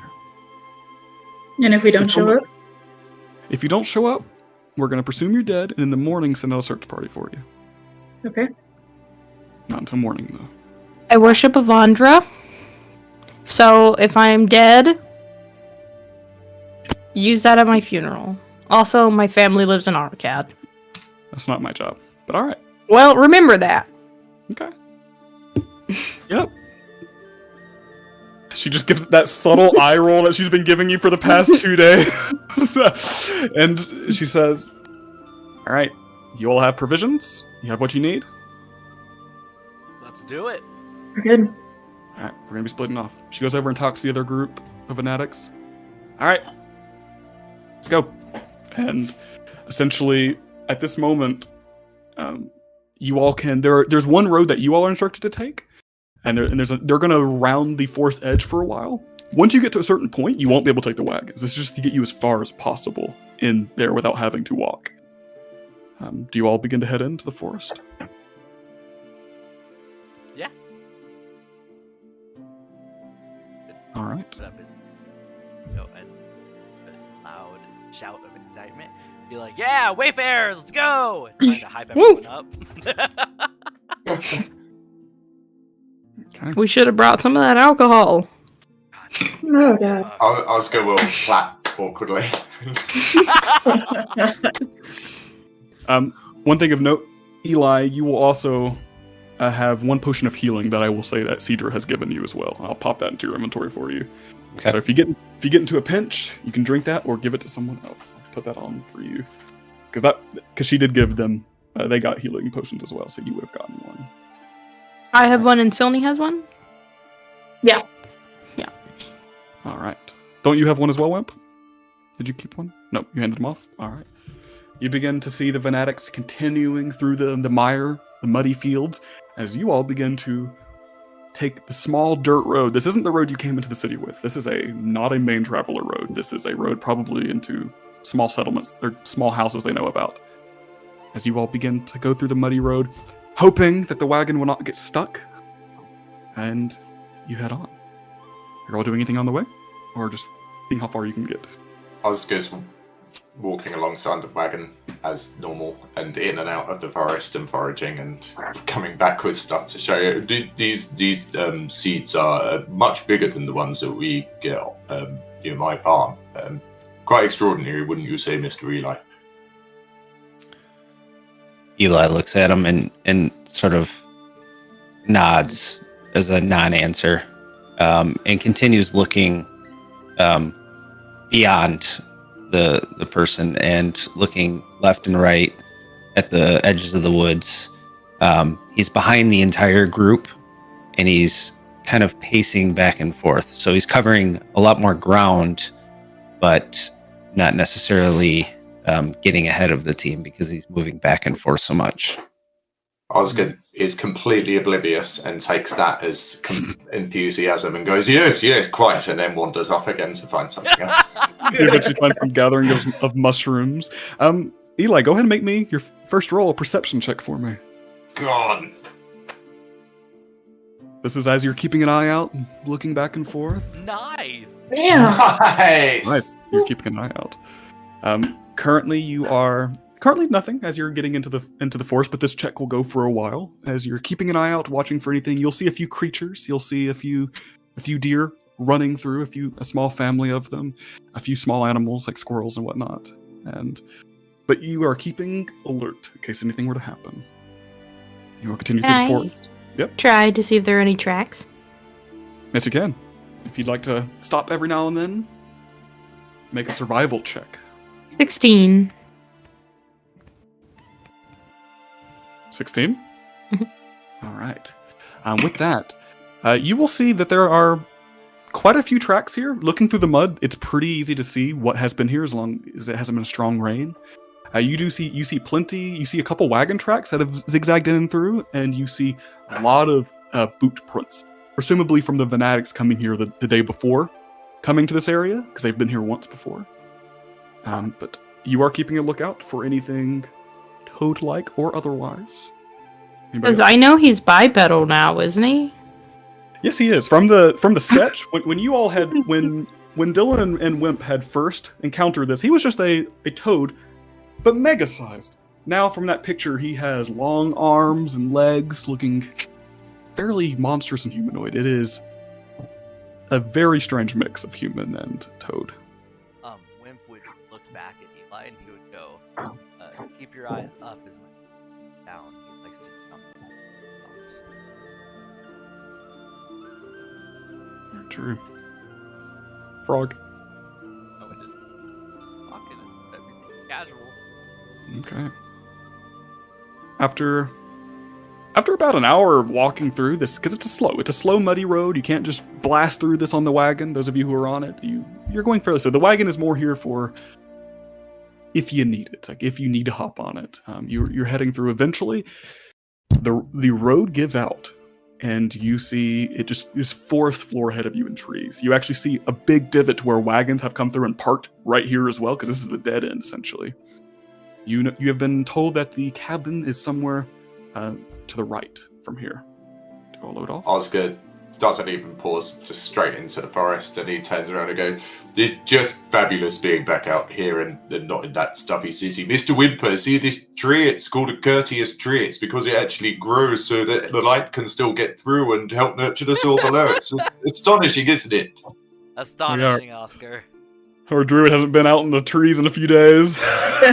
Here's your trees manners. He's quite good at it. Wimp would tell all of them to go ahead, but Nick honestly, because he's not going to leave behind, like especially with that threat, he'd be like, "I'll hang back. I'll scream if anything happens." Do we know how far the cabin is from this area, or how far we are out from it? You would know it's only a few minute walk in shouting distance, but not in sight. It would be. All of you are going to the cabin except Wimp. Is that correct? Yep. Okay. You all walk a little bit to the right. You walk up a little bit of a forest hill, which blocks a lot of the view. You see that a lot of these smaller branches on the trees have been cut off and slashed, probably by swords. Probably the Vanatics making the entry to this slot easier. You come in and you crest up on the hill and walk a little bit more, and you do see a small cabin. It's a small clearing. It's not the biggest, but it's notable. You see a small cabin with almost a thatch roof with a brick chimney. Wooden chimney wouldn't be great. It's a brick chimney sticking out, not too big. You see outside are a few wheelbarrows, which look to have been, their contents are emptied and looked through. There is a small shed out back, so facing you all, because you all are facing the back of the cabin as you're approaching. There's a small little shed out here, all closed. There's one window. It seems to be closed. You do see there's a tiny little dirt path with little stones on it leading frontwards of whatever road used to have been there. Probably used to connect back to the road you all are on, but yeah, you know that people have lived here because this is where people got eaten by the toad. But they probably didn't get out much. They probably did exactly what you all do and put right here.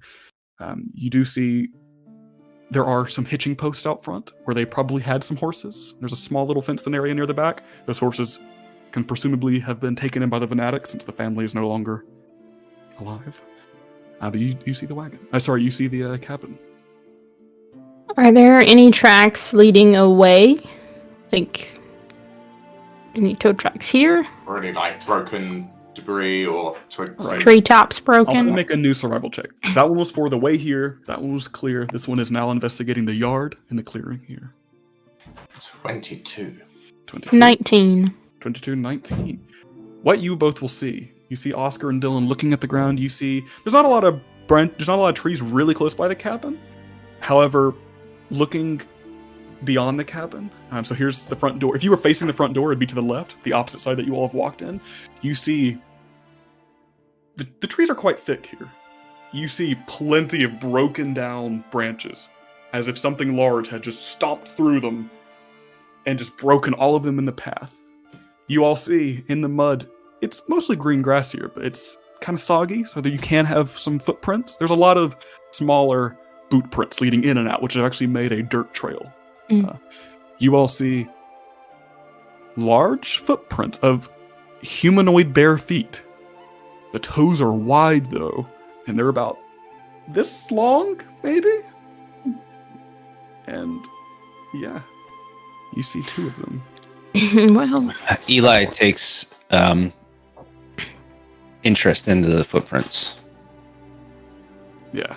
You look at them, and they definitely seem quite bigger than humans. This, it fits the description of the necrotoad of its feet. It seemed to, you all see the footprints you actually see 2 really deep ones, as if it had jumped out of the forest, landed. There's 2 particular footprints that were really deep, and then it walked and sauntered all the way over to the cabin door.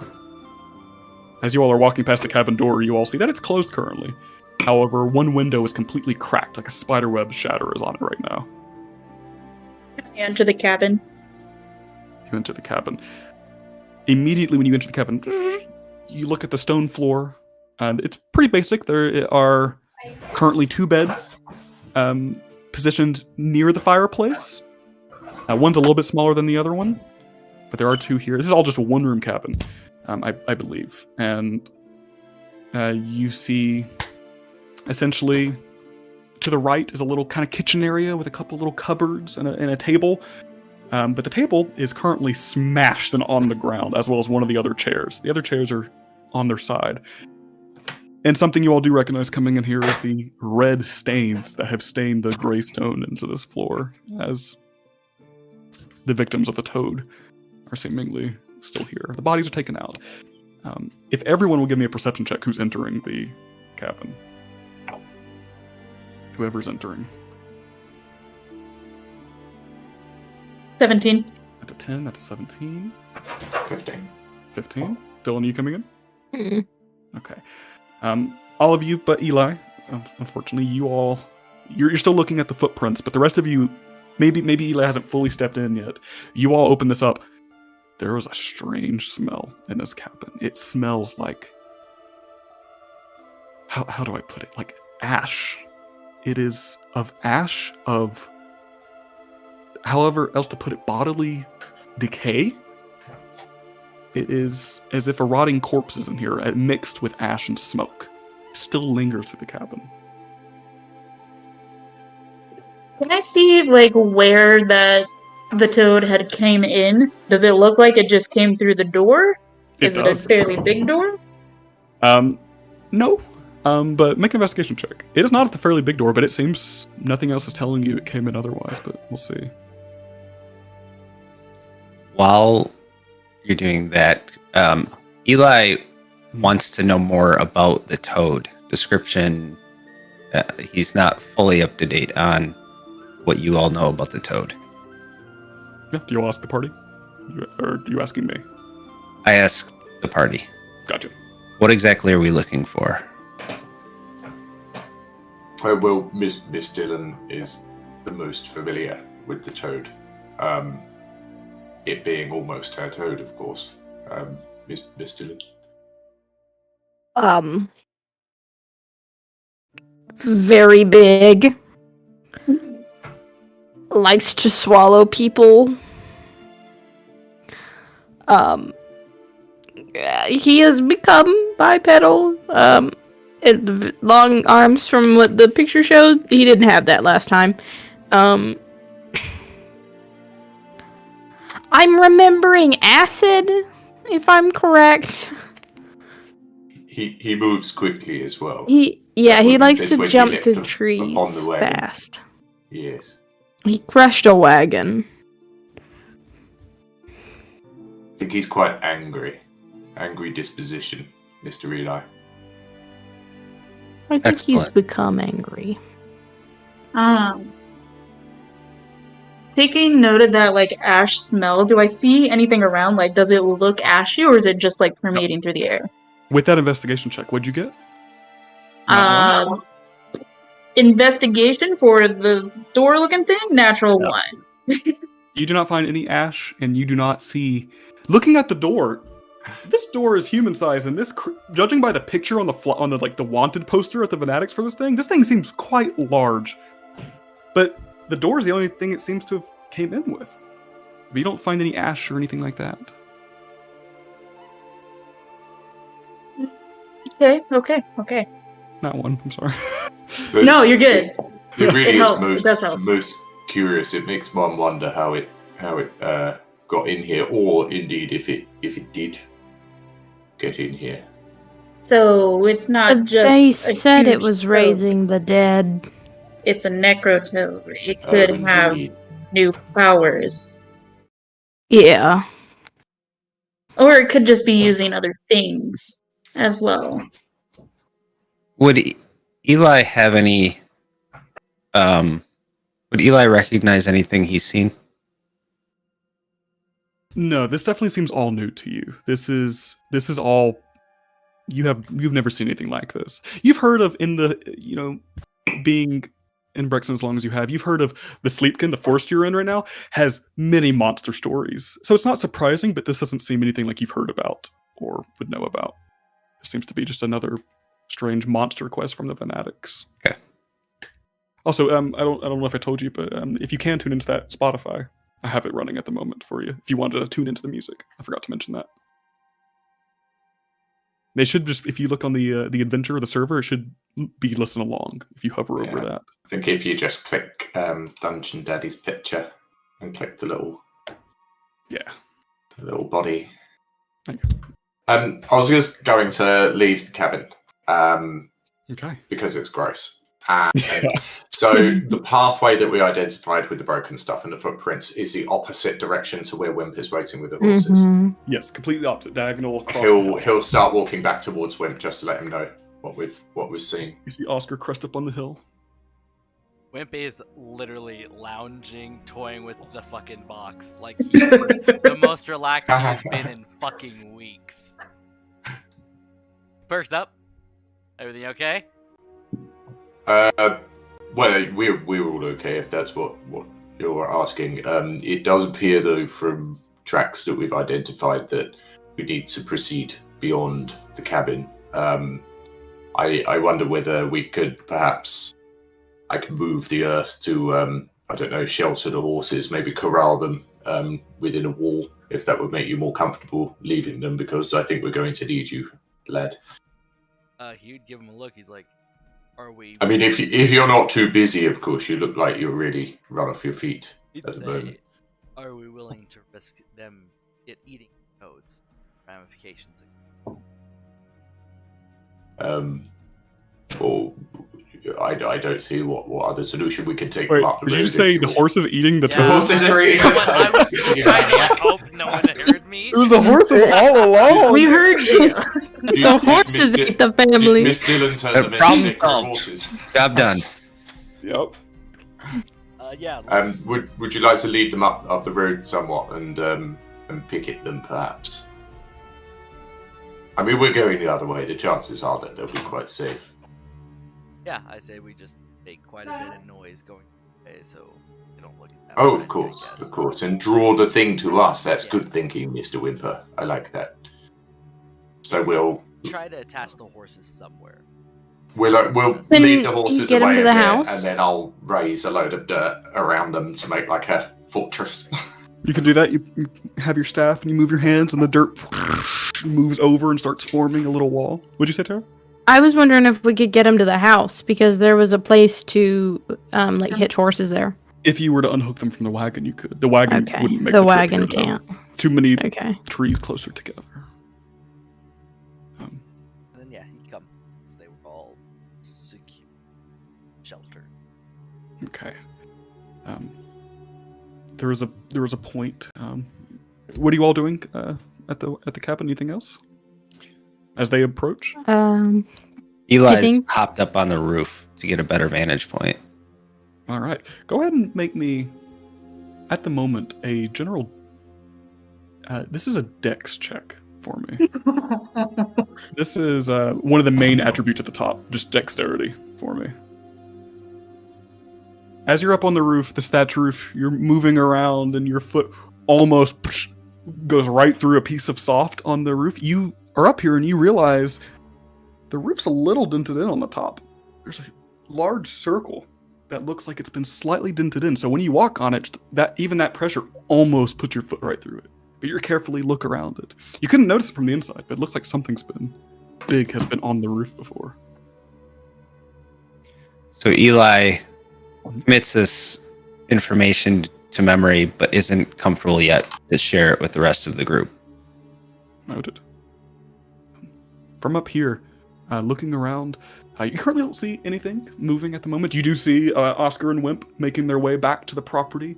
You do see the places where to the right of where all the sticks had been broken down that way, but at the moment you don't see anything.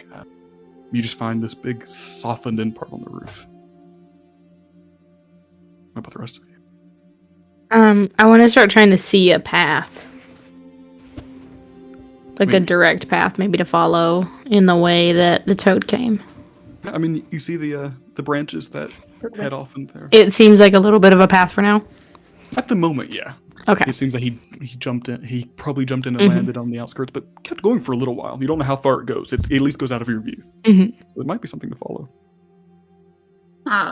While both me and Eli are at the house and everything, I'll look up at him from outside, on the ground.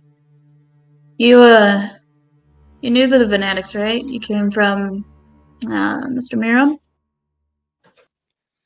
Yes, he's the one that recommended that I could find some adventure with them. You one of those go-getter kinds? Well, when you've spent as long as I have in this city and you've seen the things I've seen, you'll understand that this city doesn't offer much in terms of excitement. I've been here a few weeks. Yeah, the place is kind of shitty. It was third day I'm here. not a fan of it. It rains a lot. It does, and the people, there's not a lot of variety here. When he says that, by the way, I don't know if you all have picked up on it, but your characters definitely would. You all saw a flyer with a tabaxi with a bright purple coat yesterday, amongst the kinku with painted feathers and the kobold on the dancing swords. Shit. And as he says it, you all begin to realize, because your characters did see that. I This is wrote the 2 man from the letters on those poster. flyers. Yes, he did.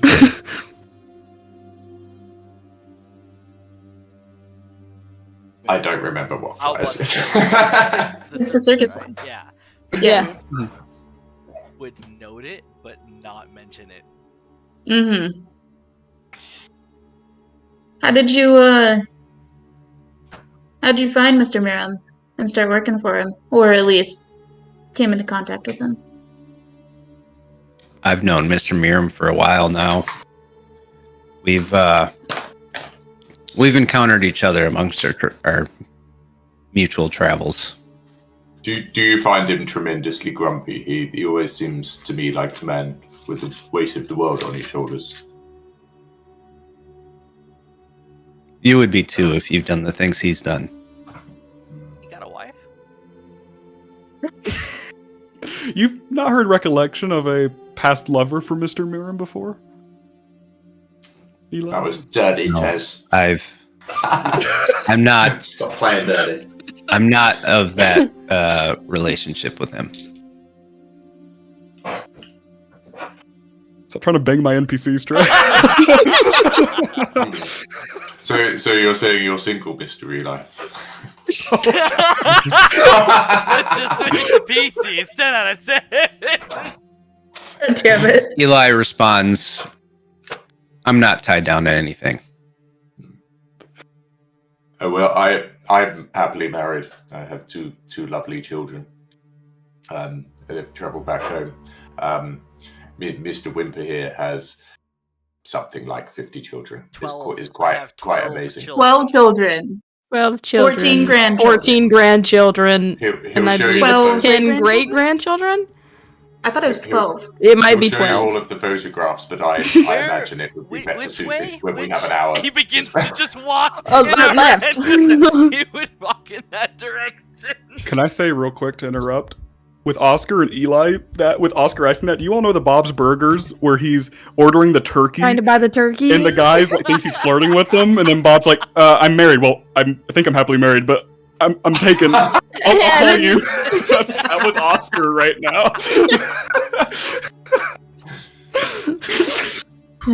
Have I said that? Really is a lovely coach. And then thank you. Yep. All right. Are you all walking towards the broken trees? Yeah. As you do so. And we're making noise, aren't we, Wimp? Yeah, Wimp would just do random calls from time to time, essentially bring attention to. Okay. You do so. You start walking.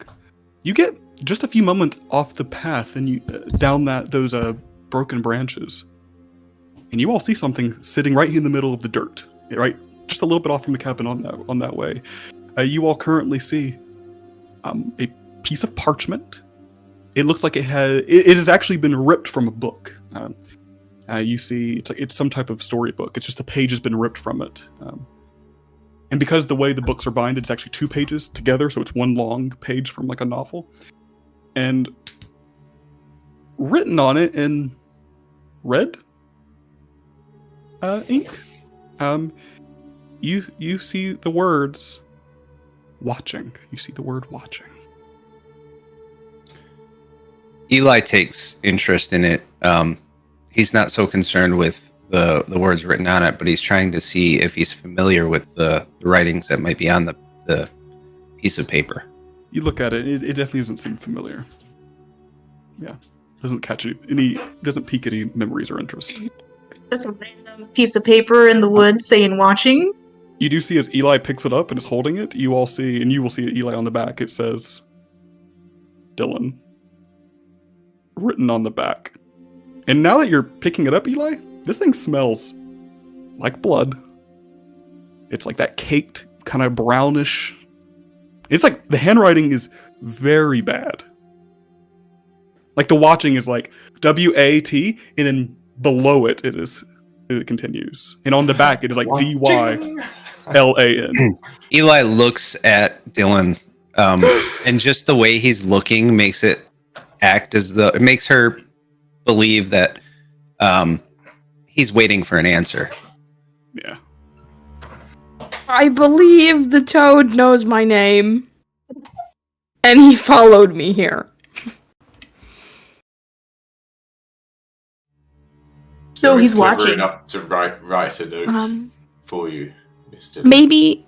Yeah, he like left me a whole note and everything. Sorry. What? This one or? No, this one. No more secret notes. No. Right. So he's never written to you before. No, this is new. Also, Eli, to point of interest, I think Silny had said they've been here for 3 days. And you've been with the Fanatics for a couple, just a few days. And the reports of the Necrotoad started about 3 days ago. Oh. They've been so close. Now they're gonna think it's my toad. while they're looking at the note that Dylan's toad has clearly written to her, can Oscar sort of cast around and see if he can find any animals? Any bunnies or ferrets? Make a survival or perception check.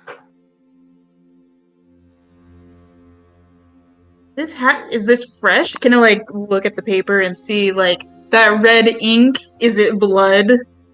And is it it's fresh? very blood. And you poke it and it's just You can smell it too. yeah. You know how a scab just gets that hard layer, but if you touch it, it's just instantly runny? That's the paper. It is fresh, just now starting to cake on it, and you can smell it. 26 perception. You're looking around. You won't see any bunnies, but you do see a little blue and gray bird.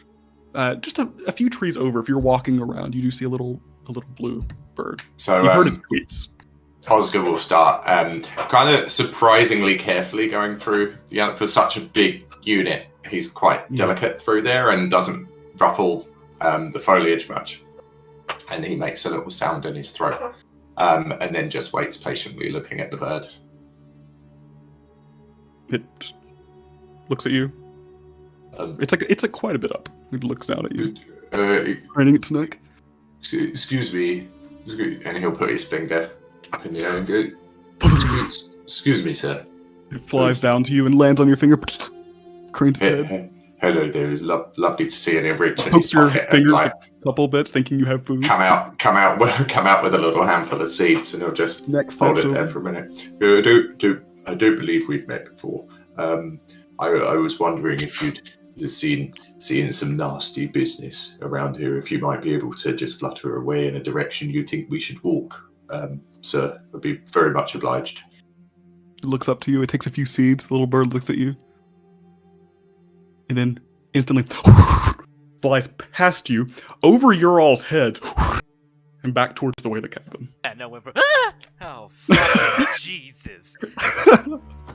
Okay, so it's here. It left this for you, Dylan. Mhm. I'm wondering if I yell, if it'll come back to me. What Do you what think did it's you gonna name come it, back to Mister? you? Do you think it's gonna come back to you with all of us here? I mean, if it wants to kill me bad enough, I guess. What if it doesn't want to kill you? Are we talking kidnap or You befriend? created it and gave it sentience, potentially? Wimp's echo will actually appear behind Dylan, and then Wimp would actually look surprised because he still has that vibrating energy and he doesn't know how to use it. So his echo would vanish and he would teleport beside Dylan. With So his for echo still there. for Eli, who looks quizzically at the echo, I imagine. Yeah. Yes. This is Mr. You've never Eli. seen him. Let me introduce you to other Mr. Whimper. Basically you see a grayscaled other wimp just form up, a duplicate It's- of him. It's another one, and that's all the explanation. How he'll about give the you. and Wimp doesn't even engage, and you lean over now right beside Dylan. So maybe it just wants to talk to you. Like Sylvie said, you gave it life and it has no idea what.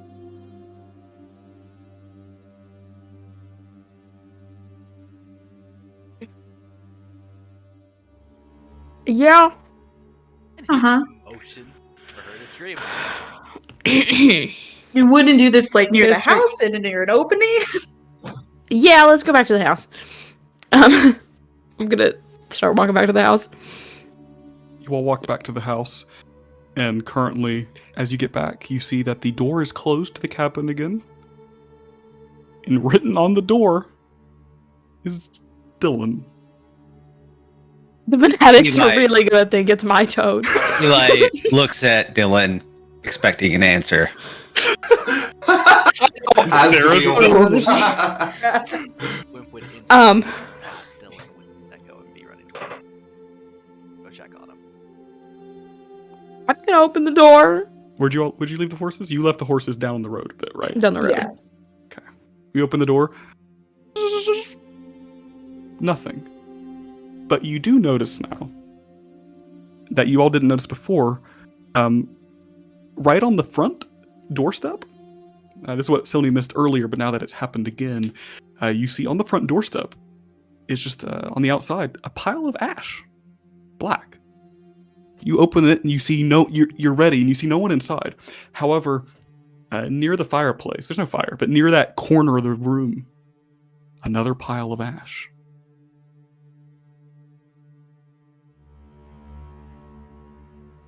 Wimp has ran down the road. Wimp, you were running over the crest of the hill and back to the little space of that dirt road where the wagon is, and you turn around and you look over and you see the little earth-moated little wall that Oscar has made. One part of it is completely bashed downwards, Oh, and shit. the horses, you see a little bit of remnants from them are here. There's a little bit, there's a couple legs. No! No! and some fur, and there's just a bloody mess is here. He just created a kill fire. Oh.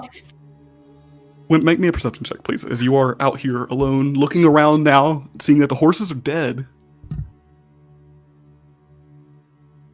18. 18? I'm hungry. Wait.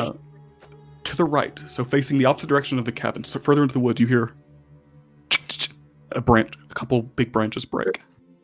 He would scream out. It got the horses. He would be turning him, and both him and his echo would turn towards that area, and he would. Can we hear him? You all hear him yell. Yeah. I was going to start. We run that direction. All right, you all are heading back down towards the road. As you all begin, with Eli leading it and Oscar leading it, you all start heading back that way. You all get to the edge of the yard, and you all hear behind you the cabin door, as if someone had opened it and is now clanging against the wall behind you. Do I see anything? You turn back, make a perception check really quick. You all get to the edge of the yard, about to hit back into the trees to go over the hill, and you hear that 25. door clanging. 25? Just for a second, in the window, you think you see a yellowish eye dip down. Slitted yellow To Wimp. with greenish Like a toad eye! eyelids. Like a toad eye. Wimp, are you running back or are you staying there? Because you all don't see Wimp yet. Oh no! The moment that he heard that fucking noise, he is drawing his halberd and he is prepping. I'm gonna pull I know what you did last summer and just start screaming, "What do you want from me?" Okay.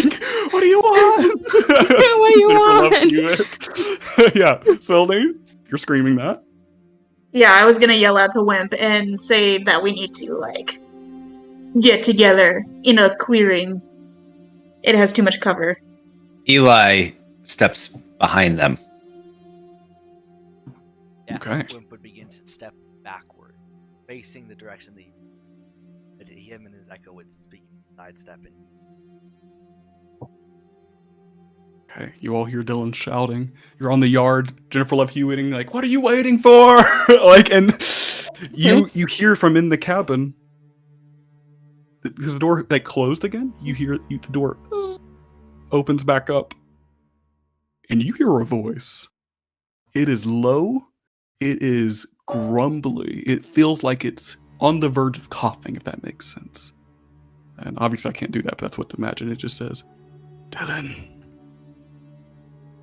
Hamplin, Yes, hello. come have dinner with me and bring your friends. In the house? There's no answer. You all hear this who are on the yard. It sends a little bit of a shiver, just a little bit, just hearing this voice and knowing that nothing was there before. You see on the front step, by the way, more ash. Either there's two, or it's gotten really powerful. I'm gonna go in there. Eli says, "Good luck." I'm going with You yelled this? You yelled this? You fit in I'm just gonna perfectly. say it. Is she close enough for Wimp to hear or no? Have fun. Bye now. Where's Whimper at this point? Were you coming back, Whimper, or are you over Yeah, the I hill was still? coming towards them. Yeah, you're just probably now on the hill. And what do you say, Dylan, to hear? For Wimp to possibly hear? I said there's either two of them or it's gotten more powerful. I'm going in. Yeah, Wimp, you're making it back to the edge of the yard at this point. Eli says, "Nope, good luck." He's waiting on the yard. Oscar's gonna walk over to Dylan, and say, "Miss Dylan, are you sure you want to enter here?" Yeah. I think I have to. So Kind of he feel is. like that's. And he will wait for Dylan to walk through the door. Can he hold an action? Yeah, what do you want to hold your action for? I'm gonna hold Moonbeam. Moonbeam. Can Damn. I Damn. use protection from evil and good on myself? Yes, you can, as long as it doesn't have It does material not say I components. can't. Does it have material components? That one? It does. What's that? What are those? Is it like Holy price? water. Do you have holy water? I don't know. I could have definitely made holy water. Eli starts to consider how he can contribute to this. Yeah. He's not confident in his abilities to take on whatever's inside of there. But he also wants to know what's inside of there. Yeah. So he considers how he can help. Start peering over the windows. I'm actually going to do protection from poison. Protection from poison. He would, as he is like moving towards, and it's clear that he is going to that fucking cabin because Dylan is, but he would motion for there's a noise in that direction, not see what, but if any dead come. You see If Oscar as any well, undead forming the come- moonbeam in his hand. Let me know, and I might be able to back them off. At that point, Echo into the I'm Is it Dylan following first, or in. is it? I'll go in first. You peer in. The hold is just on hostility in general. Hostility in general. Okay, and you'll drop it. You see. What does it look like as you're beginning to form that spell? He restricts it to the staff because he doesn't want it to be really visible in his hands. So it starts in his hands whilst he's outside, and then he cuts the top of his staff, and it sort of imbues into the wood, and it's just faintly glowing like in a white, not the normal grey. Maybe some light steam coming off. I like it. You peer into the cracked door of the cabin with, I think it's Eli and Silney and Oscar still out on the yard, with you two with your echo going in. You come in and you see to the right, sitting on the ground, as if he's pushed a chair, as if the table was there and it hadn't been broken. You see large, human, like sized, even bigger toad, bipedal, long, kind of frog-like human feet, these long dangly arms that are just situated and laying on the rubble of the frog. You see currently its mouth is kind of draped to the side. It doesn't even move its head, but its yellow-slitted eyes look to you as one rolls a little bit lazily over to you. And it's strange. Its mouth doesn't move as much as it should. Its mouth just moves just a little bit, but deeper within its throat, you actually hear Dylan Amplin and Whimper. Hello. Where's How you your doing? other Eli- friend? Eli tries to read the body language of the toad. Are you going in, or are you looking from the doorway? I'm looking from the doorway. Gotcha. Make a insight, or even though it's I guess nature. I guess would work for inciting it. Yeah, your choice. It would be insight or nature. You might be able to read its old natural self. A 15. 21 nature. Yeah, you get to Gotcha. choose whichever one you think has got more plus points, basically. Yeah, we'll go with the first one. With Then you have to justify why you chose it. So for the nature, seeing this thing, you can almost see it's Eli as you're looking at it. This thing used to be, even just looking at it, this thing used to be a creature. It used to be an animal, and now it's almost taken on a human persona. This is unnatural. It is strange. You see, it is just an unnatural occurrence of something that was an animal that has been turned into a monstrosity. You see that its body language, trying to judge what it's going to do, it is completely still. Its legs and arms are laying on the rubble. Its mouth, as it begins to talk, barely moves as you hear it in the throat. It is hard. Its eyes focus only on Dylan, you notice. Even though you're at the doorway and Wimp comes in, its eyes are only on Dylan. It's hard to tell if it's going to be hostile. Right now, it seems like it is not in a fighting stance. It seems that it's here to talk. But what do you say, Dylan? Other friend? Which one? When you tried to eat. Mm-hmm. Yes, the other gnome. Yeah, he's safe. Not here. Is he? There's no smile that creeps up on him. Just in his throat, you hear him say that. Is A guttural laugh. been a while since you've talked to them, hasn't it? It has. It has been a couple days. He- You're right about You all that. see him lift his left arm, and right where like the ribcage would be, 2 tiny little gnome-sized handprints, blackened, almost like black lightning has coming from the handprints, aka from where Dylan cast the spell on him to try to kill him, but didn't. Can Oscar keep an eye out around the cabin, around the forest and stuff? Make a perception check. You see him. One eye stays on you, Dylan, but the other eye rolls past Wimp and towards the doorway. There's a new friend here now. Cat. Mhm.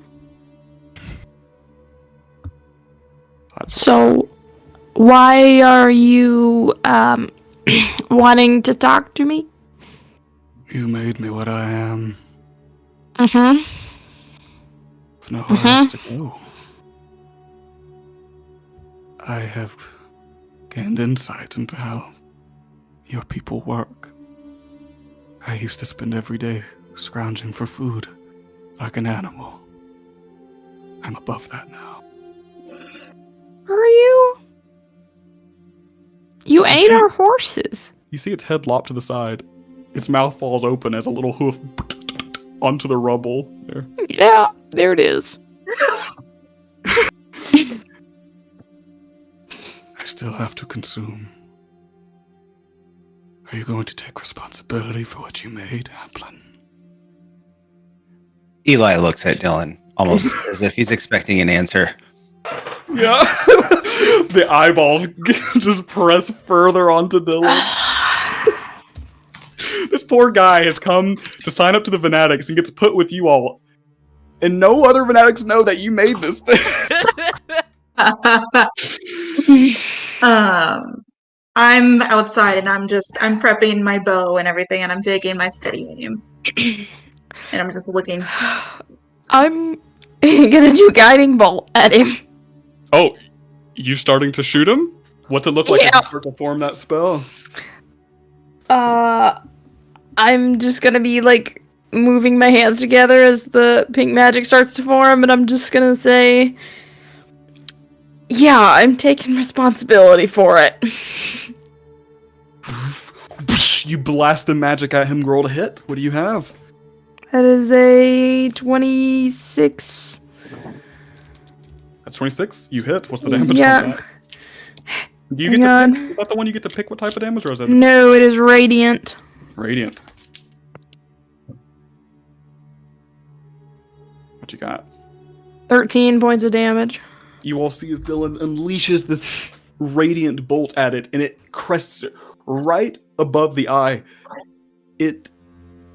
Because its skin is almost not of normal tone, it is blackened as if black lightning has gone over it. You do so, and those little black streaks of lightning all across its body turn back to a vibrant green for a moment as it rattles it. Its head flings back. Its tongue sops out of its mouth, and its tongue shoots towards you. We're gonna roll initiative, and we're gonna see where we're at. Go ahead and roll My that. held action would have gone off as soon as Dylan cast a spell, so Moonbeam Yes, would. it would. Yes, it would. We'll see how that goes in a second. Go ahead and roll damage on it, just in case, and then I'm gonna get the map real quick. First combat twice. This happened early. How are you enjoying it twice? I know you've gotten thrown into a little bit of Yeah, a it's thing. fun. I'm glad. Poor Eli's gotten thrown into going on a job, and now he's got these crazy people questioning him, and He seems like a capable sort of chap. We'll be fine. Here to play some bagpipes, man. yeah. Toad's got to make a Constitution saving throw of 15, and Okay. it's 17 damage. Gotcha. Oh no, I did it at second level, 17 damage. If it fails, it also Pop a map on. Hold on 1 second. that's a mental spell. I've never cast it before. That Moonbeam is like 40-foot one of the cylinder. most powerful spells. Yeah. A 40-foot cylinder of fiery moon nastiness. Do you want to put yours in? Cheers. Cheers. We're officially on Christmas holidays. Nice. Yes! 4 o'clock. Forgive me for not having this map prepped. I didn't know this was going to happen here. Keep a shot. Chisel. It's hot as hell. I actually worked it out in your guys' Fahrenheit. It's 85 Fahrenheit. Oh, to think Yeah, of it's that. mental. Nice. It's 31 Fahrenheit here. 44. It will get hotter. What's hang on. It will get, because we're only at the start of summer. Can you call it winter break? It will get to 100 degrees. That's warm. I remember. Why do you even call it winter? Yeah, we don't really have winter. What's it? I remembered on my dashboard, fucking Texas. Yeah, you can fry an egg on our driveway. Hell yeah. Ew. Ew. Almost got it. No, don't say ooh. Driveway eggs, great. No! I have eaten asphalt venison, like actually cooked in a still hot asphalt. Have you ever tried How to was cook a that? chicken in a dishwasher, though? No. Can't say I have. Oh, can be it doesn't done. get hot enough. It does. It doesn't. Fucking I don't know. gross. Our dishwasher gets pretty hot. I could believe it, but I wouldn't want to eat it. All right. I've got it now. Hell yeah. All right. This is All where. right, what's your this initiative? The cabin will change a little bit. I just grabbed one, so the cabin layout's a little different, but that's fine. Yes. All right. Oh, did you roll initiative twice? If not, it is up near. Where is initiative? It's the big to shield your with armor your armor class. class, so it's to the left of that. Gotcha. Good job, Oscar. Right? That's I'm renowned for rolling the worst initiative ever and kicking ass. Right. We'll see how this goes. All right. Get our first little taste of battle. All sprung up on it quick. Yes, let me drag. Right, what'd let you me get? The litters on here as well. 50. I'm a little slow this session just because of getting all of Eli's stuff on here, but we should be good at It's it. okay. Initiative is up. Thank you. And go.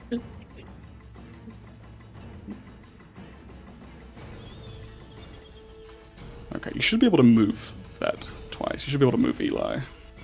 I hope. Because I think he would be out here in the doorway. If you have a look in initiative tracker twice, so basically that's battle order. So you can see all of our other fights there. Dylan's actually come last more than I have actually. It's great.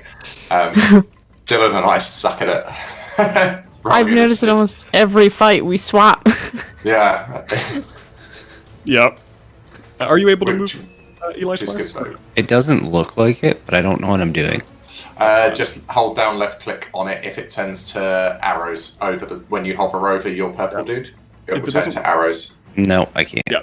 Since it's not working, Okay. over on the right, there should be different tabs. There should be one called. Is this journal? Is that what this is? Yeah, the journal Here, tab. I'll just I'll It's like a little screen share and newspaper. show you. So if you look at that screen share, so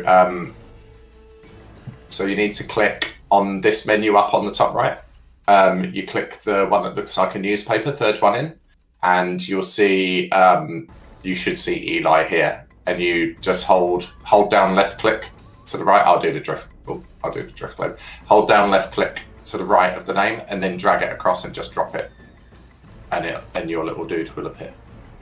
And There you now go. You should be able to move him I around got like that. it. The other thing you can do on here, just whilst we're doing it, is if you hold down left click, it will make a little bubble. So if you're referring to something, like I move here, and you can also, like if you're casting a spell and you want to know how far away you are, on the left you can grab a ruler and you can hold down left click and drag it out.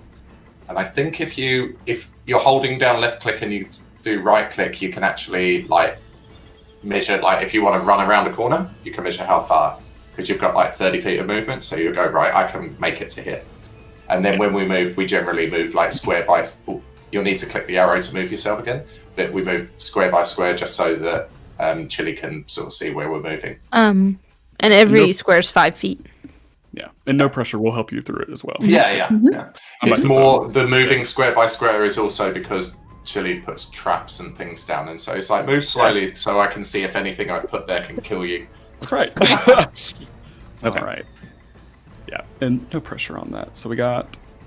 All right. Let me write this down.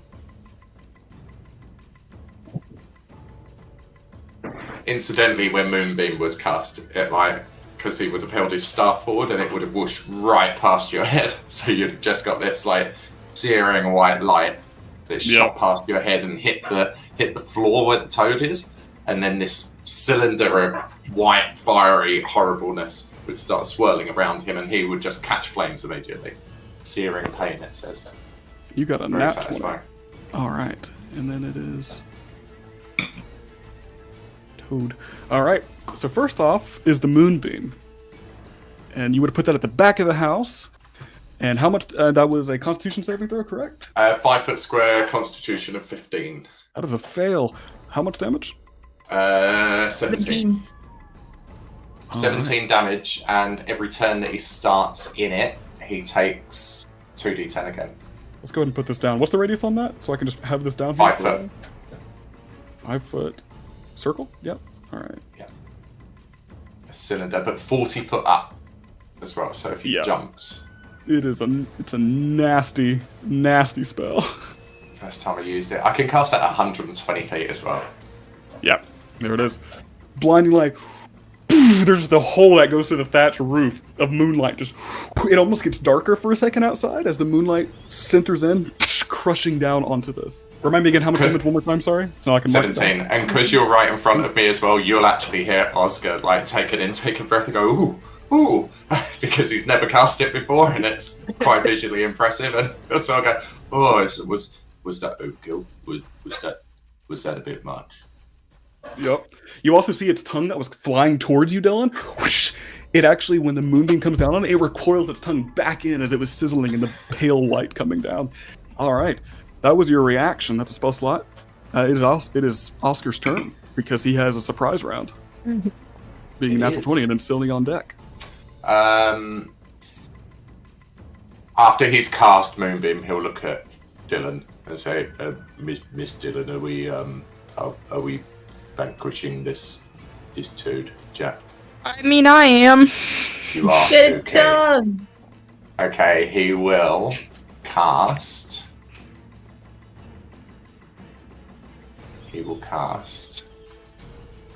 Ice Knife at it. All right. Are you going to probably step in? Right now, there's kind of the wall here at the moment. I'm casting over Eli's shoulder. Okay, you're kind of leaning back and gotcha. 16 to hit. 16 hits. Eli, you feel just cold energy next to your head as a shard of ice forms in Oscar's hand. The hair on your ear just goes rigid. Yeah. All right, you launched that forward with a 15. What's the damage on that? It makes a dex saving throw as well. I rolled the. I think I rolled it properly. Yeah, 11. Yeah, 11 damage. All right. Gotcha. Did he? Oh, he has to do a dex save for that as well. Yes, he does. Go ahead and roll damage on that one. Oh, it's 11 damage. So if he succeeds a dex save, he takes. Gotcha.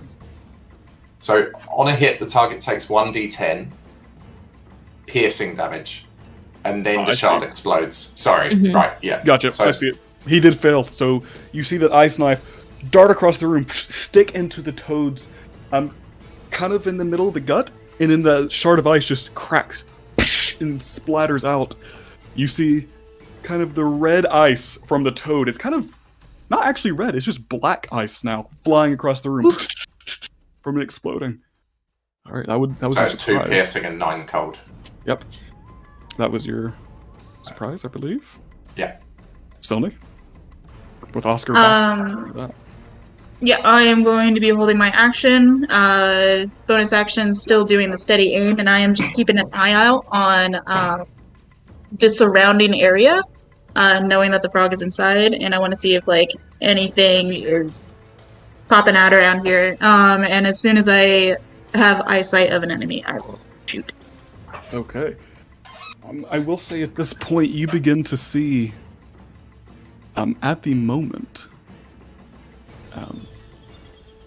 currently some trees are beginning to shake back here behind the cabin. You just see the leaves just overhead from the cabin because you're outside. This way? Or Yeah, about these. You're going to see some trees shaking just a little bit. Is that your turn? Are you holding an action? Or are you just... holding my action until I see an enemy, or I have a solid look at one. Got you, understood. All right, holding an action. It is now Oscar's turn. Oscar's done a bunch in the top because of that hell. So twice I got an extra go because it got a natural 20, which is quite rare, especially for me. Yeah. It's your proper turn with Dylan soon. Is he in front of a window? There's this window over here, but he's not standing in front of a window. No. Oh, so this isn't a window? Yeah, these are windows. Those are the windows. Oh, where is he? He moved. Is he there still? Is he here? Can you not see him? Yeah, he's Yeah, right yeah. here. He was on like the table. Oh, gotcha. Oh, Yeah, he's in my eyes, sitting yeah, here. he was not. Yeah, on my screen he's always been here. That's really weird. in my Must be eyes. some lag. Tezza, That roleplay brain. your Cowboys is licking. After the moonbeam, okay. he's currently starting to adjust himself and starting to pick himself up with the long arms. Okay.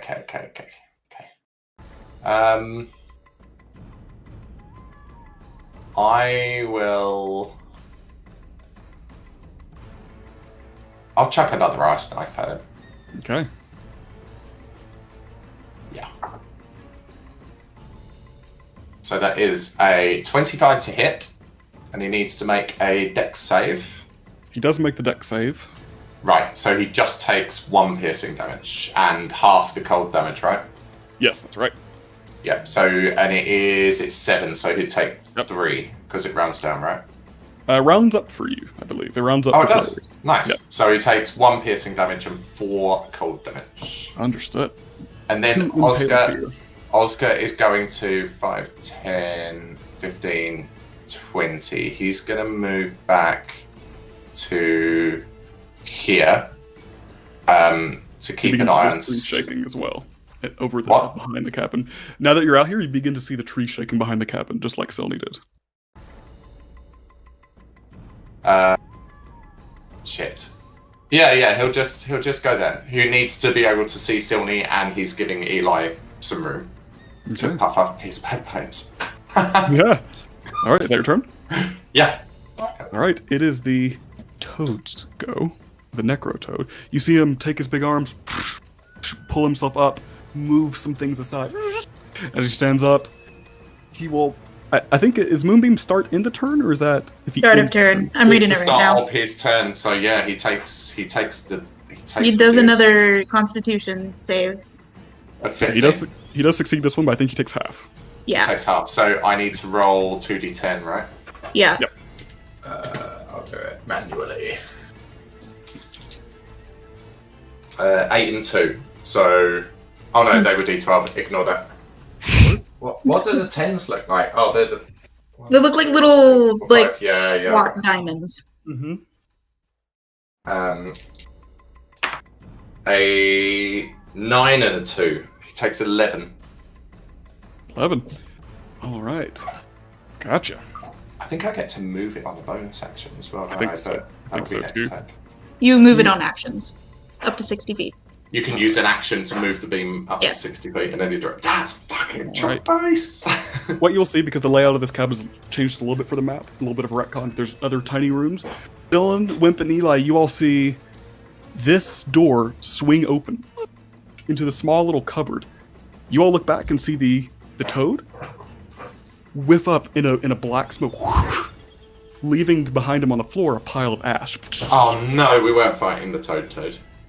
And you see, in that room, the door swings open, you see a plume of smoke go up as the toad forms and teleports over, He leaving a teleports. pile of ash in the floor, aka how it was getting in and out of the cabin. Couldn't fit to the door, so it teleported in. Teleported in. You see From it. outside the hut, Dylan, you hear Oscar. Yeah, Dylan, that sucks. All right. With this, you see him from here. The door flings open, and his mouth only just slightly opens up, as the tongue whips out at you, Dylan, and you will take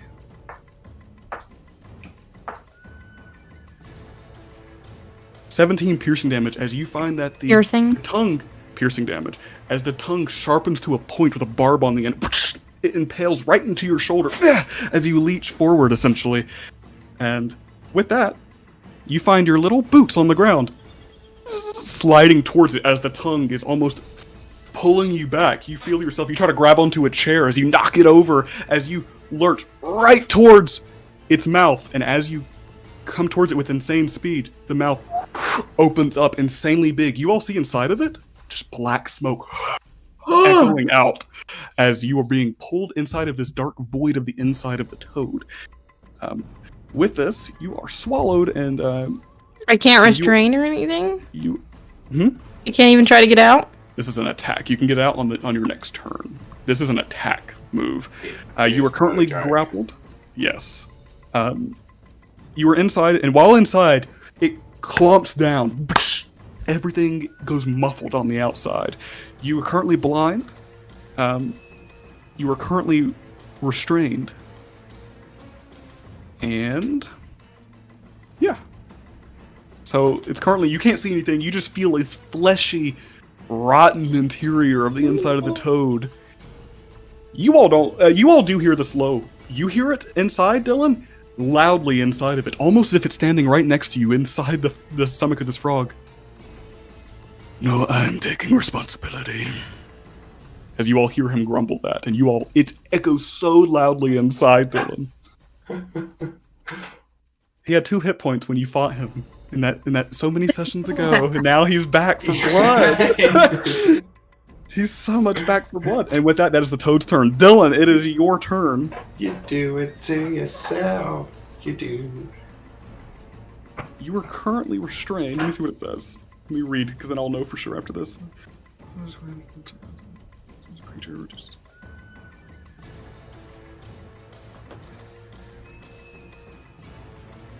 How do you want to get out of this? Or what do you do? You're currently restrained. So your attack rolls have disadvantage, I believe. Yes. Because you're inside of it, you're almost like a baby in a womb at the moment. You're kind of flailing around inside of this. You all just see Dylan just get swallowed by this creature. What do you do, Dylan? Wimp, you're soon. And then Eli after that.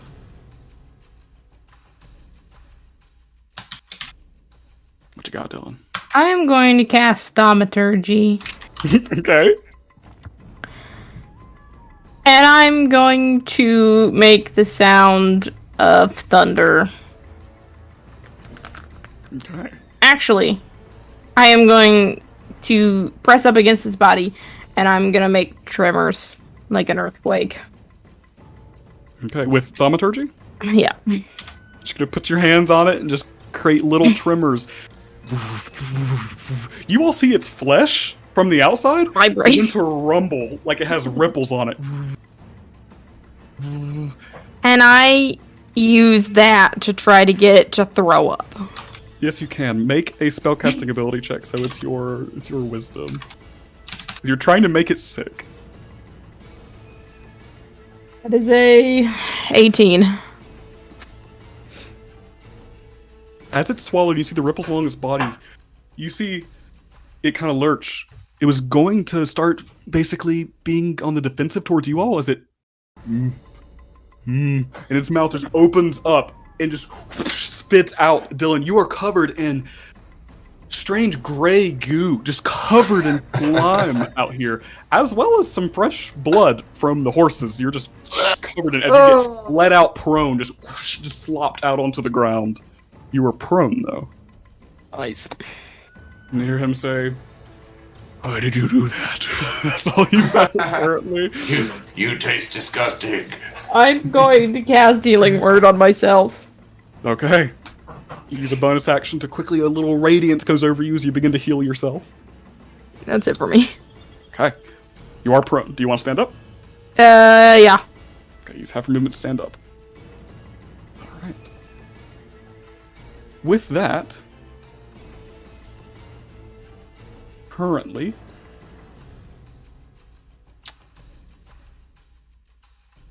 Silny, you will begin to see movement from the right. As you will begin to see a human wandering along from the woods out here, coming around this side of the building, basically, like from where you had seen, coming around from this side. You see a human with kind of a gray, maybe pale gray skin,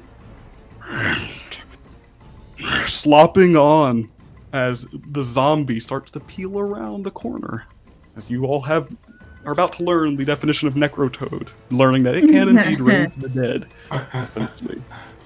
As you will begin to see this one creep around, so you can take your held action to shoot it. Yeah. I'm initially gonna yell out "stop" to either just get its attention or get any sort of back from it. Yeah. But if You nothing do- else happens, You just continue, and it just slops forward. Its shoulder hits the edge of the house.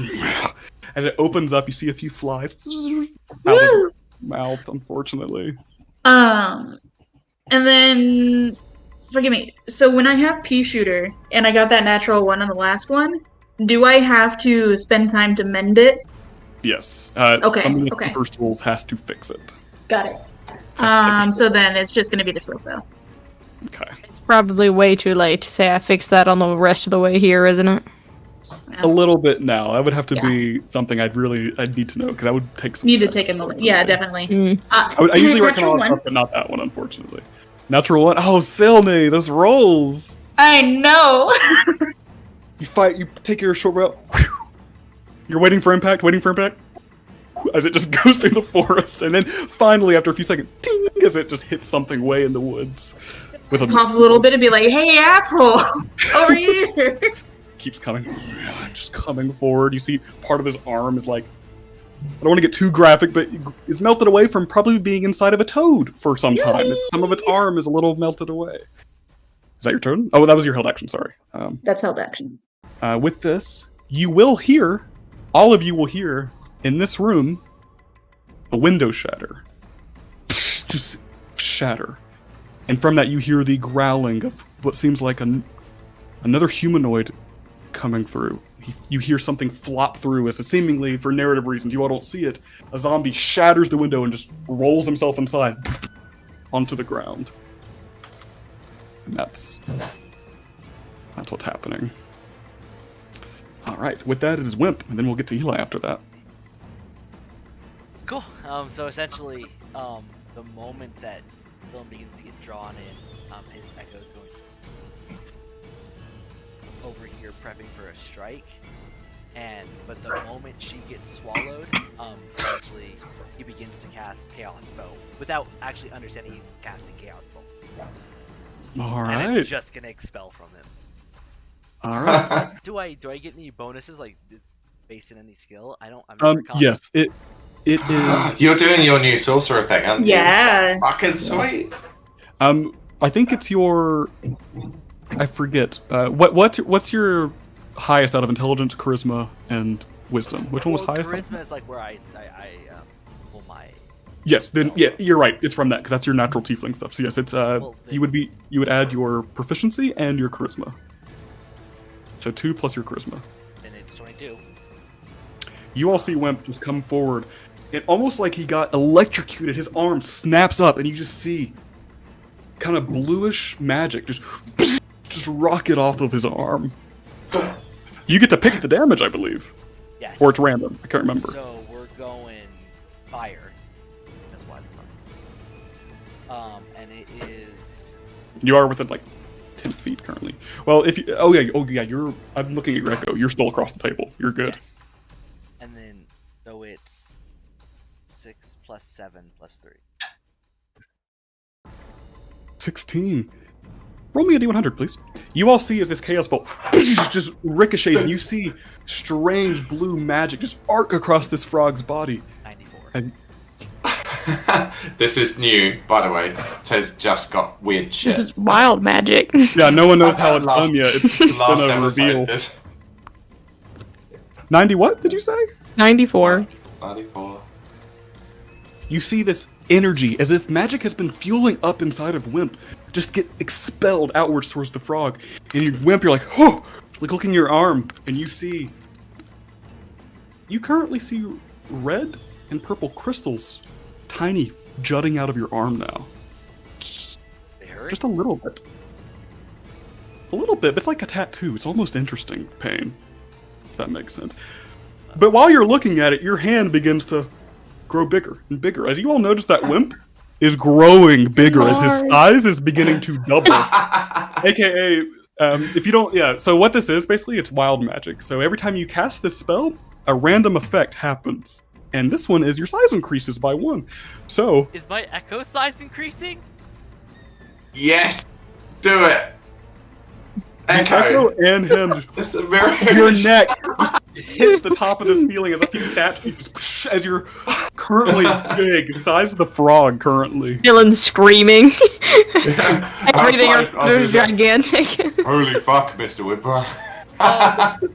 He also unleashed his echo, so he swung on the frog with a natural 20. Wow, big. While big, so it is. So essentially, when that happens, if he's swinging with a natural 20, if you were to pull up the enlarge and reduce spell, enlarge it doubles your size. Your strength You have increases, doesn't it? You have advantage on all strength and strength-related throws, and while enlarged, all weapons deal an extra d4.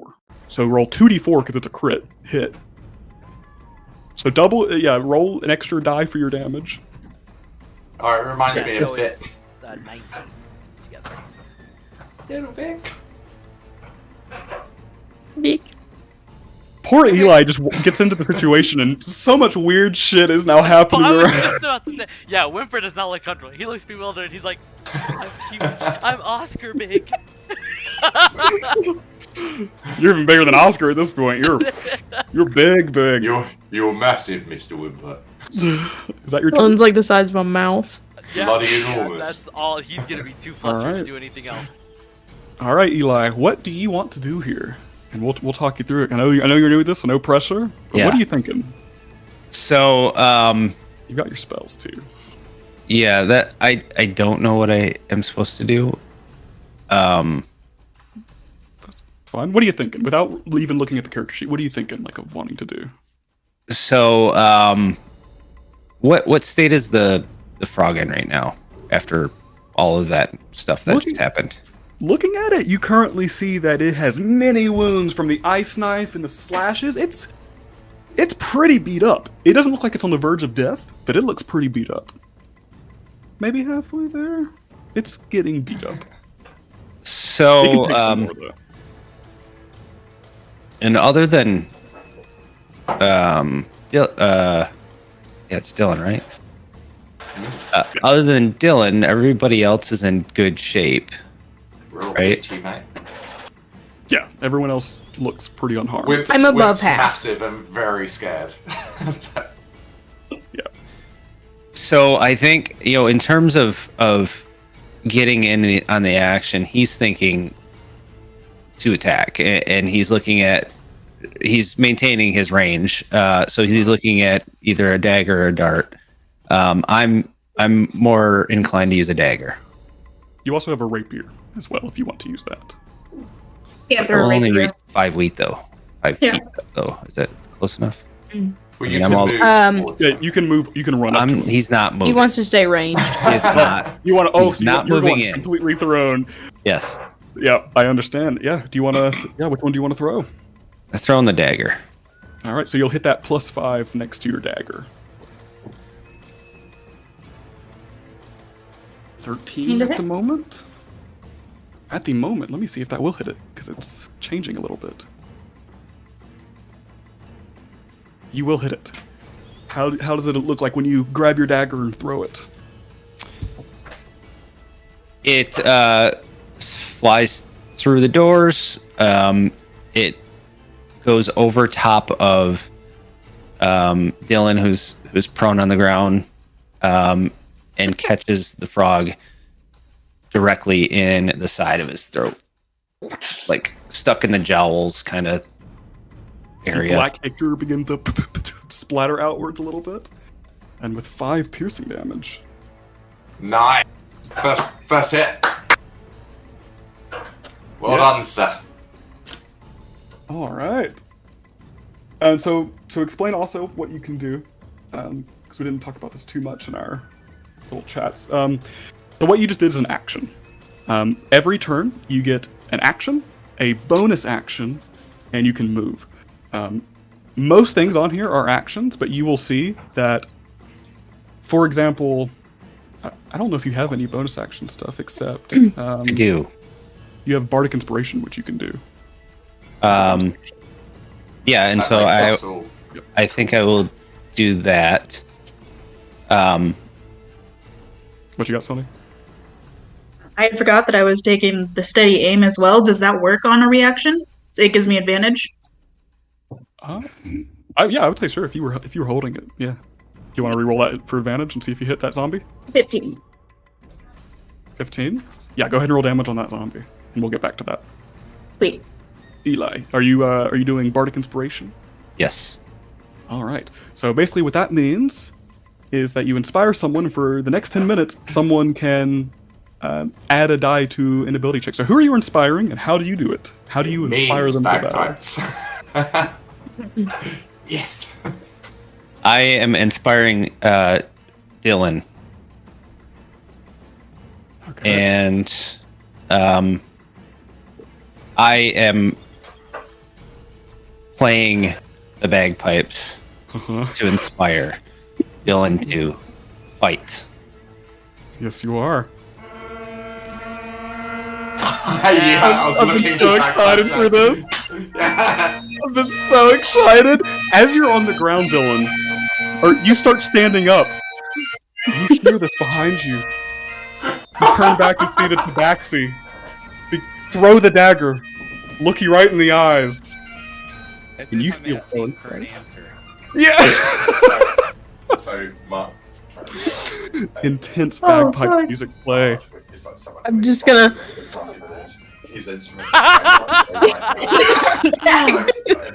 I'm ready.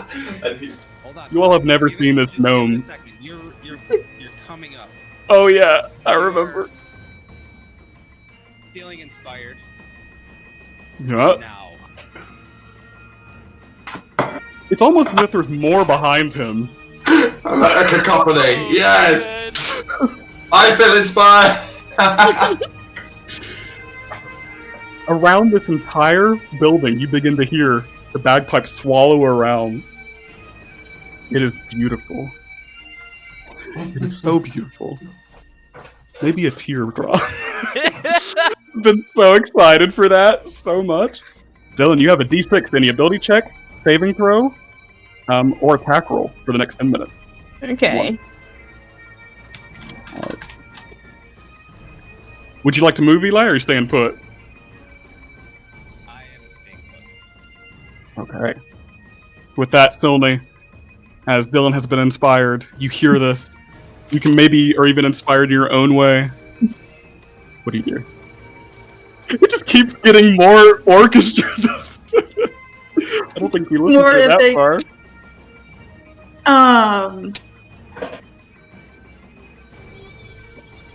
Fuck.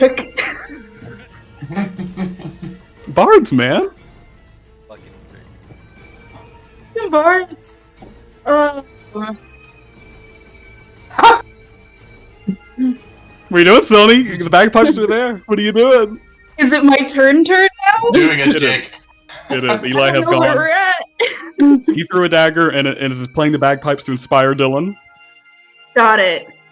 That Mr. Zombie Man has not gone down, correct? Oh, yes. How much damage did you deal? 19 damage. 19 damage. You will currently see.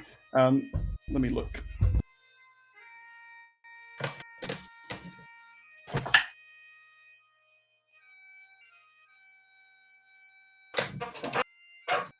That's already up there in one of my favorite D&D moments ever. Love it. You shoot this bow as it rounds the corner, as it ding right in the forehead. And it looks like all body functions are about to stop on the zombie. But as it's falling, it snaps back up, ready to keep going. It shouldn't be standing. Okay. Good first turn, by the way, Eli. Good first turn. So good. Seeing that it's not going down, I'm going to run up with my rapier. I'm just gonna try and like stab it into the wall as it's in there. Go for it. Roll an attack. Go for the good old stab. Go for it. You get sneak attack. Yeah. Resume the battle music. If I hit at a 9. At a 9, you hit. You run straight up towards it with the rapier. Ding! Right into. You pierce it right to the wooden of the cabin, the wooden wall of the cabin. 11 damage. 11 damage. You pierce it and almost drag the rapier down. It stalls for a second. As it awakens back up. This thing is not going down. It should. It's almost falling apart at this point. It's not dying. I'm gonna heal out. And take my cunning action to disengage and move away. Noted. So that was what, 5 to... It is like nearly falling apart though. 20, Turn's not wasted, I promise you. They just have an ability. 30, 35, back there. Okay. To use the rest of my movement to disengage and get out of there. Alright. Let's see if we can get through one more round of combat. Is that you? That is my turn. Nice. You pull back the blade as just red, black gunk comes off of it and you run back. Hopping over the wood pile. Oscar. With the toad on deck, and then Dylan. Oscar is going to move his moonbeam on top of this red zombie. Okay. Gotcha. So I think I roll as soon as it goes upon him, right? Yep, he'll make a Constitution saving throw, I believe. Yeah. Constitution saving throw 15, please, sir. That is a fail. Boom! And he takes 11 points of whatever damage it is. Is it radiant? Radiant damage. As the radiant comes down, the already falling apart zombie from Silny, it just obliterates the body of this thing. The white light comes down and almost turns it to ash. Remaining is just a pile of bones and chunks of flesh. It seems that radiant really did the job. Can Oscar have a look around to see if he can spot any other zombies descending upon our position? You currently do not see any. You did hear the glass break, but you currently don't see any other ones. No other trees are moving. You're all good. Okay. He will hold fast. That is, in fact, no. He'll move 10 feet closer to the house. Just hang on. Just let me check something. No worries.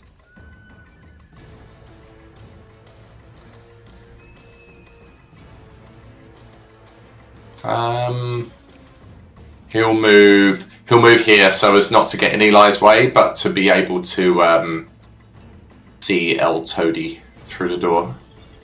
And that is his go. Understood. With that, it is the toad who is going to... Smoke whirls around him. Pile of ashes dropped as he's going to teleport once again. You all see almost unnatural shade forms behind you, Eli, and behind you, Oscar. Just a pool of unnatural shade. You look up and it should be daylight.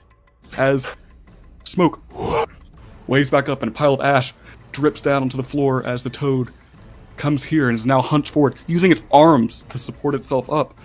Hello. The tongue comes out and will currently... Oh, bollocks, Mr. Eli. It's gonna go for both. It's gonna go for both of you, unfortunately.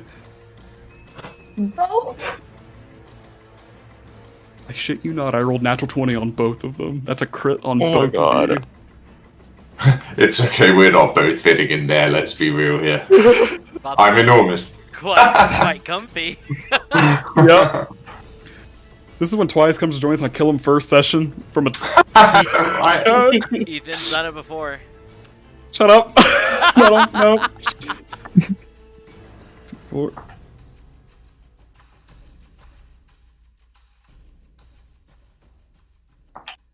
Are you level 4 as well, Eli? Right. Currently, I'm gonna roll to see what damage goes on who. Murder.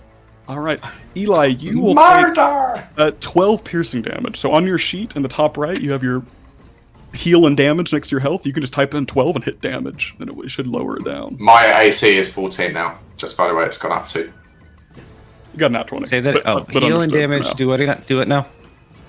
How much? 12 damage. Let's put 12 in there and hit damage. But your AC is now 14, you say? Noted. Okay. Yep. You will take. 12. Whilst I'm holding the shield. Gotcha. And for you, Oscar, the tongue snaps back and comes over to you, and you hold up the shield as it puts a small crack through it. It doesn't damage it, just for flavor purposes. A small crack goes through the top as it nicks apart and just and hits you right on the neck. As it's barbed currently. And that's its turn. It can't swallow any of you at the moment. What do I take? 9 as piercing well. damage. Oh, 9. Oh, sorry, not piercing. It is necrotic, if that makes a difference. And I need each of you to make me a dex saving throw. So that is This is up on the top left, below the numbers along the top, in a box called saving throw. And you just click the plus, whatever you've got. Where's saving throw? I didn't see that. Top left. Yeah. Big square. There's a box with strength, dex, con, int, gotcha. whiz, and just push Got a it. plus. That's a 17. Bunch of damage. 17 and an 8. So currently, it sticks its tongue up to both of you. Oscar, you're fine. The shield, while it nicks some of it, you're able to hold your ground. Eli, as it pierces you, you drop to your back. Your head's back in the dirt as you are currently on the ground. As it just knocks you to your back. All right. With that, it is Dylan. I'm gonna come charging forward and run under the table. Oh shoot, I put myself under. There we go. And I'm gonna stand right there. And I'm gonna do a guiding bolt again. For a 21. 21 hits. And Let's see if we 21 can get damage. right down to Eli, and then we'll call it a session. 21 damage. Christ. Oh, okay. 21 damage. Let's see, math. It is radiant. Oh. As you hit this, you hit the frog. You currently see it was basically gearing up right now to unhinge its jaw to start probably swallowing Eli now that he's on the ground. As you unleash the guiding bolt one more time, a streak of radiant pink light just strikes it, essentially. You will see it begins to back off sluggishly. Oh my god, it's gonna run again. You currently hear in the other room the zombie just fall. As a humanoid fall. As you see the toad is backing up. You'll have to do this, Dylan. You created me. You have Are to you sure die. you want to kill what you've created? I have to. Look what you've done. Do you want to finish him off? You can finish him off this round, or you can let him. Yeah. No, I'm gonna finish him off. How exactly do you finish him off? I didn't even mean for Dylan to get the final kill on what she's created, but 21 damage after that is it's good. How do you want to use Guiding Bolt in the frog? I'm gonna. Well, number one, I would have to run across the room. I was just running, screaming, and then stop, and then like take out my cards, and then I'd say that to him, and I would just like do the shuffle them real fast, and then with the last shuffle, it would like streak out and hit him in the stomach. As he stumbles back, you don't deserve their power. Avandra will never see you, but you never saw her anyway, did you? As he steps backwards, see you in your nightmares. As you begin to realize that there's probably, since you've done this, there's a little bit of you inside of this, and this is why it seems to have your thoughts almost. It seems to know more about you. As it collapses backwards, the streak of radiant that went across its chest is now just radiating past it, just all the way around it as it crumbles, essentially. And just a tarry mush is left behind. And that's where we'll end today. Is killing the Necrotoad. So good. You need to scoop that up, Miss Dillon, for the proof. The tongue. Fuck. You all wanted ass.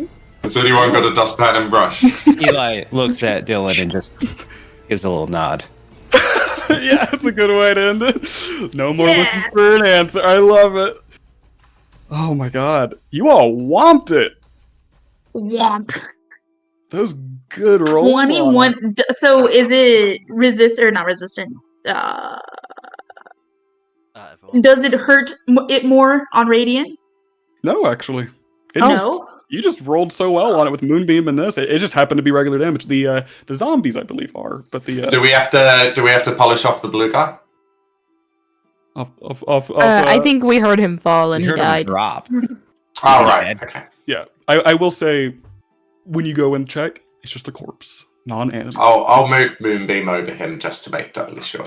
It's like, oh, you just annihilate him. You just like a Hoover. You just move it over. Collecting up dust.